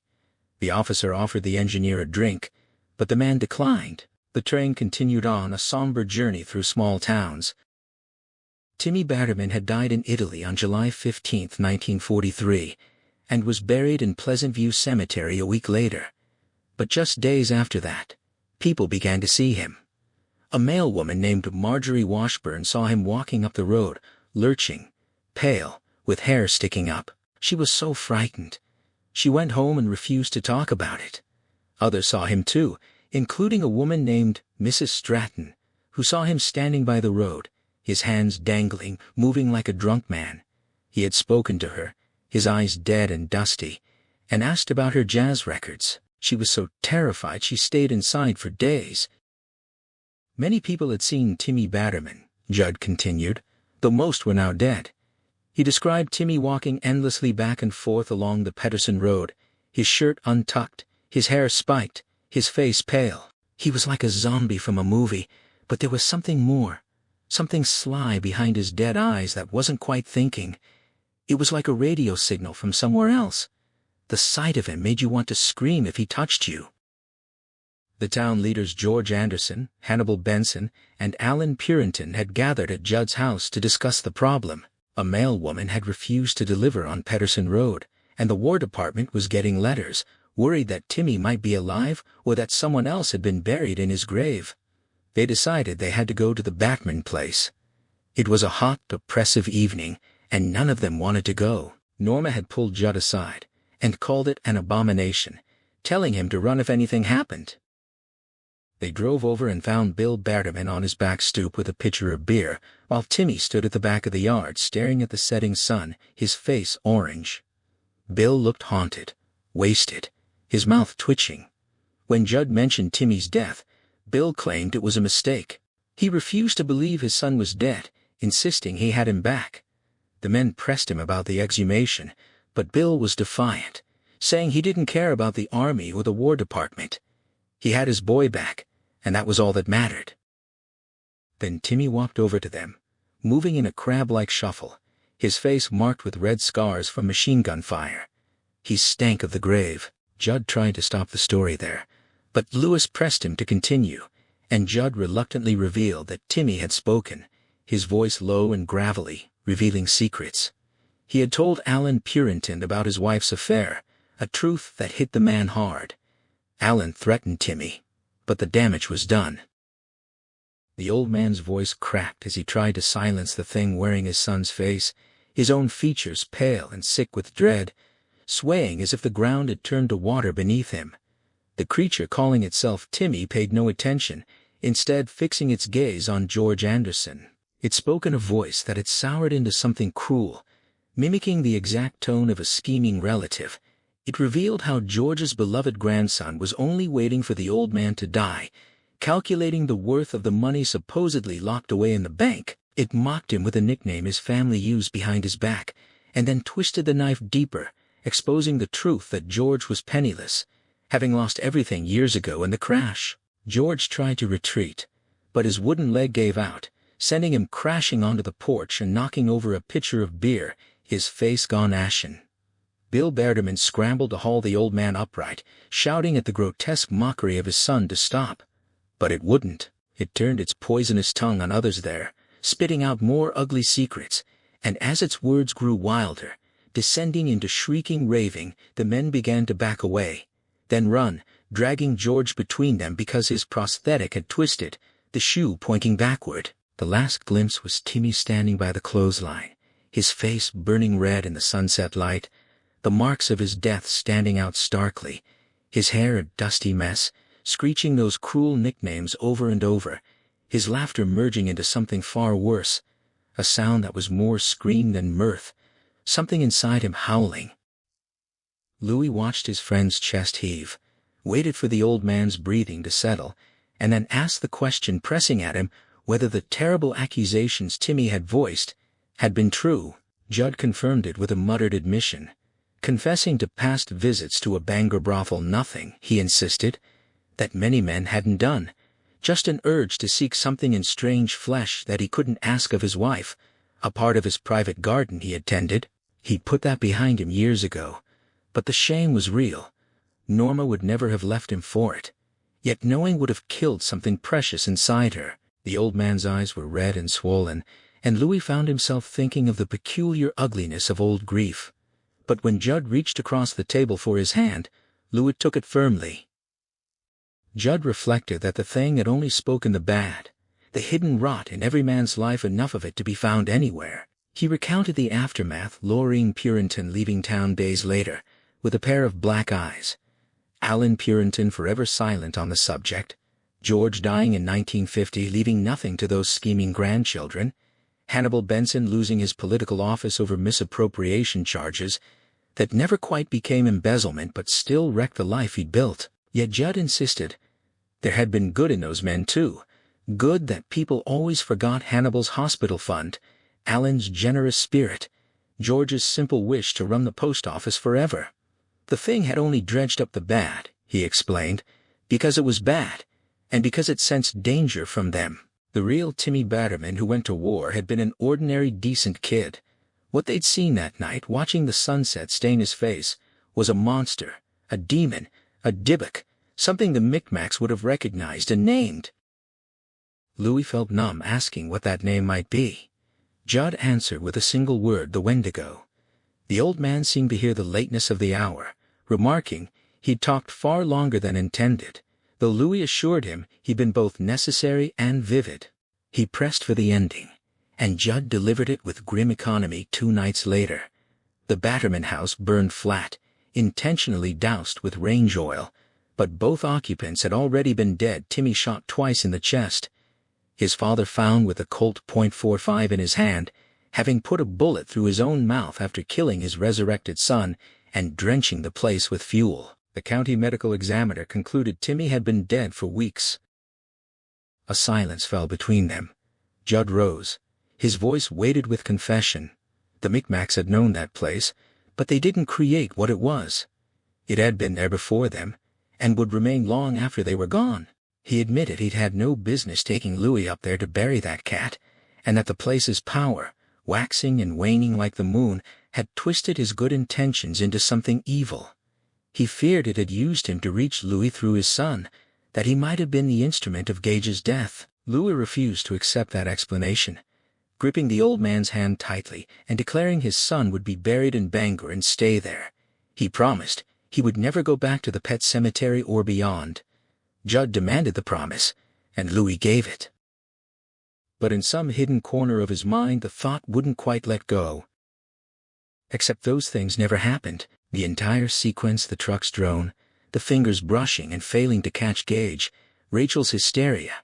Ellie's grief ritual, Steve's tears, the fistfight with his father-in-law, Judd's terrible story, all of it existed only in Louis' imagination during the split seconds as he sprinted after his laughing son. He heard Rachel screaming behind him, warning Gage to stop, but Louis didn't waste his breath shouting. It would be close, and some part of him remembered Judd's first-day warning about the road's danger to kids and pets. Gage's chubby legs pumped as he ran down the gentle slope toward the shoulder, and against all probability, he didn't trip. The truck's growl filled the world now, the same low rumble Louis heard from his bed sometimes when drifting toward sleep, then a comfort, now a terror. He prayed desperately, begged God to let him catch the boy. Louis launched himself, flying horizontally like a desperate tackle, his shadow tracking across the grass beneath him, and as Gage's forward motion carried him onto the blacktop, Louis' fingers brushed the jacket and snagged it. He wrenched his son backward, crashing hard onto the gravel shoulder, bloodying his nose, his groin singing with sharp, sickening pain, but the relief that followed smothered everything as Gage landed hard and began to wail. The truck thundered past, its air horn blaring. Louis hauled himself up, cradling his son while Rachel ran to them weeping, scolding the boy about the road's dangers, and Gage stared up at her, stunned into silence by her tears. She pointed out Louis's bloody nose and then hugged him fiercely. He responded with a pained grunt, remarking that his injury was the least of it, because he suspected he'd rendered himself sterile, and she laughed through her hysteria. Her laughter spiraled into something too wild, too unmoored, and for a stretch of seconds Louis feared for her. The certainty crystallized in his mind that if Gage had truly died, the loss would have shattered her completely. But Gage hadn't died, all of it. The entire horrific sequence had been only an elaborately detailed fantasy that played out in his head while his body outraced the actual danger on a sun-drenched May afternoon. And so Gage lived. He went to grammar school and at 7 began attending camp, revealing a natural, unexpected talent for swimming.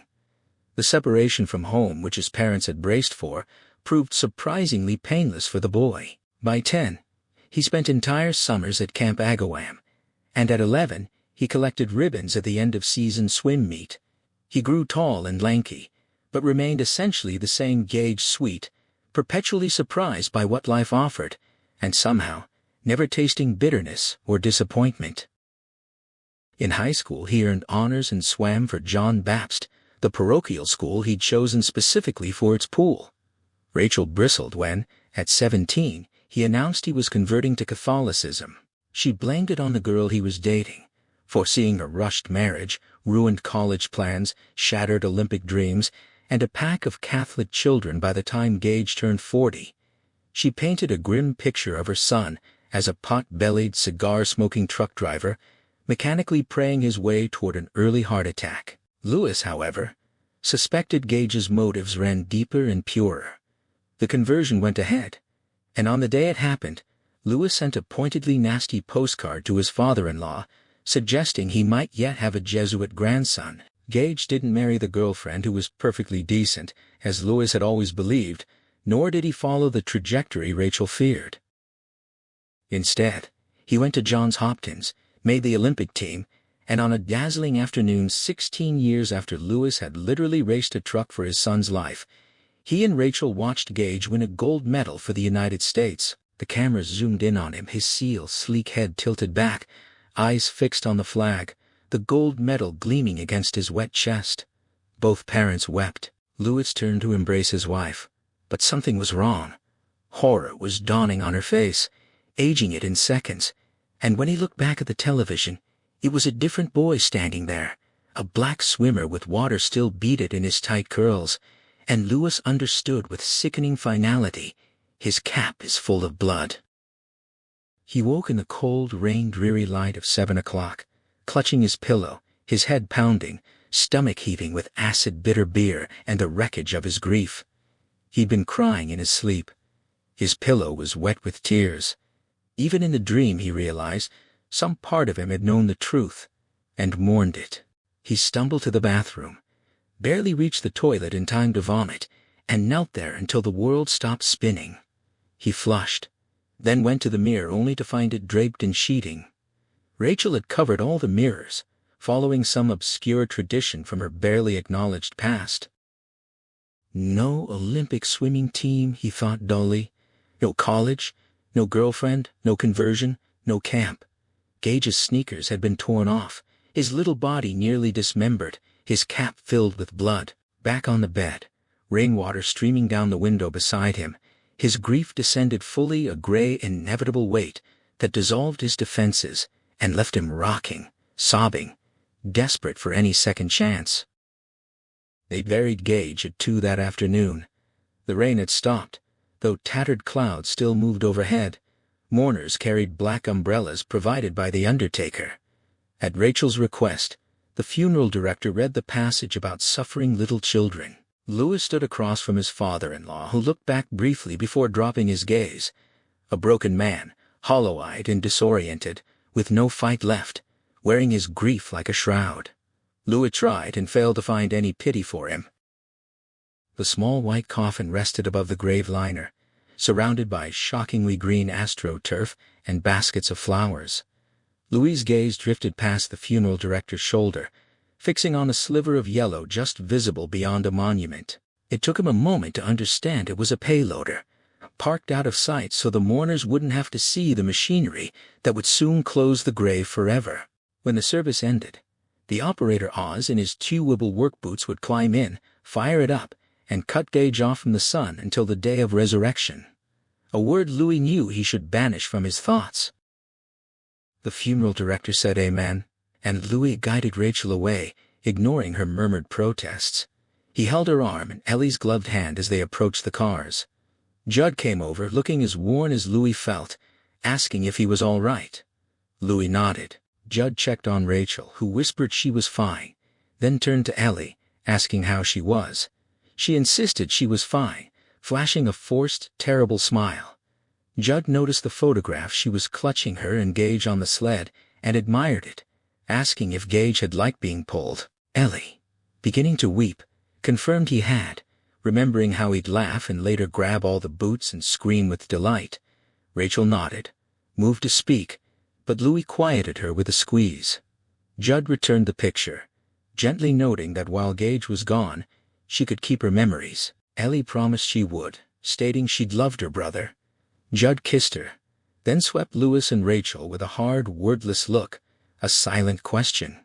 "What are you doing for her?" Louis understood the unspoken accusation but had no answer. He looked away. There was nothing he could offer his daughter, yet his thoughts were still consumed entirely by his dead son. By evening, a fresh bank of clouds had rolled in, and a strong west wind began to gust. Louis grabbed his light jacket, zipped it, and took the civic keys from the wall peg. Rachel asked where he was going, her voice flat and disinterested. After supper she'd started crying again, gentle, ceaseless weeping that seemed unstoppable. He'd made her take a Valium.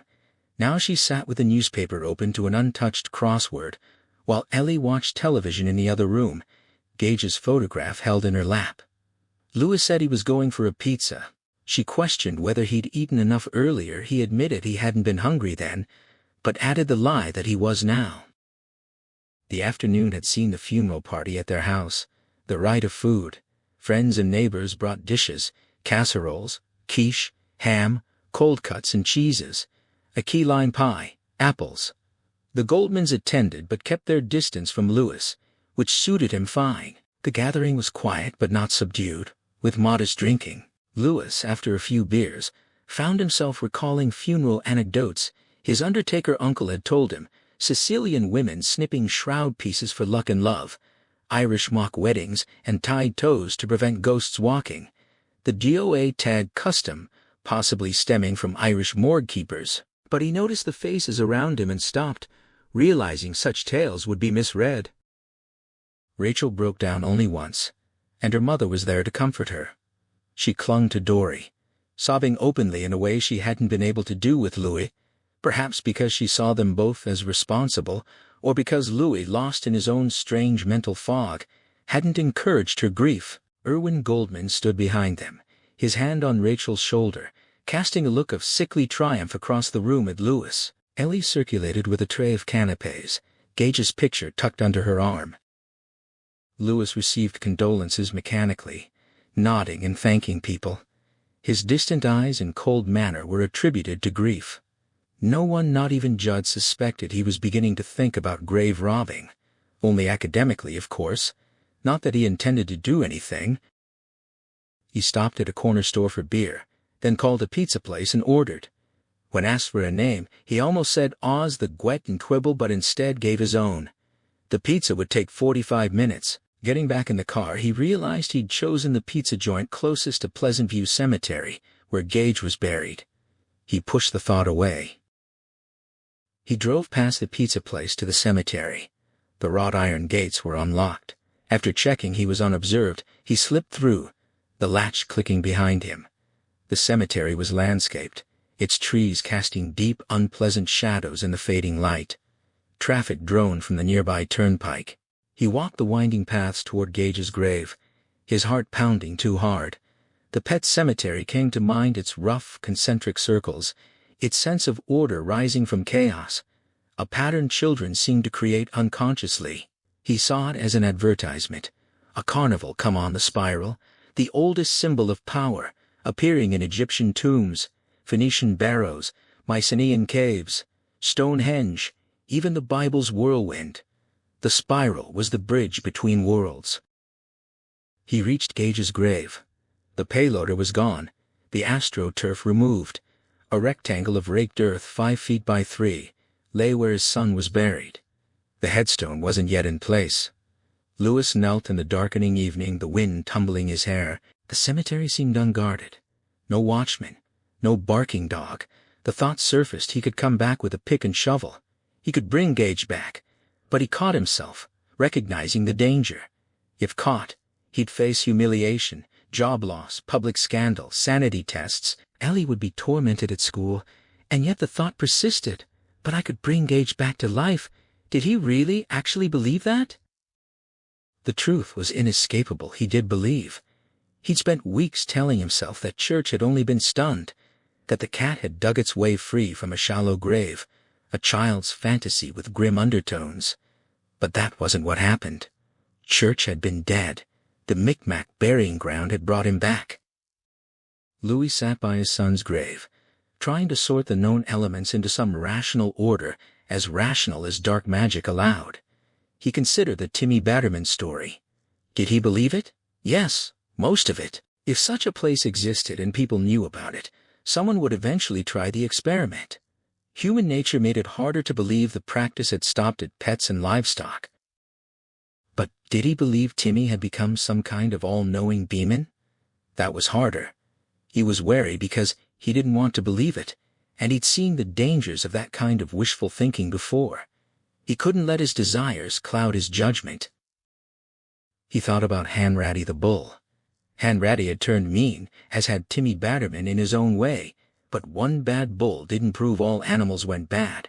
Look at Spot, at the parakeet, at church. They'd all come back changed, but the change was manageable. Spot had been enough of a dog that Judd still recommended the process years later, even if he later tried to justify and hedge with confused philosophy. How could Louis refuse this chance based on one story? One swallow didn't make a summer. His own mind protested. He was slanting evidence toward the conclusion he wanted. What about Church's muddled state?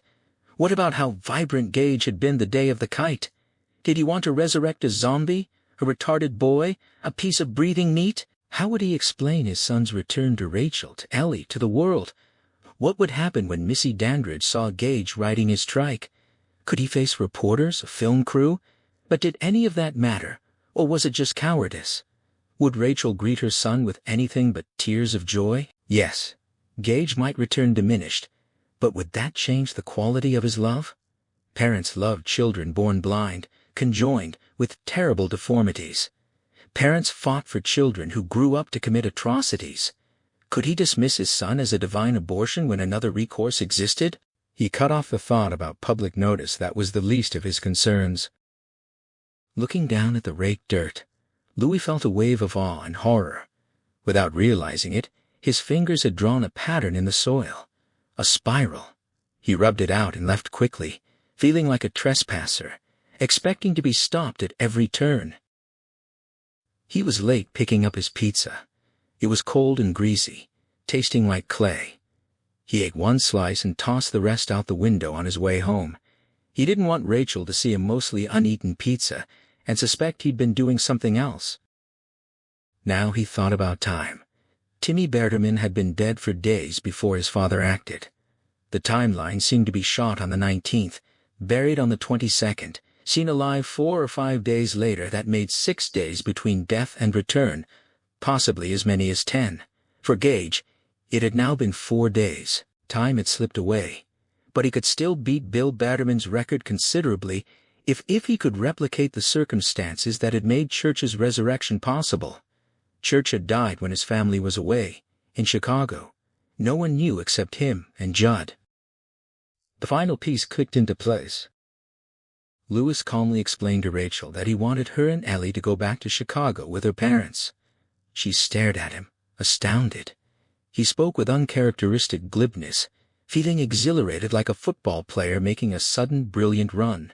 He'd never been a good liar, but now a stream of plausible falsehoods poured out. The fight with her father was actually a reason to go. He claimed it was time to heal that wound. Rachel protested.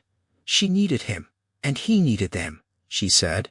He argued back forcefully that they were in no shape to stay, that Gage was everywhere in this house, and it was worse for Ellie. He saw pain flicker in her eyes and felt shame at the cheap victory.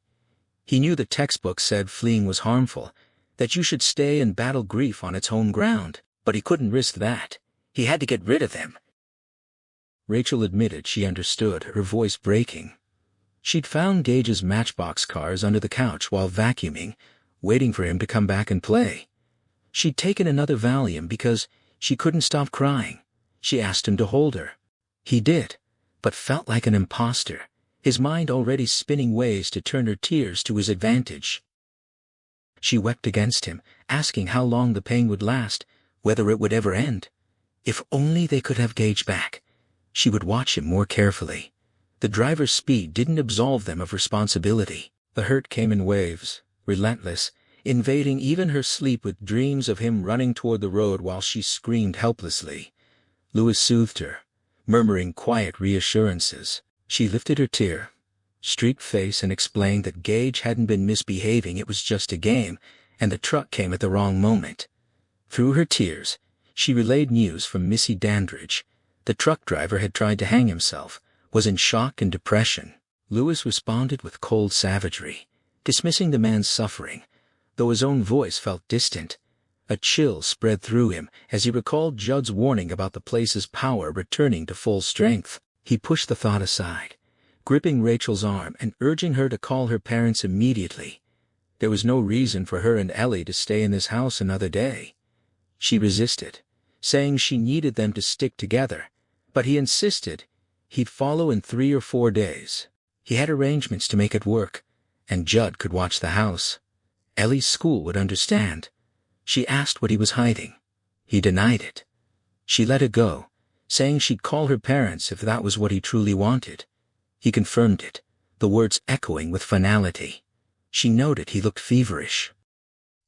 The Goldmans were overjoyed by Rachel's proposal, less thrilled about Lewis joining them later, but it didn't matter, since he had no intention of going. Airline reservations, which he'd feared might be a snag, came through with surprising ease seats on a Bangor to Cincinnati flight, with cancellations on the Cincinnati to Chicago leg. It was almost like magic, Lewis thought, and immediately Judd's worried voice echoed in his mind about the place's growing power. He dismissed it rudely. He'd accepted many strange things lately, but influencing airline ticketing was too much. Rachel mentioned packing. Lewis told her to take 1 suitcase. She was startled for both of them? He conceded. She could take a couple of tote bags, but advised against overpacking for a longer stay than a week or 10 days. They had credit cards, they could buy what they needed. She worried about affording it, and he assured her they had money. She suggested using Gage's college fund, but her face crumpled again at the thought. While she packed upstairs, the phone rang. Lewis sprang for it, expecting Delta with bad news. It was Irwin Goldman. When Louis offered to get Rachel, Goldman said no, he wanted to talk to Louis. His voice was strained, as if pushing words against resistance. He said Dory had wanted him to apologize for his behavior, and he agreed. Louis's response was dry and mechanical, dismissing the need. Goldman insisted, his voice trembling with urgency, describing what he'd done as inexcusable. Louis's suggestion that Rachel and Ellie come out had shown him how big Louis had been and how small he himself had been. Louis recognized the pattern, Rachel's own way of apologizing after getting what she wanted. The old man was getting his daughter and granddaughter back, running home to Daddy, and now he could afford to be magnanimous. Louis felt sick, wishing Goldman would drop dead if it wouldn't screw up his plans, but he kept his voice even, saying it had been an emotional day for everyone. Goldman persisted, nearly weeping, saying he'd hurt Rachel and Louis when they needed help. He mentioned their other daughter, Zelda. Louis acknowledged he knew about her. Goldman described how difficult it had been, most difficult for Rachel, who was there when Zelda died, but hard for Dory and him too. Dory had nearly had a breakdown. Louis wanted to shout that Rachel had probably had a breakdown too and was still traumatized, that this new tragedy was a miracle she wasn't hospitalized. But he stayed silent. Goldman explained how they'd clung to Rachel ever since, always wanting to protect her and make up for what happened. The old man's tears made Louis's hatred harder to sustain, more difficult, but not impossible.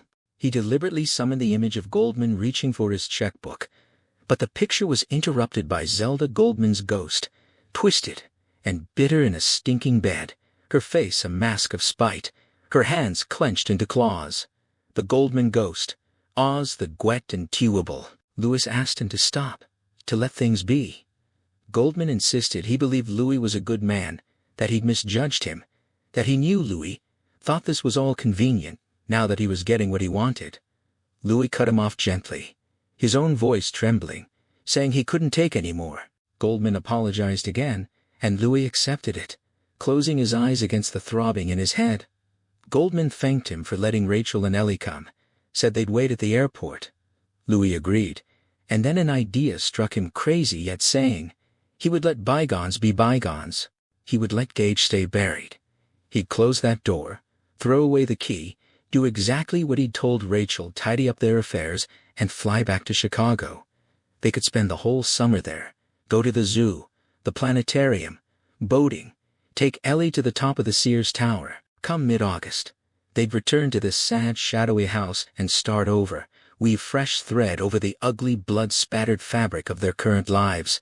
But would that be murdering his son a second time? A voice inside tried to argue.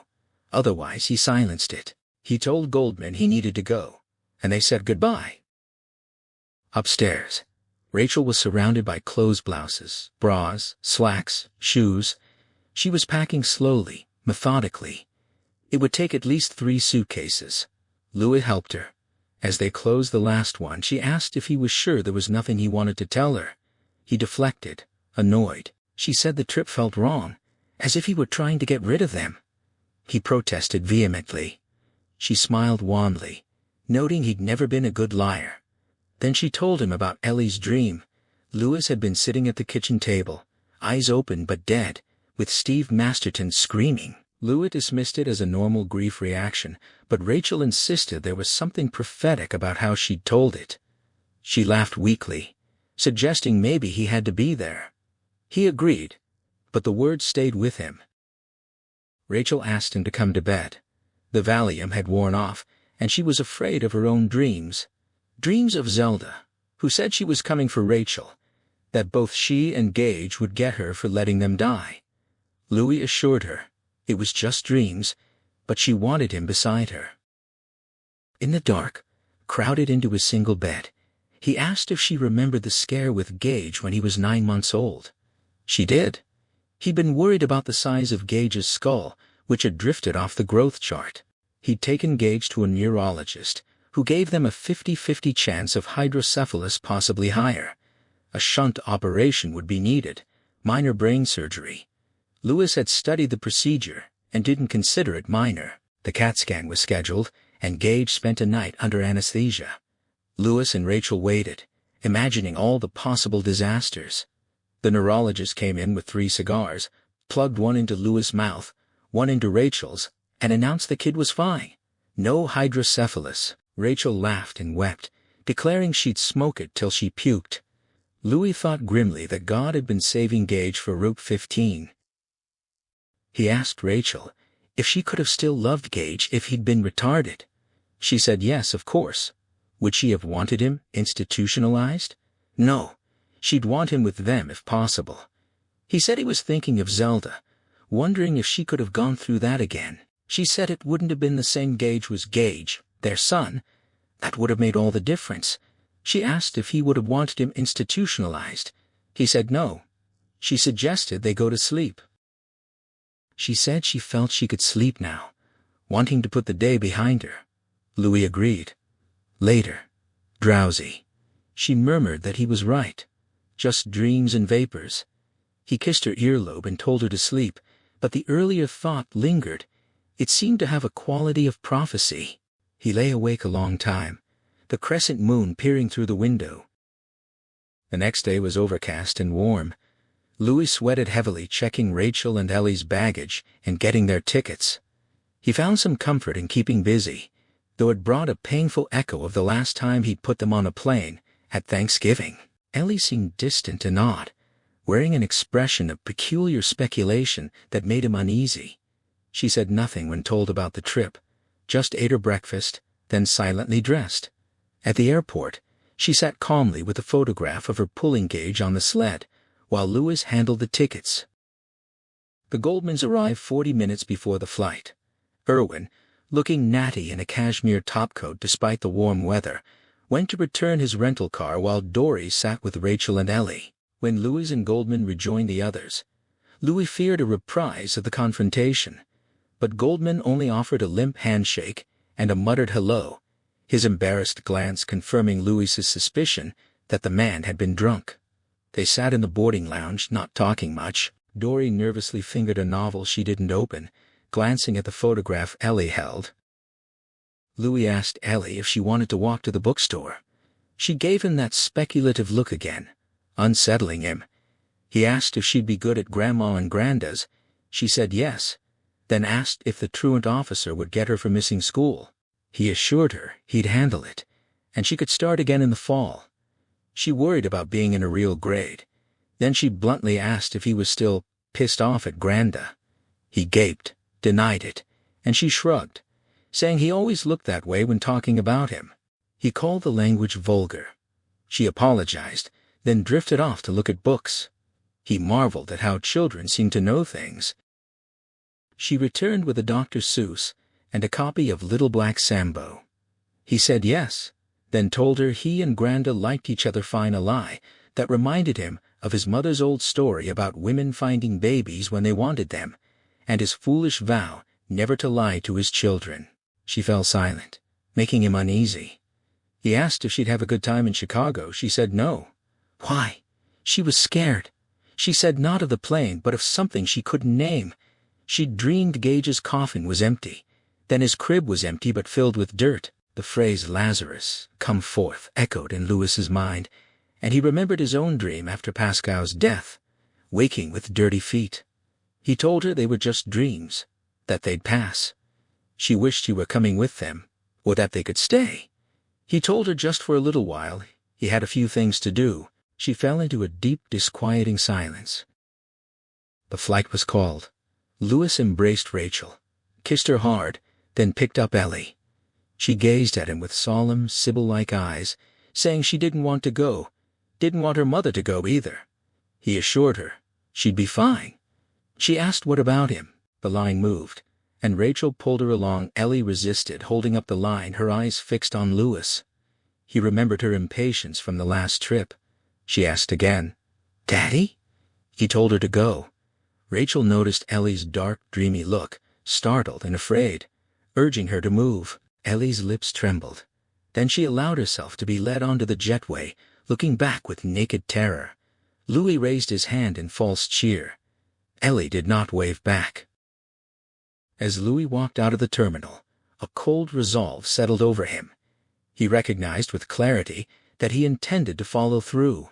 His mind, sharpened by years of academic discipline and practical necessity, had already broken the problem into components. This was just another exam, the biggest he'd ever taken, and he meant to ace it. He drove to Brewer and parked across from a hardware store. Inside, he asked for a heavy square flashlight and something to hood it. The clerk, a sharp-eyed man, smirked and asked if he was going jacklighting. Louis denied it flatly, saying he had no license. The clerk laughed, suggested, felt with a hole poked in it to cut the beam, and Louis agreed. He added a pick, a short-handled shovel, a long-handled spade, rope, work gloves, and a canvas tarp to his order. When the clerk raised an eyebrow, Louis explained he had a septic tank to dig up, and nosy neighbors hooding the light might help avoid fines. The clerk joked about a clothespin for his nose. Louis laughed dutifully. He paid cash for the $58.60 purchase. He considered his vehicle options. The station wagon had a bad wheel bearing he'd been putting off, and the Civic was a hatchback. He didn't want Judd Crandall spotting the tools. Then he realized he didn't need to go back to Ludlow at all. He crossed back into Bangor and checked into a motel under a false name, paying cash. He tried to nap, knowing he'd need rest for the wild work ahead, but his mind refused to shut down. Lying on the motel bed, fully dressed except for his shoes, he felt utterly disconnected from his life, his family, his work. He was nowhere, and the thought struck him that before he saw any familiar faces again, he would see his son. His plan unspooled in his mind. He examined it from every angle, searching for flaws. He felt like he was walking a narrow beam over a gulf of insanity madness all around him, soft and fluttering. He studied the details at 11 o'clock. He'd dig up Gage's grave, wrap the body in the tarp, and put it in the Civic's trunk. He'd refill the grave, drive to Ludlow and take a walk into the woods. If Gage returned, the path forked. One possibility. Gage would come back as Gage, perhaps stunned or slow, but still his son. The other, some monster, some demonic entity, would emerge from the woods. He'd accepted enough that the idea of monsters didn't make him balk. Either way, he and his son would be alone, and he would make a diagnosis of body and spirit. He'd expect some degree of retardation, judging from Church's example. Over 24 to 72 hours, he'd determine if Gage could be reintegrated into the family. If the loss was too great, or if evil had taken hold, he would kill him.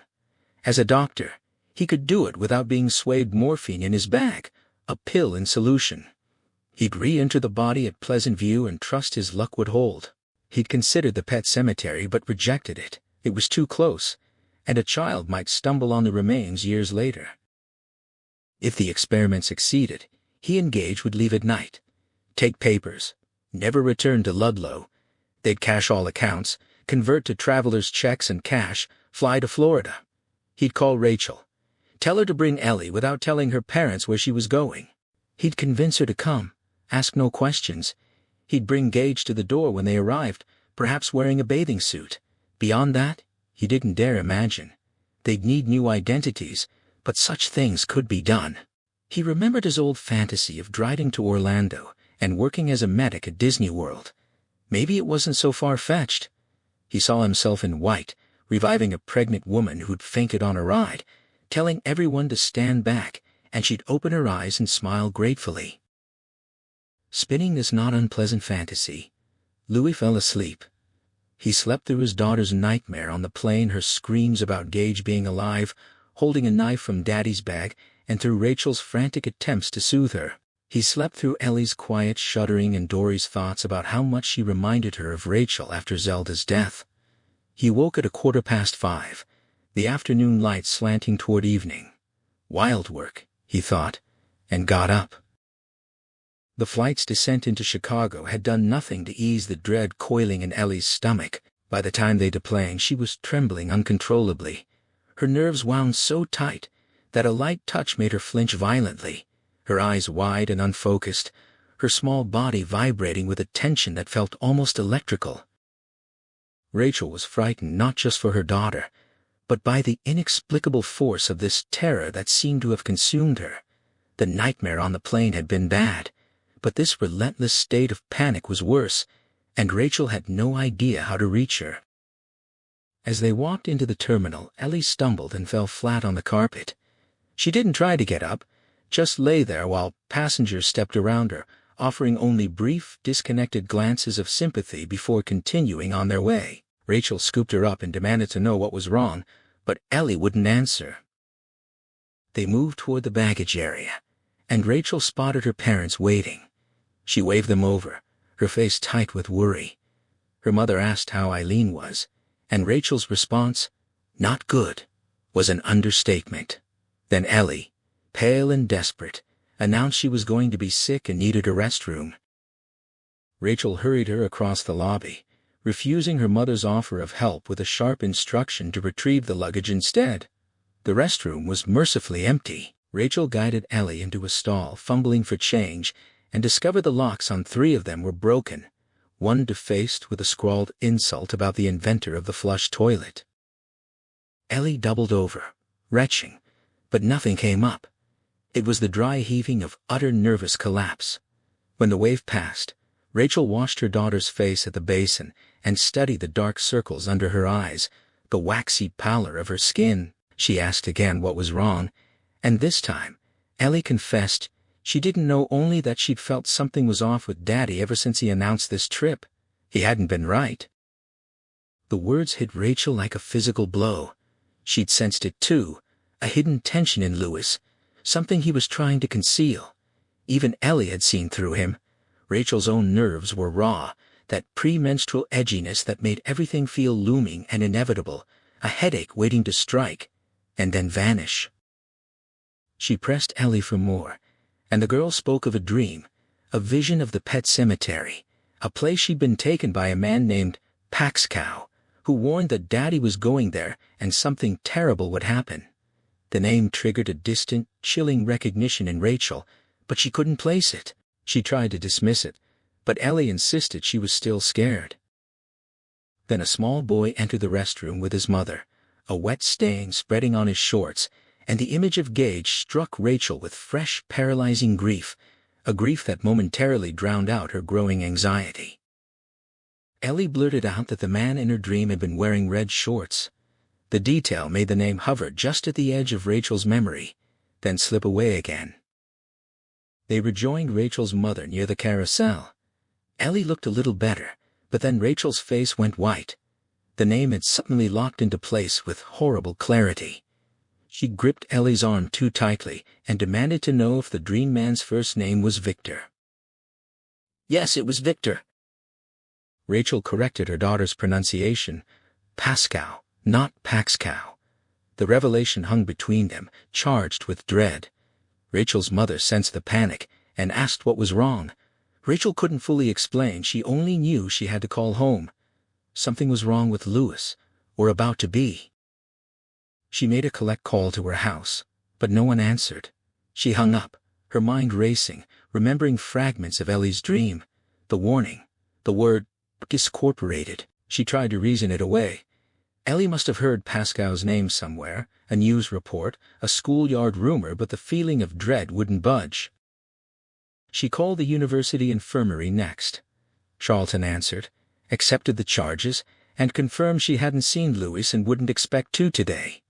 Rachel left a message, then hung up, trembling. Suicide. The thought came cold and sharp. Was that why Louis had sent them away, so he could be alone? Was this the blow Ellie's dream had predicted? She called Judd Crandall Collect. After a breathless moment he accepted, and Rachel asked if he'd seen Louis. He hadn't, not today. He asked where she was, and when she said Chicago, his voice sharpened. Louis wasn't with her. She could hear the worry in his silence, and then he asked if it had been Louis's idea for her to leave. She admitted it was. She pressed him. He knew something was wrong, didn't he? After a long pause, Judd asked to hear Ellie's dream. Rachel knew then that something terrible was unfolding. After the call, Judd pulled on a light coat. The sky had gone overcast, and the wind was rising as he crossed the road toward Louis's house, pausing at the shoulder to scan for traffic.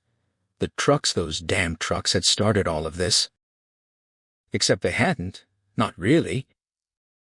He could feel the pull again, from the pet cemetery, and from something further beyond, where once that voice had been almost seductive, a whisper of comfort and strange power. It had changed. Now it was lower, threatening, grim. A warning, stay out of this. But he couldn't. His responsibility ran too deep. Louis's Civic was gone from the garage. Only the dusty station wagon remained. Judd tried the back door and found it unlocked. He called out, knowing there would be no answer but needing to break the heavy silence. His body ached. Old age settling into his limbs, his back stiff, a dull pain in his hip like a screw being twisted. He moved through the house methodically, checking for signs that would have alarmed him, save toys, clothes put aside, a crib set up again. He found none of those things, and yet the house felt hollow, as if waiting to be filled with something ominous. Maybe a trip to Pleasantview Cemetery, he thought. See if Louis there. But the danger wasn't in Bangor. It was here, in this house, and beyond it. Judd crossed back to his own place, grabbed a six-pack from the fridge, and settled into his chair by the bay window. He cracked a beer, lit a cigarette, and watched the afternoon fade. His mind drifted, sinking into memories with that sharp clarity age brings. He recalled Lester Morgan's bull hand-ratty eyes rimmed with red, charging trees in mindless fury, until Lester had to put him down. The memory left a sick dread in Judd's stomach, the same dread he felt now. He drank and smoked as daylight drained away. The cigarette tip glowed like a red eye in the darkness.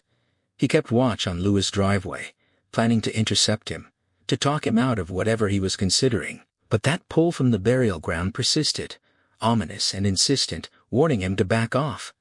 He ignored it as best he could. Meanwhile, at a Howard Johnson's in Bangor, Louis was eating a tasteless dinner steak, potato, green beans at a corner table.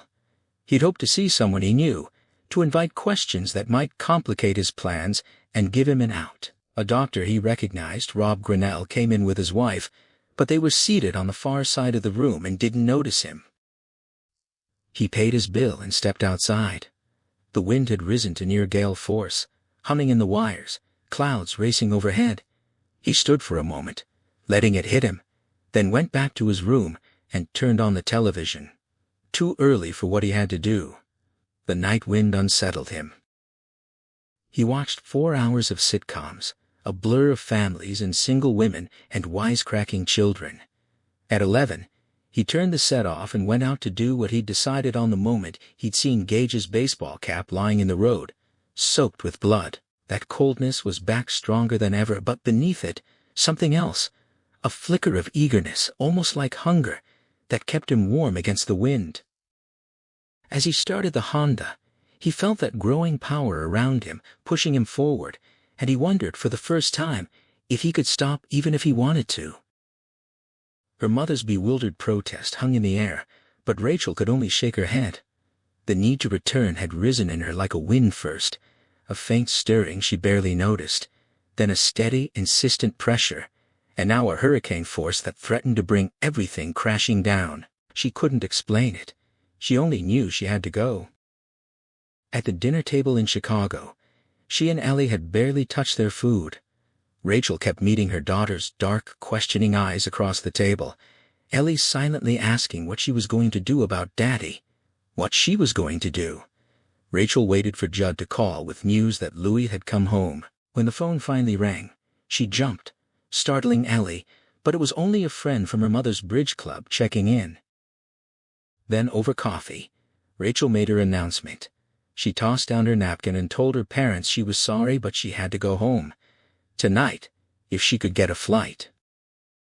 Her parents stared in disbelief. Ellie closed her eyes, in an expression of adult relief that would have been comical if her face hadn't been so strained and waxy.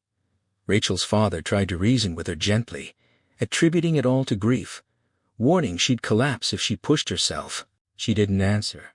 She went to the phone, found the airline listing, and dialed Delta while her mother hovered, urging caution.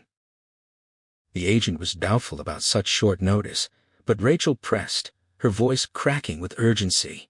She'd take standby. anything. While she waited on hold, Ellie moved to her side, a cool hand on her arm. Rachel looked up to see her parents watching them from across the room, the wary look people give suspected lunatics. Ellie pleaded in a whisper not to let them stop her. Rachel promised, using the old pet name Big Sister out of habit, then winced at the reminder of what she'd lost. Ellie confirmed the urgency ran deeper than just the dream. It was everything now, a feeling running through her like a current, like a wind. But she couldn't remember the rest, only fragments. Daddy, church, Gage, not how they fit together. Rachel held her, and promised it would be all right, though she didn't believe it. The reservation clerk returned with a complicated route that would get her to Bangor very late. Rachel took down every detail, signaling to Ellie with a hopeful circle of her fingers. She booked it all, and hung up, drained but relieved. Her father offered to drive her, though he warned he might be wrong to enable what he saw as craziness. Ellie's fierce protest, "It's not crazy," startled him into silence. Rachel's mother, uneasy herself, told him to drive her. At the door, Ellie stopped her with a worried face glistening with sweat. "Just 2 words, be careful." In Bangor, Louis parked the Honda on Mason Street, a boundary of Pleasant View Cemetery. The wind was fierce, almost wrenching the door from his grip. He retrieved the tarpaulin-wrapped tools from the hatch, standing in a pocket of darkness between streetlights, scanning for traffic before crossing. The elm branches groaned overhead, a sound that stirred grim associations in his mind. Fear coiled in his chest. This wasn't wild work. It was madness. No traffic.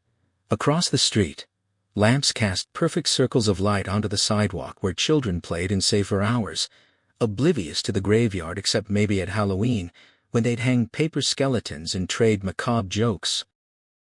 He muttered his son's name. Gage was in there, behind that iron fence, imprisoned under dark earth. He was going to break him out or die trying. Louis crossed, tossed the bundle over the fence. It clinked as it landed and walked away, marking the spot in his mind. He followed the fence to the gate, a slim cathedral of wrought iron. He reached out. Locked. The locked gate was a cold, undeniable fact. Of course it was locked. Who would leave a cemetery unsecured after 11? He'd have to climb, and hope no one happened to glance away from their television long enough to spot him. The image of himself as the world's oldest, slowest kid scrambling up wrought iron sparked a bitter, self-mocking thought, a perfect tip for the police, all those morbid puns waiting to be made. He walked on, following the fence, sweat cooling on his forehead in the wind. The fence loomed 9 feet high, each stave tipped with an arrow point that looked less decorative by the minute. If he slipped, that weight would drive one of those points right through him, not just his groin, but his chest, his lungs. He'd be skewered, hollering until someone found him. There had to be a way in, had to. He circled the cemetery, his mind churning through options. Maybe he should go home and come back tomorrow, hide out until midnight. But what about the gear he'd already tossed over the wall? And deeper than that, he knew if he didn't do it tonight, he'd never do it. The resolve wouldn't come again. He pressed on, the wind chasing him.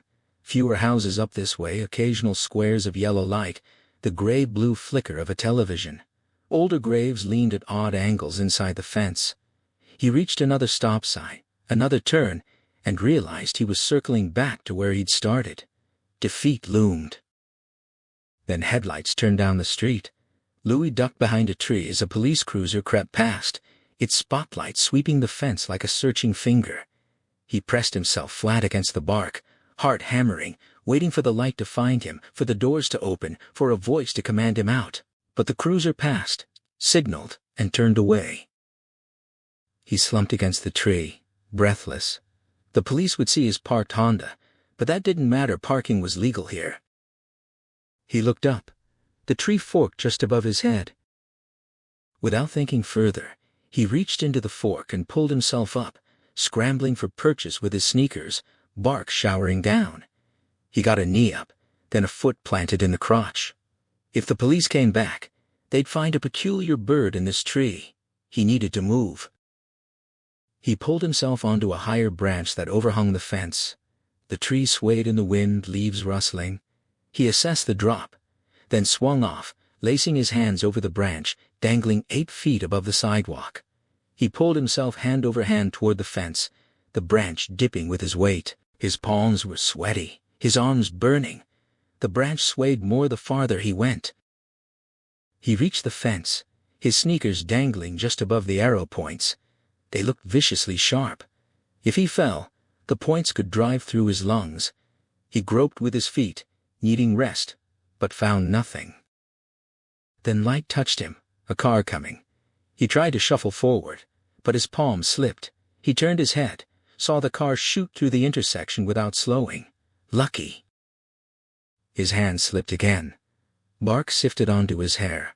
One foot found a point, but his pants leg caught on another. He jerked his leg. There was a tearing sound. Then he was standing on 2 points, the pressure painful but the relief in his arms greater. Breathing hard, he wiped one hand on his jacket, then the other, and swung forward, lacing his fingers comfortably along the slim branch. The branch dipped alarmingly. He let go, dropping on faith. He landed badly. His knee slammed against a gravestone, sending a lance of pain up his thigh. He rolled on the grass, clutching his knee, lips skinned back in a grimace. The pain faded slowly. He could flex the joint. He'd be all right if he kept moving. He got up and limped along the fence toward Mason Street, his knee aching but easing as he went. He should have brought aspirin. Too late now. He faded back into the shadows when cars approached. On Mason Street, he kept well back from the fence until he was opposite his Civic. He was about to trot down and retrieve his bundle when he heard footsteps and a woman's laughter. He crouched behind a grave marker. His knee couldn't take a squat and watched a couple walk up the far side of the street, arms around each other, moving from pool to pool of light. The image stirred a strange association, some old TV show. He imagined rising up like a ghost and crying out a nostalgic catchphrase. They stopped and embraced in the light just beyond his car. Watching them, Lewis felt a sick wonder and self-loathing. Here he was, crouching behind a tombstone like a character from a cheap comic, spying on lovers. The line between sanity and madness seemed terrifyingly thin. Climb a tree? Drop into a graveyard, watch lovers? Dig holes? Was it that simple? He'd spent 8 years becoming a doctor, and in one step, he'd become a ghoul. He pressed his fists against his mouth, fighting the urge to make some sound, and reached for that cold interior sense of disconnection. It was there. He drew it around himself like a shield. Once the couple disappeared into their apartment building, Louis moved with urgency. He ran to the fence, crouched low, and felt through the brush until his fingers found the rough canvas bundle. He lifted it, listening to the muffled clank of tools inside, and carried it to the gravel drive that led through the gates. He paused to orient himself straight up, left at the fork. Simple. He walked along the edge of the drive, staying close to the shadow of the elms in case a caretaker appeared. At the fork he bore left, approaching Gage's grave, and then, appallingly, he realized he couldn't remember his son's face. He stopped, staring into the rows of graves, trying to summon the image. Individual features surfaced: the fine blonde hair, the slanting eyes, the small white teeth, the scar on his chin from a fall. But he couldn't assemble them into a whole. He saw Gage running toward the road, but his face was turned away. He tried to picture Gage in his crib on the night of the kite-flying day, but there was only darkness. "Gage, where are you?" A thought surfaced. Unwelcome perhaps. Gage was happy where he was with angels, or simply sleeping. Did he really know what he might wake? He questioned his own control, his motives, why he was ignoring every warning. Then the coldness returned, and he realized the question was pointless. He would see Gage's face soon enough. The headstone was before him now, simple and stark, with fresh flowers laid at its base. His heart beat heavily. This was it. He glanced inward one final time and confirmed his intent. He nodded, retrieved his pocket knife, and cut the strapping tape on his bundle. He unrolled the tarp at the foot of the grave like a bedroll, and laid out his tools with the precision of a surgeon preparing for a procedure. The felted flashlight, the pick, the shovel, the spade, the rope, the gloves. He put on the gloves, grabbed the spade, and started digging. The ground was soft, the work almost easy, a stark contrast to the stony soil where he would rebury his son later. He fell into a rhythm, throwing dirt to the left, stepping into the grave as it deepened. The smell of fresh earth brought back memories of summers with his undertaker uncle. He paused once to wipe sweat from his brow, remembering the nickname for graveyard sexton's digger. At 20 minutes past midnight, he checked his watch. Time was slipping away. 40 minutes later, the spade scraped concrete. He shone the flashlight and saw the gray-silver line of the grave liner top. He cleared the dirt carefully, wary of noise. Then he climbed out, threaded rope through the iron rings on one half of the segmented top, lay down on the tarp, and pulled. The concrete slab came up easily, pivoting upright over a square of blackness. He didn't need the rope for the other half. He could stand on the liner sides. He climbed back down, careful not to overturn the slab, pebbles rattling into the hole. He grasped the second half and pulled. A cold squelch under his fingers, an earthworm. He wiped it off with a choked cry of disgust. Then he shone the light downward. The coffin rested there, the box he was supposed to bury his hopes in. Fury erupted, clean and white-hot. He grabbed the spade and brought it down on the latch once, twice, again and again, his lips drawn back in a grimace. The latch splintered on the first stroke, but he kept swinging, needing to hurt the coffin itself. Sanity returned. He stopped. The spade blade bent and scratched. He scrambled out of the grave on weak, rubbery legs, sick to his stomach, the anger gone as quickly as it had come. The coldness flooded back, and he felt utterly alone, disconnected, an astronaut adrift in blackness. He wondered if Bill Batterman had felt this way. He lay on his back, waiting for control to return. When his legs steadied, he slipped back into the grave and shone the light on the latch. It wasn't just broken, it was demolished, every blow guided to that exact spot as if by some external force. The wood around it was splintered. He tucked the flashlight under his arm, squatted slightly, and slid his fingers into the groove of the lid. He paused for a moment, not quite a hesitation, and then opened his son's coffin. Rachel's frantic race through Logan Airport had come down to a matter of minutes, and she'd lost. Her Chicago flight had arrived 15 minutes late, leaving her 13 minutes to make the connection. The shuttle bus that circled the terminals didn't come. At 11:25 she started running, her low heels buckling, forcing her to kick them off and sprint in her pantyhose. She burst through Delta's doors at 11:37, breathless, a stitch burning in her side. The clerk confirmed the flight was still at the gate, but it called final boarding. No bags to check, she should run. She pounded up the dead escalator, tasted copper in her mouth, threw her tote through security, snatched it back, and ran again. The monitor showed Flight 104 still boarding, but as she watched, the word flickered to departing. She reached the gate just as the attendant removed the sign. The plane had rolled out at 11:40. If she'd been 4 minutes sooner... Frustration and despair broke from her in a raw cry. She walked away, staggered by a wave of faintness, and collapsed into a chair until the darkness passed. Then she slipped her shoes back on, picking a cigarette butt off her torn stocking, and walked back to the terminal.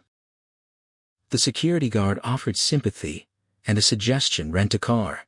Rachel seized on it. She couldn't make the Portland flight anyway, so she'd drive straight through 250 miles, maybe 4 hours at 65. She'd stop for coffee and a bathroom break, but she could be in Ludlow before dawn. She thanked the guard and headed for the rental desks, feeling she deserved a little luck. In the cemetery, Lewis had opened his son's coffin. The smell hit him first, and he recoiled, gagging. He hung on the edge of the grave, fighting nausea, but his entire meal came up in a sudden spurt. He vomited to the side, then pressed his head against the ground, panting, until the sickness passed. He shone the flashlight into the coffin. Gage's head was gone. His hands trembled violently, the beam jittering.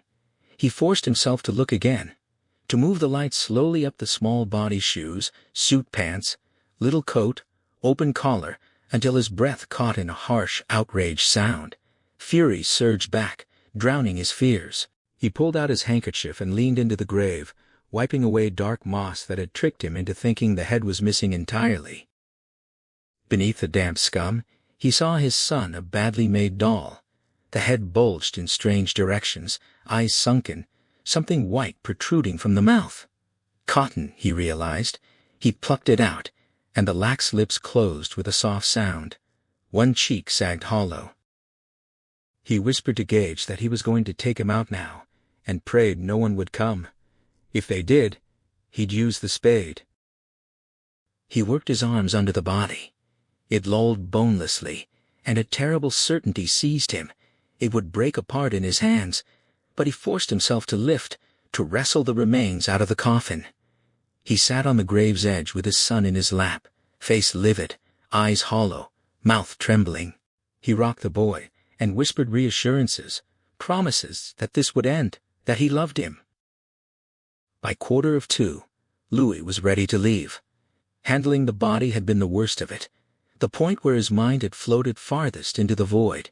But now, exhausted and aching, he felt he could make it back.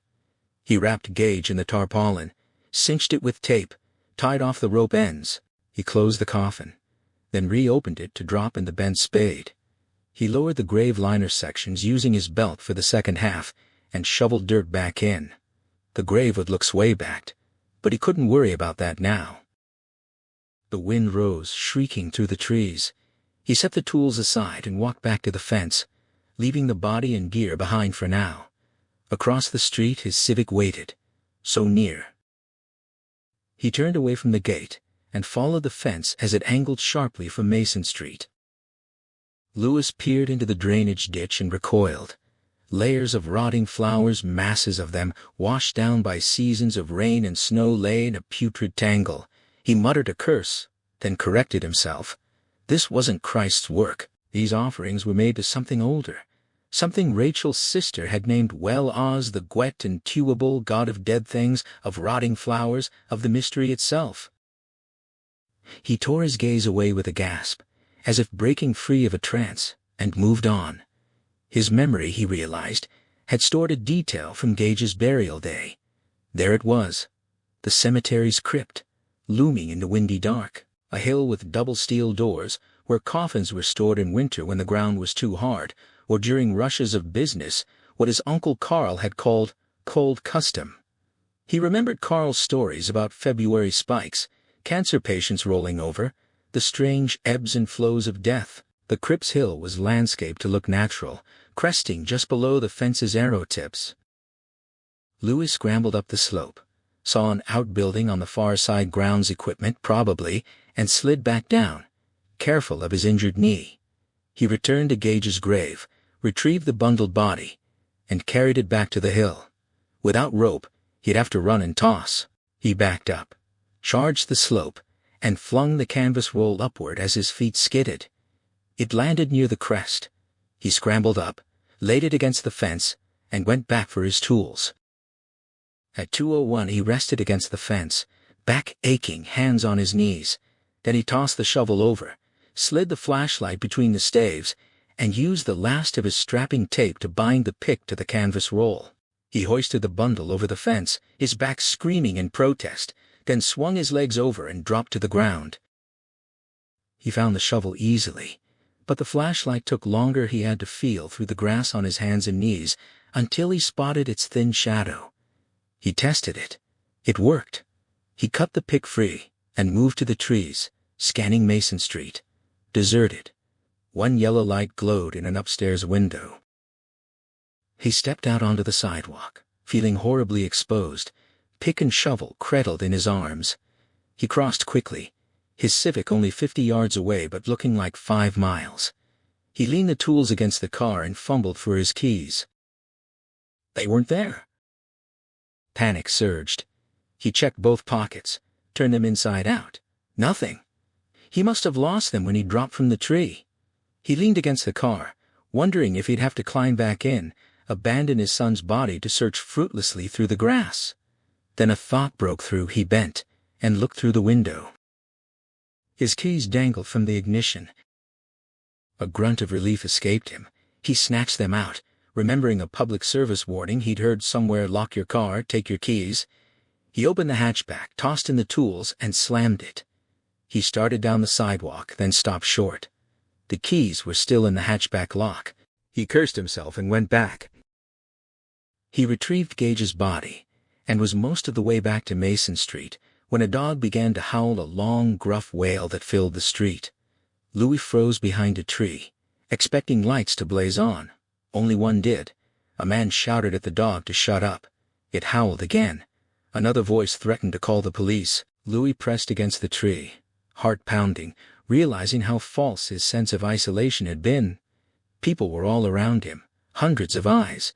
He cursed the dog silently, desperately. Fred's howl was cut short by a hard whack, followed by whimpers and yips. A door slammed, the light clicked off, and silence returned. Louis wanted to wait, to let the ruckus settle, but time was slipping away. He crossed the street with his bundle, reached the Civic, and opened the hatchback. Gage wouldn't fit.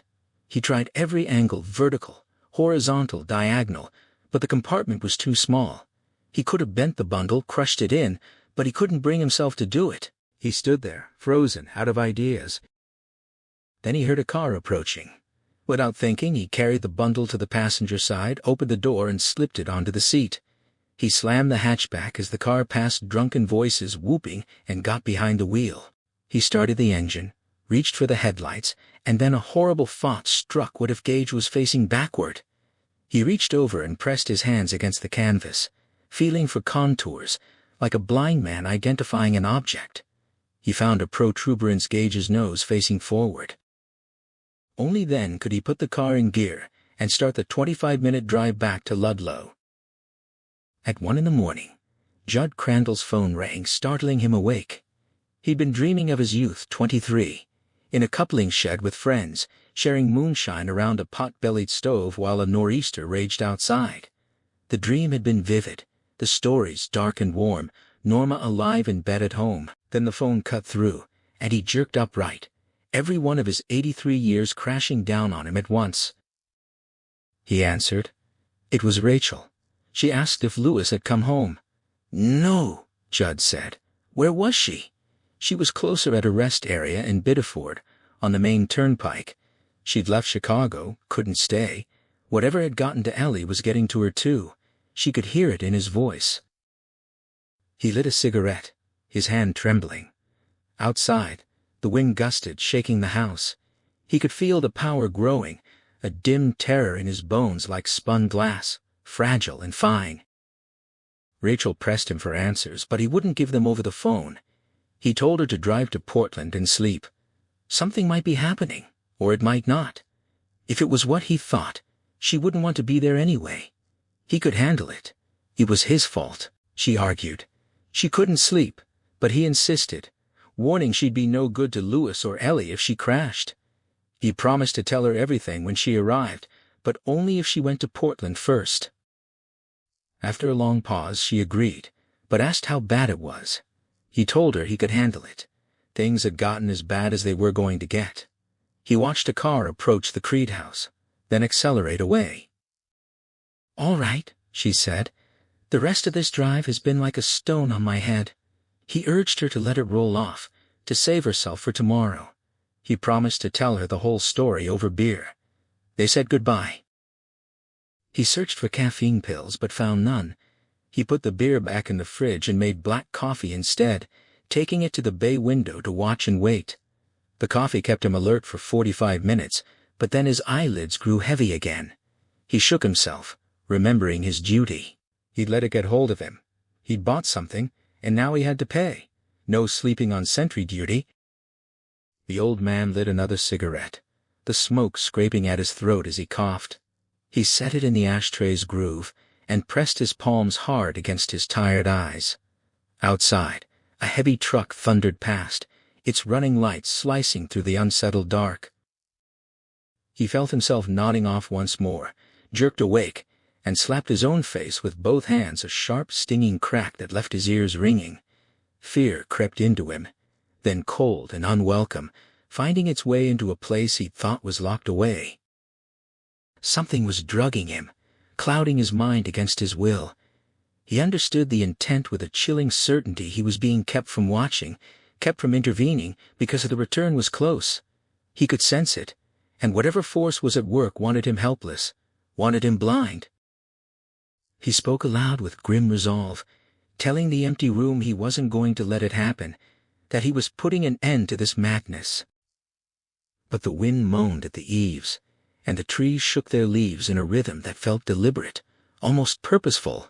His thoughts drifted back decades to the coupling shed, the old defiant stove glowing, the long night spent talking with George and Renee. They were gone now, both of them, crushed and dead and buried, leaving him alone. And the old, he reflected, got stupid. Sometimes it wore a mask of kindness, sometimes pride, the urge to hand down secrets, to pass along what should have stayed buried. A memory surfaced, Renee telling a story about a peddler and some tricks, the details spilling out in a borrowed accent, his face animated by the firelight. Judd felt the bottle in his hand, the phantom weight of it closing around empty air. His head dropped, his chin found his chest.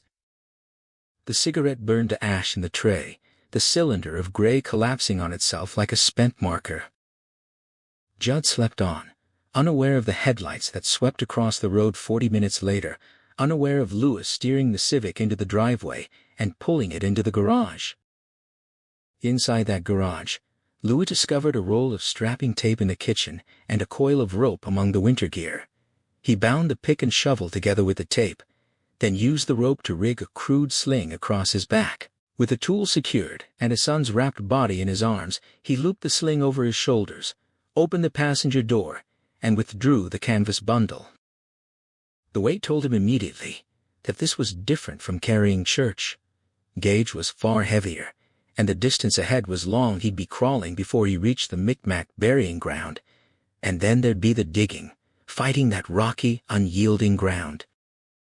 Still, he would manage, somehow. He thumbed off the garage light and stepped out onto the grass, pausing at the threshold where pavement gave way to turf. Ahead, the path to the pet cemetery was visible, even in the darkness. Its close-cropped grass seemed to glow faintly, a pale trail leading upward.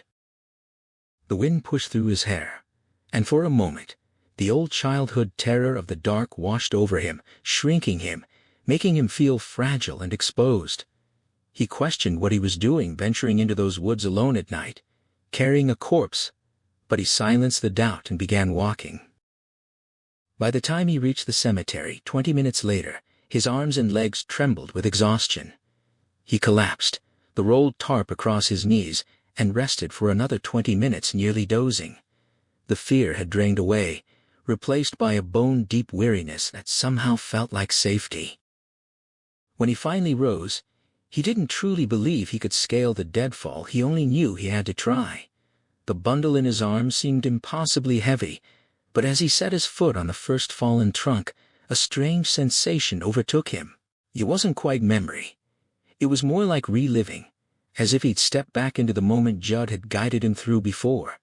The exhaustion didn't vanish, but it became manageable, almost irrelevant. He climbed steadily, without looking down, his son cradled against him. The wind tangled his hair, parting it in unnatural directions.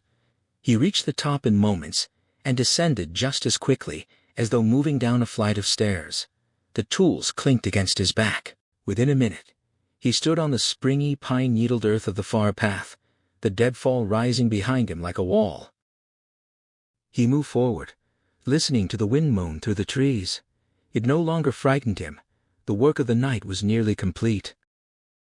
On the turnpike, Rachel signaled for the Portland exit, the green Holiday Inn sign promising rest, a bed and sleep, an end to the relentless tension, and at least a temporary reprieve from the hollow ache of losing her son. The grief had settled into her like a toothache, a dull numbness at first, but beneath it, pain waiting to strike. She knew the moment that numbness wore off, it would hit her with full force. Her mind circled back to Ellie's dream, the warning from someone named Pascal, a figure who claimed he'd been sent to warn, not interfere. He'd said he was near Louis because their souls had been bound together at the moment of his death. Judd knew something. She was certain, but he wouldn't tell her. Not over the phone. Suicide crossed her mind, but she dismissed it. Louis wasn't the type. Yet, he'd been lying. She could see it in his eyes, almost as though he wanted her to catch him, wanted her to stop him. Fear had been there, raw and real, and Louis was never scared. She wrenched the wheel hard, the Chevette skidding as she aborted the exit. The Holiday Inn sign slipped away behind her, replaced by a road sign that listed names Falmouth, Cumberland, and one that struck her as odd and unsettling: Jerusalem's Lot. The name gave her an inexplicable chill. Sleep was no longer an option. Judd had promised to handle things, but he was old, grieving, and unreliable. She shouldn't have let Louis send her away in the first place. She'd been too weak, too shattered by Gage's death to resist. The image of Ellie, clutching that Polaroid, her face drawn and pinched, had haunted her. She'd wanted to hate Louis sometimes, for the grief he'd brought into her life, for his inability to comfort her or let her comfort him. But she couldn't. She loved him too much, and his pale, watchful face haunted her. The speedometer hovered past 60. If she kept up the pace, she could reach Ludlow in just over 2 hours, maybe beat the sunrise. She turned on the radio, found a rock station, and sang along to stay awake. The signal faded after a while, and she switched to an Augusta station, rolling down the window to let the cool night air hit her face. She wondered if this night would ever end. Louis moved through the woods in a state that felt like walking inside a dream, one he'd lived before. Every few steps he glanced down at the canvas-wrapped weight in his arms, needing to reassure himself it was a body shrouded in tarpaulin, and not the green plastic of a garbage bag. The morning after Judd had guided him here with Church, he'd barely remembered the journey, but now the memory was sharp, almost painfully vivid. His senses had been heightened that night, alive in a way that felt like the woods themselves were sentient, reaching back toward him. He followed the winding path through its familiar rhythms, stretches as broad as a highway, then narrow passages where he had to turn sideways to keep the bundle from snagging on underbrush. The path threaded through cathedral groves of ancient trees, their needles releasing a sharp, clean scent into the air, and underfoot the pine duff made a soft, percussive sound that was more vibration than noise. The terrain began to slope downward, steepening steadily. Soon his foot splashed through shallow water and sank into the clinging muck beneath quicksand. If Judd's warnings held true, he saw standing water between reeds and thickets of low, broad-leafed bushes that looked almost tropical, out of place in this northern landscape. The light seemed brighter here than it should have been, charged with an electrical quality. He remembered Judd's instruction: walk steady and easy, don't look down. He pushed aside his own bewildered question about the alien vegetation. What in God's name were these plants? And focused on moving forward. He spotted the first grassy tussock, then fixed his gaze ahead, trusting his feet to find each next hummock. Faith, he thought, recalling a phrase from a long-ago physics class, accepting gravity as a given, trusting the ground to hold. He walked into Little Godswamp with his son in his arms, refusing to look back. The marsh was louder than it had been in autumn. Peepers sang in a shrill alien chorus from the reeds, and a frog's deep twang resonated from somewhere in the dark. Something buzzed past his face, a bat perhaps, and then the ground mist began to rise, swirling first around his shoes, then his shins, finally enclosing him in a glowing white cocoon. The light pulsed like a heartbeat, and Louis felt for the first time the presence of nature as a living force, sentient and watchful. He couldn't define it, only sense its richness, its strength, and his own smallness within it. A sound cut through the marsh, a high, gobbling laugh that twisted into a sob. It came again, rising to a shriek that froze his blood. The mist drifted dreamily around him as the laughter faded, leaving only the wind's distant drone. He told himself it was loons, just as Judd had said, and the sound of his own voice, cracked and strange, seemed to amuse him despite everything. He moved on, and his foot slipped from a tussock, nearly pulling his shoe off as he wrenched it free from the grasping ooze. The laugh came again, from his left, then from directly behind him, so close he imagined turning to find something blood-soaked and fanged at his back. He didn't slow. He kept his eyes forward and walked. Then the mist darkened, and a face appeared before him, floating, leering. Its slanted eyes were yellow-gray and sunken, its mouth drawn down in a fixed grimace, revealing blackened, worn teeth. Horns curved from its head, not like a devil's but a ram's. The thing laughed, its tongue lolling out, long and dirty yellow, peeling scales revealing a white worm beneath. It skittered in the air, mocking him. Louis clutched Gage tighter, his feet slipping on the grassy hummocks. Judd's voice surfaced in his memory. St. Elmo's fire could make shapes, but they were nothing. Look the other way if they bothered you. He found his balance again and moved forward, the face always staying the same distance ahead, until it dissolved into mist. That was no St. Elmo's fire, he knew. This place was thick with spirits, a darkness that could drive a man mad. He pushed the thought aside. And then he heard it, something coming. He stopped dead, jaw-dropping, listening to an approaching sound unlike anything he'd ever encountered. Branches snapped. Underbrush crackled under unimaginable weight. The ground beneath him trembled. He realized he was moaning, and he clutched Gage tighter as a sickening pork-like smell filled the damp air. Whatever it was huge. His face tilted upward, tracking the sound as it thudded closer, accompanied by the ratcheting crash of a falling tree. The mist turned a dull slate gray, and he saw a watermark of darkness rising over 60 feet high. No insubstantial ghost, but a thing of mass and presence. He felt the displaced air of its passage, heard the suck of mud under its feet. For a moment, he glimpsed twin sparks of yellow-orange high above like eyes. The sound began to fade, moving north.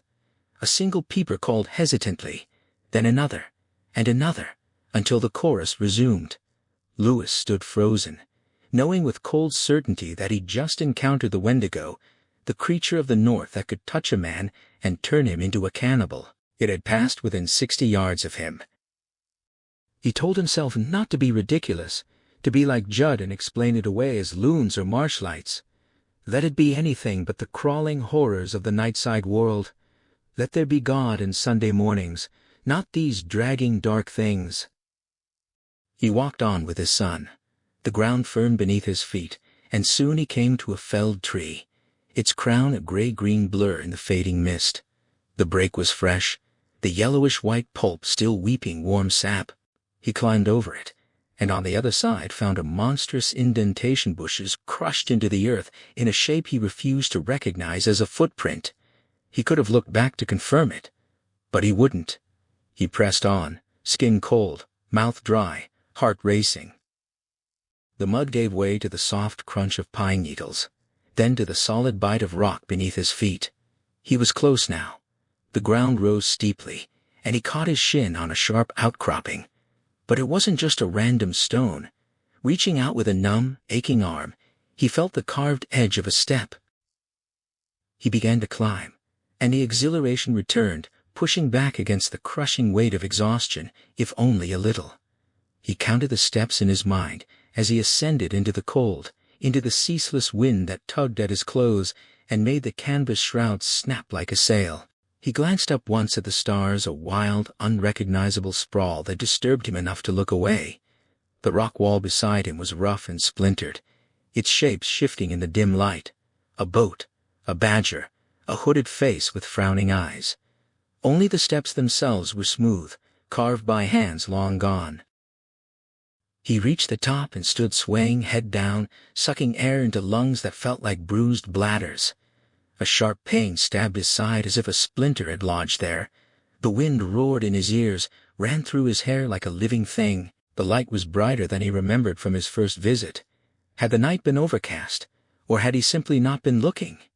It didn't matter. He could see, and what he saw sent a fresh chill down his spine. It was just like the Pet Sematary. He surveyed the scattered piles of rocks that had once been cairns, and he understood not concentric circles, but a spiral. A gigantic spiral carved into the rock table, its face turned to the cold starlight. Every cairn had been burst apart from within, as if something buried beneath had clawed its way out. Yet the fallen stones still traced the shape of the spiral, unmistakable and ancient. He wondered if anyone had ever seen it from the air, and what they might have thought. He knelt and set Gage's body down with a groan of relief, then cut the tape binding the tools to his back. The pick and shovel clattered to the ground. He lay back, spread-eagled, staring blankly at the stars, the memory of the thing in the swamp pressing at the edges of his mind. Could anything good come from a journey that had brushed so close to something like that? But it was too late to turn back.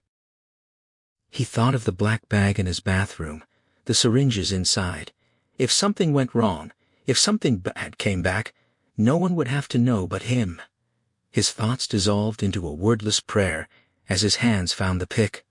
He began to dig, collapsing over the handle with each stroke, like a man falling on his sword. The hole took shape slowly, stone by stone. He pushed most of the rocks aside but saved some for the cairn. On the turnpike, Rachel slapped her face to stay awake, but her eyelids still grew heavy. She jerked fully alert in Pittsfield, the road empty around her, and for an instant she saw dozens of silvery eyes gleaming in the dark, then resolved them into guardrail reflectors. The Chevette had drifted into the breakdown lane. She wrenched the wheel left, tires squealing, and felt the bumper kiss a guardrail post. Her heart hammered so hard she saw specks before her eyes, pulsing with each beat. But moments later, despite the scare, she felt herself drifting again. A paranoid thought clawed at her. Something was trying to hold her back, like a cartoon figure running into a giant rubber band. She forced a laugh, but it wouldn't come.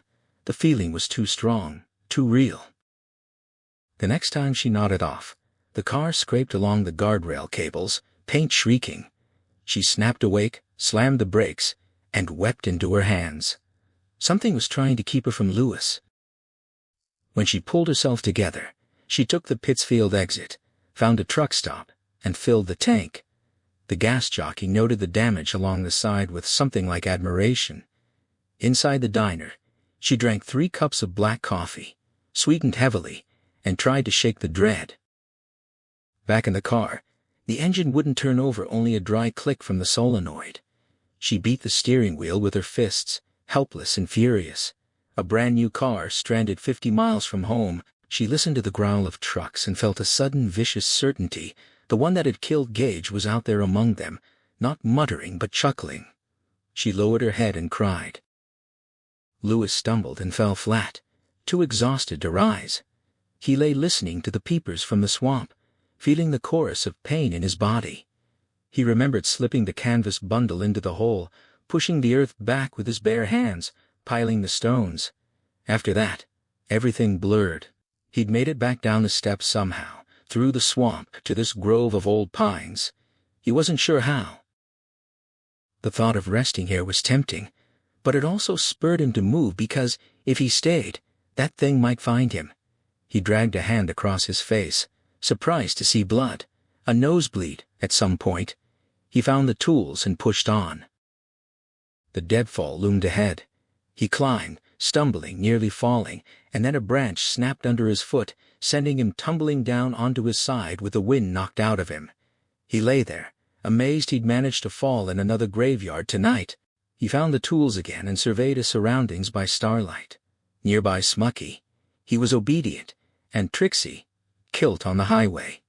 The wind carried a faint metallic ting-ting-ting, some flattened can nailed to his stick, tapping against the entry arch. The sound brought the fear back, but he was too tired to feel it as anything more than a sickening pulse. He walked through the pet cemetery, past the graves of Marta and Jen, Patton, stepping over the board that marked Polynesia. The ticking grew louder, and he paused to read Ringo, our hamster, on a tin rectangle. He reached down to bend the piece of tin back, and froze, his scalp crawling. Lewis heard movement on the far side of the deadfall, a furtive rustle of pine needles, the dry crack of a twig, underbrush rattling in the dark. The sounds were nearly swallowed by the wind's low moan through the trees. He called out his son's name, his voice ragged and raw. The very act of standing in the darkness calling for a dead child made his scalp tighten and his hair stand on end. A shudder ran through him, relentless and feverish. He called again, but the sounds had ceased. Instinct told him it was too soon. Whatever was over there, it wasn't Gage. Something else. He thought of Ellie's words about Lazarus, how Jesus had to call him by name or everyone in the graveyard would have risen. The sounds resumed on the other side of the barrier, almost hidden by the wind, as if something blind was stalking him with ancient predatory instincts. His exhausted mind conjured grotesque images, a giant mole, a bat flopping through the brush instead of flying. Lewis backed out of the pet cemetery, keeping his eyes on that pale, ghost-like scar of deadwood until he was well down the path. Then he hurried, and a quarter-mile before the woods gave way to the field behind his house, he found enough strength to run. He tossed the pick and shovel carelessly into the garage and stood at the head of his driveway, looking back at the woods, and then up at the sky. 4:15. Dawn couldn't be far off, but here in Ludlow the night still held firm, the wind steady and cold. He entered the house through the back door, navigating by touch, and crossed the dark kitchen to the small bathroom. He snapped on the light and found Church curled on the toilet tank, watching him with those muddy yellow-green eyes. He muttered that someone had put the cat out, but he knew he'd done it himself, just as he'd fixed the cellar window and told himself that solved the problem. The truth was simpler when Church wanted in, Church got in, because Church was different now. In his exhausted, hollow state, nothing seemed to matter. He felt less than human, a shambling thing from a horror film, and he let out a dry chuckle, quoting scraps of poetry to the cat as he unbuttoned his shirt. He found a bruise blooming on his rib cage and a knee swollen purple-black, already stiffening. It looked like an injury that would ache on rainy days for the rest of his life. He reached out to stroke Church for comfort, but the cat leaped down with its usual awkward stagger and slunk away, sparing him one flat yellow glance. Lewis applied Bengay to his knee and back, then wandered into the living room, turning on the hall light. The room felt strange, charged with memories where he'd stood on Christmas Eve with Rachel's sapphire in his pocket, his chair where he'd tried to explain death to Ellie, the corner where the Christmas tree had stood. He remembered the United Van Lines boxes, their family's belongings looking so small and insignificant, a meager bulwark against the world's coldness. He wished they'd never heard of the University of Maine, or Ludlow, or the Crandalls. Upstairs, he retrieved the black bag from the medicine cabinet and sat on the bed, rummaging through it. Syringes, surgical tape, scissors, and several ampules of lethal substances, just in case. He lay down, hands behind his head, and let his mind drift to Disney World. He imagined himself in a white rescue uniform, driving a van with Gage beside him, healthy and tanned. They cruised through the Magic Kingdom, ready for any emergency, facing down the ever-present threat of Oz, the gwet and tuable death in all its mundane, lurking forms. A heart attack on Main Street, a seizure on the Sky Chariot, a choking child, a lightning strike. Oz was everywhere, in the water, the food, the air, but Louis and Gage were the sentries, fighting the hopeless battle, keeping the red flasher hooded but ready. The soil of a man's heart is stonier, he thought. A man grows what he can, and tends it. Slipping into those troubled half-dreams, Louis let exhaustion pull him down into black, dreamless unconsciousness. Just before dawn, slow, clumsy footsteps climbed the stairs. A shadow moved through the darkened hall, carrying with it a stench. Louis stirred in his sleep, muttering, turning away from that smell. The shape paused outside the bedroom door, then entered. His face was buried in the pillow, unaware. Pale hands reached out and snapped open the black bag beside the bed. Inside, they pushed aside vials and syringes with no interest, until they found what they sought, a glint of silver in the dim light. The shadowy figure withdrew and left the room. Judd Crandall jerked awake, nearly toppling from his chair. He had no sense of how long he'd been asleep, minutes or hours. His watch read 5 minutes to 5. The room felt subtly wrong, disarranged, and a line of pain ran across his back from sleeping upright. He cursed himself for a stupid old man, but he knew the truth in his heart. He hadn't simply fallen asleep on watch. He'd been put to sleep. That realization frightened him, but something else frightened him more. What had woken him? He held his breath, listening over the papery rustle of his heart. A sound came, not the one that had roused him, but something else. The faint creak of hinges. He knew every sound in his house, and that was the heavy front door swinging open. With that, he remembered the sound that had awakened him, the slow expansion of the screen door spring. He called out for Louis, but without real hope. Whatever was out there, it had come to punish an old man for his pride. Footsteps moved up the hall. He called again, but only a croak emerged, because now he could smell it, a low, dirty stench, like poisoned tidal flats. He tried to stand on legs that had gone weak, his mind screaming that he was too old, too slow. Timmy Batterman had been bad enough, and he'd been young then. The swing door opened, letting shadows in. One was more substantial than the others. Dear God, that stink! Shuffling steps in the darkness. He called out for Gage, finally gaining his feet. A hideous mewling sound came from the doorway, not the returned child, but Church, crouched and hissing, eyes flaring like dirty lamps. Then the cat's gaze shifted to the thing that had entered with it. Judd backed away, trying to think, trying to hold on to reason against that smell. The cold was intense. The thing had brought its chill with it. Church twined around his legs, making him rock unsteadily, purring. He kicked the cat away and it hissed, baring its teeth. Think, it could be killed again. The cleaver, the utensil drawer. He pushed through the swing door into the kitchen, ran to the drawer, and found the cleaver's worn handle. He snatched it up and turned back, some courage returning. He reminded himself that it wasn't a child that might scream or cry, but he wouldn't be fooled again. This was his last chance.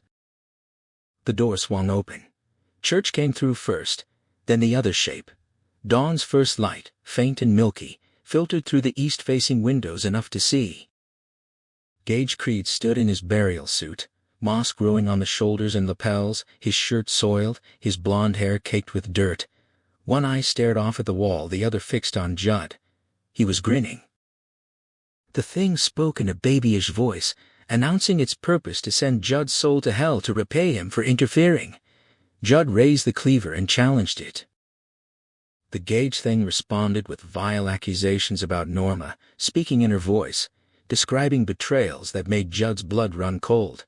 It lurched toward him, one hand extended, the other hidden behind its back.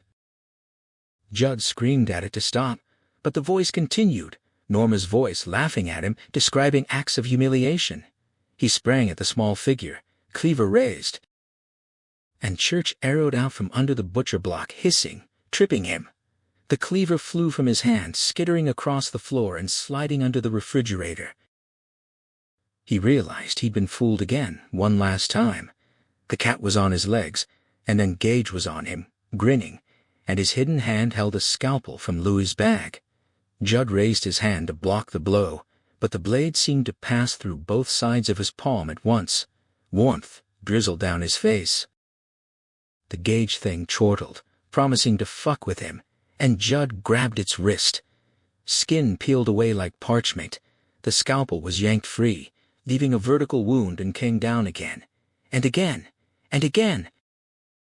At the truck stop, a driver had fixed Rachel's car. He explained that the battery cable had come loose, a strange thing to happen on such a new vehicle. She thanked him, unable to shake the feeling that she was being manipulated, held up just long enough for something irrevocable to happen. She pushed the car faster, leaving the turnpike at 5 o'clock, crossing the bridge into Brewer, and heading for Ludlow. She'd go to Judd's first, as promised. The Civic was nowhere in sight, and the house had an empty, sleeping look. She parked behind Judd's pickup and got out. Rachel parked behind Judd's pickup and stepped out, surveying the dew-heavy grass in the clear dawn light. A bird sang once and fell silent. In other early mornings she'd felt a lonely uplift, a sense of newness and continuity. Today there was only unease, a dragging dread she couldn't blame entirely on the past day's horrors. She mounted the porch steps and reached for the old-fashioned bell she'd always found charming. Then she noticed the muddy tracks on the mat, small tracks, a child's size, leading from the screen door to the front door. There had been no rain, only wind. She stared too long, forcing her hand back to the bell, then letting it fall away. She told herself she was just anticipating, that Judd was probably asleep, and the bell would startle him awake. But the fear was sharper now, focused on those tracks. Her exhausted mind tried to block the thought they were the size of Gage's feet. She twisted the bell. Its sound was harsh, choked, not musical at all. She jumped back with a nervous laugh. No footsteps came. She was about to twist it again when a sound came from inside, a cat's cry. "Church." She called his name, puzzled. The door was unlocked, and there he sat in the hallway, tail coiled, fur streaked with something dark. She thought it was mud, then saw the red liquid caught in his whiskers. He licked a paw, eyes fixed on her. She called for Judd, stepping inside. Only silence answered. Images of her sister Zelda began to creep in twisted hands, a head slamming against torn wallpaper. She forced them away. Judd might be hurt, an old man fallen. Church cried again, then darted up the stairs. She followed, calling Judd's name. The cat's cry from the top seemed to confirm he was there. She hesitated, feeling managed, as if something wanted her here. A low groan came from upstairs, Judd's voice filled with pain. She ran, her heels clacking on the dark hall's boards. She'd never been up here before. The hallway stretched wide, the cherry wood rail gleaming. A picture of the Acropolis hung on the wall. She walked toward the sound, but she seemed to be shrinking, the doorknob rising to eye level. Before she could touch it, the door was snatched open. Zelda stood there, hunched, twisted, deformed into a dwarf no taller than a child, wearing Gage's burial suit. Her eyes gleamed with insane malice, her face a rattled purple, and she screamed that she'd come back to twist Rachel's back, to make her never get out of bed again. Church perched on her shoulder. Then Zelda's face swam and changed, and Rachel saw with sickening horror that it wasn't Zelda, it was Gage. His face was dirty, smeared with blood, swollen as if crudely reassembled. She cried his name and held out her arms. He ran to her, climbing into them, one hand hidden behind his back. He shrieked that he'd brought her something. Louis woke to blazing sunlight, a huge stab of pain in his back. He sat up, wincing, the room swaying. His neck tendons felt like rusted blades, and his knee was the worst, swollen grotesquely, his pants drawn tight over it. He muttered curses as he flexed it, trying to gauge the damage. Then he remembered Gage. Was Gage back? The thought got him on his feet. He limped through the house. Gage's room empty. Ellie's empty. The spare room empty. But from the window he saw a strange car across the road, a small blue Chevette parked behind Judd's truck. Church lay curled on its roof. He stared for a long time. Judd had company, that was all. Too early to worry about Gage. Church hadn't come back until nearly 1 o'clock, and it was only 9 now. He'd go downstairs, make coffee, get the heating pad for his knee. But what was Church doing on top of that car? He dismissed the thought and limped back down the hall, catching himself talking aloud. That was bad. He paused on the stairs, the memory of the thing in the woods pressing at him. He pushed it away and continued down. The memory of last night's dream pressed at him, unbidden Disney World blending seamlessly into visions of the thing in the woods. The Wendigo had touched him in that dream, spoiling everything good, rotting all intentions. He'd seen Bill and Timmy Batterman, Judd ghostly and dead with his dog Spot on a leash, Lester Morgan with Hanratty the bull. Rachel was there too, her dress splattered with red like a spilled condiment, and then the Wendigo rose behind the deadfall, a titanic lizard thing with yellow cracked skin and curling ram's horns pointing at them all. He shuddered and told himself to stop. He'd make breakfast, a bachelor's feast of fried egg sandwiches. He smelled rank and felt filthy, but undressing seemed like too much work. He might have to cut his pants open to free his swollen knee. None of the house knives would handle the heavy denim. He crossed to the front entry and looked out at the blue car in Judd's driveway, covered in dew. Church sat on the roof, staring at him with those ugly yellow-green eyes. Louis stepped back hurriedly, then went to the kitchen, rattled out a frying pan, got eggs. The room was bright and crisp, but things weren't right. The house felt empty, and last night's work weighed on him. He felt a shadow hovering. He took aspirin with orange juice, then heard the telephone ring. He didn't answer immediately, feeling slow and stupid, a sucker in a game he didn't understand. A voice in his head told him not to answer. It would be bad news, the end of a leash leading into darkness, but he crossed the room and picked it up anyway. It was Irwin Goldman. As he spoke, Louis saw the small muddy tracks crossing the kitchen floor. His heart froze. They were Gage's tracks. Gage had been here in the night. So where was he now? Louis answered Irwin, his voice calm despite the turmoil. Irwin asked if Rachel had made it home. Louis said yes, his eye tracing the footprints. Irwin said he needed to speak with her about Ellie, and Louis cut him off, demanding to know what was wrong. Irwin reluctantly explained Ellie had been hysterical, taken to the hospital, sedated. She'd babbled about Oz the Gwet and Chewable killing her mother, the same phrase Zelda had used. Louis closed his eyes, the world rocking under him. Irwin asked if he was there, and Louis asked if Ellie would be all right. Irwin said it was delayed shock from the funeral, that she'd probably not even remember when she woke up, but he was frightened. He thought Rachel should come back. Louis should come back too. Louis looked at his dirty hands, at the dirt under his nails that matched the footprints on the floor. He told Irwin they'd be there as soon as they could. Irwin said they'd done their best, that maybe they were too old, maybe they always had been. Louis asked if Ellie had said anything else. Irwin's reply tolled like a funeral bell. Paxcow says it's too late. Louis hung up, moved toward the stove in a daze, then collapsed in a swoon as the world went gray. He struck his bad knee and screamed, the pain bringing him back. He got to his feet, swaying, head clear. The urge to flee came strong. He'd drive to Chicago, snatch Ellie, disappear, but the sight of the muddy footprints killed it. What you bought you owned, and what you owned eventually came home to you. There would come a day when he'd open a door and find Gage, a grinning parody, yellow-eyed, or Ellie would find him in the tub, stinking of the grave. He didn't doubt it. He asked the empty room how he'd been so stupid. Grief, not stupidity, he told himself. The burying ground had fed on it, doubled it, raised it to the nth power.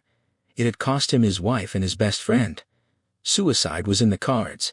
He had the equipment, but things had to be put right first. Gage was still out there, somewhere. He followed the footprints through the house and up the stairs to the bedroom. His medical bag was unsnapped, its contents jumbled. His scalpel was missing. He put his hands over his face and sat, a despairing noise escaping his throat. Then he opened the bag again and began to search through it. Downstairs, sounds came the pantry door. A cupboard opened and slammed, the can opener whining, the garage door opening and closing. Then silence. The house stood empty in the May sunshine, waiting for new people, a young couple with no children, perhaps, who would congratulate themselves on their lack of superstition, joke about the ghost in the attic, drink wine and play games. And perhaps they would have a dog. Louis paused on the soft shoulder, letting an Orenco truck blast past, then crossed to Judd's house, his shadow trailing behind. He carried an open can of cat food. Church watched him approach, wary. Louis set the can on the Chevette's trunk, and the cat leaped down to eat. He reached into his pocket, smiling as Church tensed, then stepped away. When Church resumed eating, Louis drew out a syringe, filled it with morphine, and approached. He stroked the cat, felt its back arch, and when it returned to the food, he seized it and plunged the needle deep into its haunch. Church thrashed, hissing and clawing, but Louis held on until the plunger was fully depressed. He let go, and the cat leaped off the car, the syringe dangling before it fell and broke. Louis was indifferent. He had more. Church staggered toward the house, then collapsed at the foot of the porch steps, breathing weakly. Louis glanced into the chauffette and saw Rachel's purse, her scarf, plane ticket spilling from a Delta folder. Confirmation enough. When he turned back, Church had stopped moving. Dead again. Louis stepped over it and mounted the porch steps. He called out for Gage in the cool dark hall. The word fell into silence. He called again. Nothing. Not even the clock ticked, but there were tracks on the floor. He went into the living room, smelling stale cigarette smoke. Judd's chair was pushed askew, an ashtray on the windowsill holding a neat roll of ash. Judd had been watching for him, Louis realized, but he'd missed him. Somehow, he'd missed him. The 4 beer cans lined up weren't enough to put him to sleep, but it had all been too convenient, too deliberate. The muddy tracks led to the chair, mixed with faded cat prints, then toward the kitchen. Louis followed, heart pounding. He pushed open the door and saw Judd's splayed feet, his green work pants and flannel shirt, his body sprawled in a wide pool of drying blood. Louis raised his hands to his face, trying to block the sight, but Judd's open eyes accused him, and perhaps accused Judd himself for setting this in motion. He whispered apologies to the dead man, his mind drifting back to Thanksgiving, to Norma's turkey dinner and the white tablecloth. Now he took that same cloth and let it billow down over Judd's body like a parachute, covering the dead face. Dark rose petals of blood began to stain the white lawn. Something scraped overhead, soft, stealthy, deliberate, a sound he was meant to hear. Louis refused to let his hands tremble. He stepped to the kitchen table, removed 3 more syringes from his pocket, stripped their paper covers, and filled each with enough morphine to kill a horse. He put them back and crossed to the base of the stairs. He called out again. A cold, sunless giggling answered from the shadows above. He started up, feeling like a condemned man walking to the scaffold. At the top, he stood for a long moment, his sanity beginning to give way, a sensation he found almost interesting. He called out again, asking if Gage wanted to go to Florida. That giggling returned. Then he saw Rachel, lying dead halfway down the hall, her legs splayed, her back and head cocked against the wall. Blood splashed the wallpaper in idiot shapes. His scalpel had done this. He walked toward her, and suddenly, he really saw her, and he began to scream. The shrieks echoed through the house, the sound of sanity ending, all the hideous images unloosed at once, Pascal dying, Church returning with green plastic in his whiskers, Gage's bloody baseball cap, and most of all, the Wendigo, the yellow-eyed thing from the swamp. Rachel hadn't just been killed. Something had been at her. A click sounded in his head, a relay fusing, a door opening. He looked up, the scream still trembling in his throat, and saw Gage at last, mouth smeared with blood, chin dripping, grinning a hellish grin, holding Louis's scalpel. Gage brought it down. Louis pulled back, the blade whickering past his face, and Gage overbalanced. Louis kicked his feet out, pinned him, one knee on the wrist holding the scalpel. The thing beneath him panted and twisted, its face rippling through forms, Judd's dead stare, Pascal's ruined features, Louis's own pale lunatic face, and finally, the Wendigo low brow, dead yellow eyes, long pointed tongue. Louis clawed for a hypo, but the thing bucked, and the syringe flew from his hand. He groped for another, brought it out, and jammed it straight into the small of Gage's back. The thing beneath him screamed and thrashed, body arching and twisting like a landed fish, nearly throwing him off. Louis grunted, grabbed the 3rd syringe, and drove it into Gage's arm, depressing the plunger all the way. He scrambled off, and back down the hallway. Gage rose slowly, staggering toward him. 5 steps, and the scalpel fell from his hand, sticking blade first in the wooden floor. 10 steps, and the strange yellow light in his eyes began to fade. A dozen, and he collapsed to his knees. For a moment Gage looked up, and Louis saw his son, his real son, face twisted with pain and unhappiness. He cried out, then fell forward onto his face. Louis stood frozen, then approached carefully, expecting a trick. There was none. He slid his fingers down Gage's throat, found the pulse, and held it. For the last time in his life he was a doctor, monitoring until there was nothing. Nothing inside, nothing outside. When it was gone, Louis walked to a far corner, crouched, pulled himself into a ball, and crammed himself tighter and tighter. He put his thumb in his mouth and made himself as small as he could. He remained that way for over 2 hours. Then a dark idea came to him, plausible and insistent. He pulled his thumb from his mouth with a small pop and got himself moving again. In the room where Gage had hidden, he stripped the sheet from the bed and wrapped his wife's body in it gently, with love. He hummed without realizing it. In Judd's garage, he found 5 gallons of gasoline in a red can, more than enough. He drenched the kitchen where Judd still lay under the Thanksgiving tablecloth, then moved through the living room, spraying gas over the rug, sofa, magazine rack, chairs, and out into the downstairs hall and back bedroom. The smell was strong and rich. Judd's matches were by the chair where he'd kept his fruitless watch. Louis took them. At the front door, he tossed a lighted match over his shoulder and stepped out. The blast of heat was immediate and savage, tightening the skin on his neck. He shut the door neatly and stood on the porch for a moment, watching the orange flickers behind Norma's curtains, remembering the beers he and Judd had shared here a lifetime ago. Then he stepped off the porch. Steve Masterton came around the curve and saw smoke rising from the Crandall house.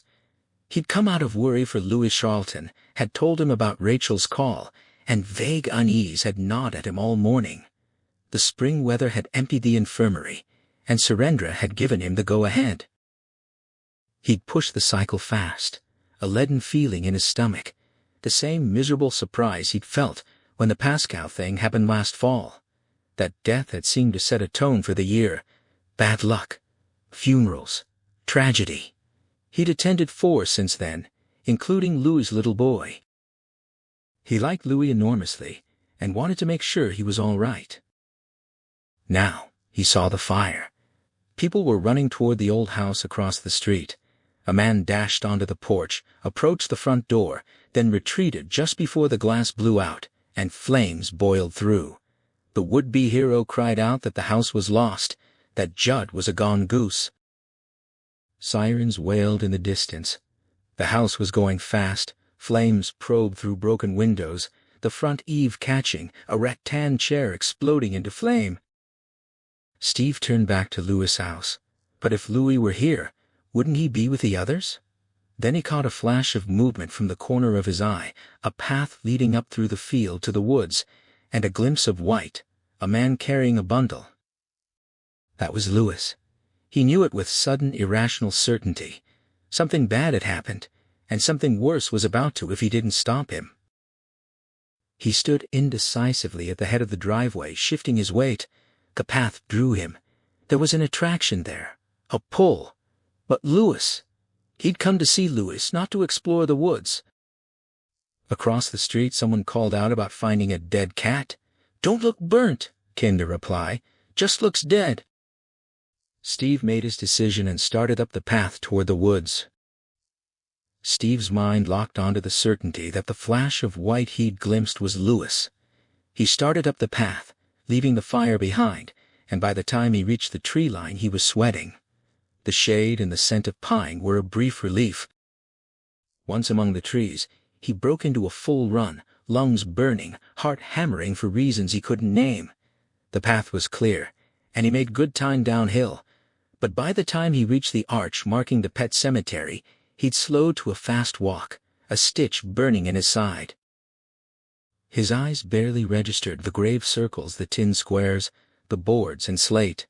His focus was on the far side of the clearing, where Louis was climbing a deadfall, as if defying gravity, step by step, eyes fixed ahead like a sleepwalker. In his arms was the white bundle Steve had glimpsed, and now he could see it was a body, a black shoe with a low heel protruding. Rachel's body. Louis's hair had gone white. Steve screamed his name, but Louis didn't pause. He reached the top and descended the far side, disappearing briefly before reappearing on the path beyond. Steve screamed again, and this time Louis stopped and turned. His face was that of an old man. Recognition dawned slowly, and his mouth twitched into an attempt at a smile. He spoke in a cracked voice, explaining that he was going to bury her, that he'd have to do it with his bare hands, and asked if Steve would give him a hand. Steve was speechless, horrified, yet he felt a pull, a desire to help. He managed to ask what had happened, if she'd been in the fire. Louis replied that he'd waited too long with Gage, that something had gotten into him, but it would be different with Rachel. Steve saw clearly that Louis had gone insane, utterly mad and exhausted. But only the exhaustion seemed to matter. Louis said he could use help. Steve protested that he couldn't climb the deadfall, but Louis insisted he could if he moved steadily and didn't look down. Louis turned and moved into the woods, the white sheet flickering through the trees. Steve ran to the deadfall and began to climb, at first crawling, then finding his feet. A wild exhilaration swept over him as he reached the top, swaying, watching Louis on the path below. Louis looked back, holding Rachel's wrapped body, and spoke of loons and sounds that carried. Then he turned away. For a moment, Steve nearly followed. He wanted to help, wanted to understand the mystery, but a branch snapped under his foot, jolting him back to reality. Terror flooded him. He turned clumsily, arms out for balance, feeling like a man waking on a skyscraper ledge. There was something worse than madness here, a pull, a magnet in the woods drawing him toward wherever Louis was going. Then abruptly, the pull ceased. Steve stumbled back down the deadfall, branches giving way, splinters tearing into his foot as he fell forward into the pet cemetery, barely missing a jagged piece of crate. He got to his feet, bewildered, the experience already feeling dreamlike. Then a low, chuckling laugh rose from the deep woods beyond the deadfall, a sound too huge to imagine any creature making. He ran, one shoe lost, unable to scream, and didn't stop until he reached Louis's house. He got his bike started and swerved onto Route 15, nearly hitting a fire engine, his hair standing on end under his helmet. Back in Orono, he couldn't precisely remember the day. He called in sick, took a pill, and went to bed. He never really remembered, except in deep dreams, dreams of something huge with yellow fog lamp eyes that had reached for him and withdrawn at the last second. He'd sometimes wake shrieking, thinking the sound was only loons. The following year, he took a job in St. Louis and never went back to Ludlow. The police came late that afternoon, asking questions but voicing no suspicions. The ashes were still hot. Louis answered, wearing a hat to hide his white hair and gardening gloves to cover his bloody, ruined hands. They seemed satisfied. That night, he played solitaire until long after midnight. He was dealing a fresh hand when he heard the back door open. He knew then what he'd bought was coming back to him. He didn't turn around, only watched his cards, the Queen of Spades, as slow, gritting footsteps approached. The steps stopped behind him. Silence. A cold hand fell on his shoulder. Rachel's voice, grating and full of dirt, spoke one word: "Darling." The end. Thank you for staying with this story.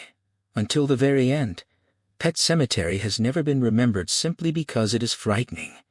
It endures because it asks a question that every generation eventually faces: can love become dangerous when it refuses to let go? Long after the horror fades, that question is often what stays behind.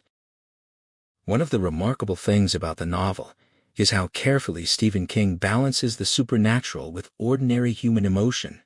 The terror grows slowly, almost quietly, allowing grief and denial to become just as unsettling as anything hidden in the woods. That restraint is one reason many readers consider it among his most emotionally devastating works, standing alongside novels like The Green Mile, Misery, and The Stand. When the story reached the screen in 1989, director Mary Lambert chose to preserve much of that creeping atmosphere instead of relying solely on shocks. Stephen King adapted his own novel into the screenplay, giving the film a voice unusually close to its literary source. Fred Gwynn's portrayal of Judd Crandall became especially beloved, bringing kindness and quiet wisdom to a character whose every warning carried heartbreaking weight. Elliot Goldenthal's haunting score gently filled the silence rather than overpowering it, making the film's quieter moments some of its most memorable. The adaptation remained faithful to the novel's central tragedy, though it naturally condensed many of Louis Creed's inner thoughts that are so powerful on the page. Some psychological details and background mythology were shortened to maintain the film's pace, leaving the novel with an even richer emotional journey for readers willing to experience it. Behind the scenes, one sequence became legendary among horror fans.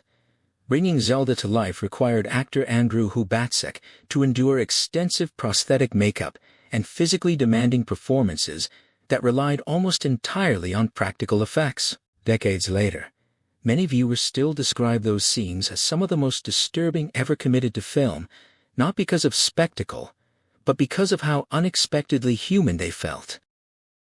The Audiobook adaptation, directed by Kevin Kolsch and Dennis Widmeyer, approached the material from a different perspective. Jason Clarke, Amy Seimetz, and John Lithgow delivered deeply grounded performances, while the filmmakers made several bold narrative changes, including a major shift involving the Creed children. It divided audiences, but it also reflected a genuine attempt to surprise readers who already knew every turn of King's original story. Perhaps that is the lasting legacy of Pet Sematary.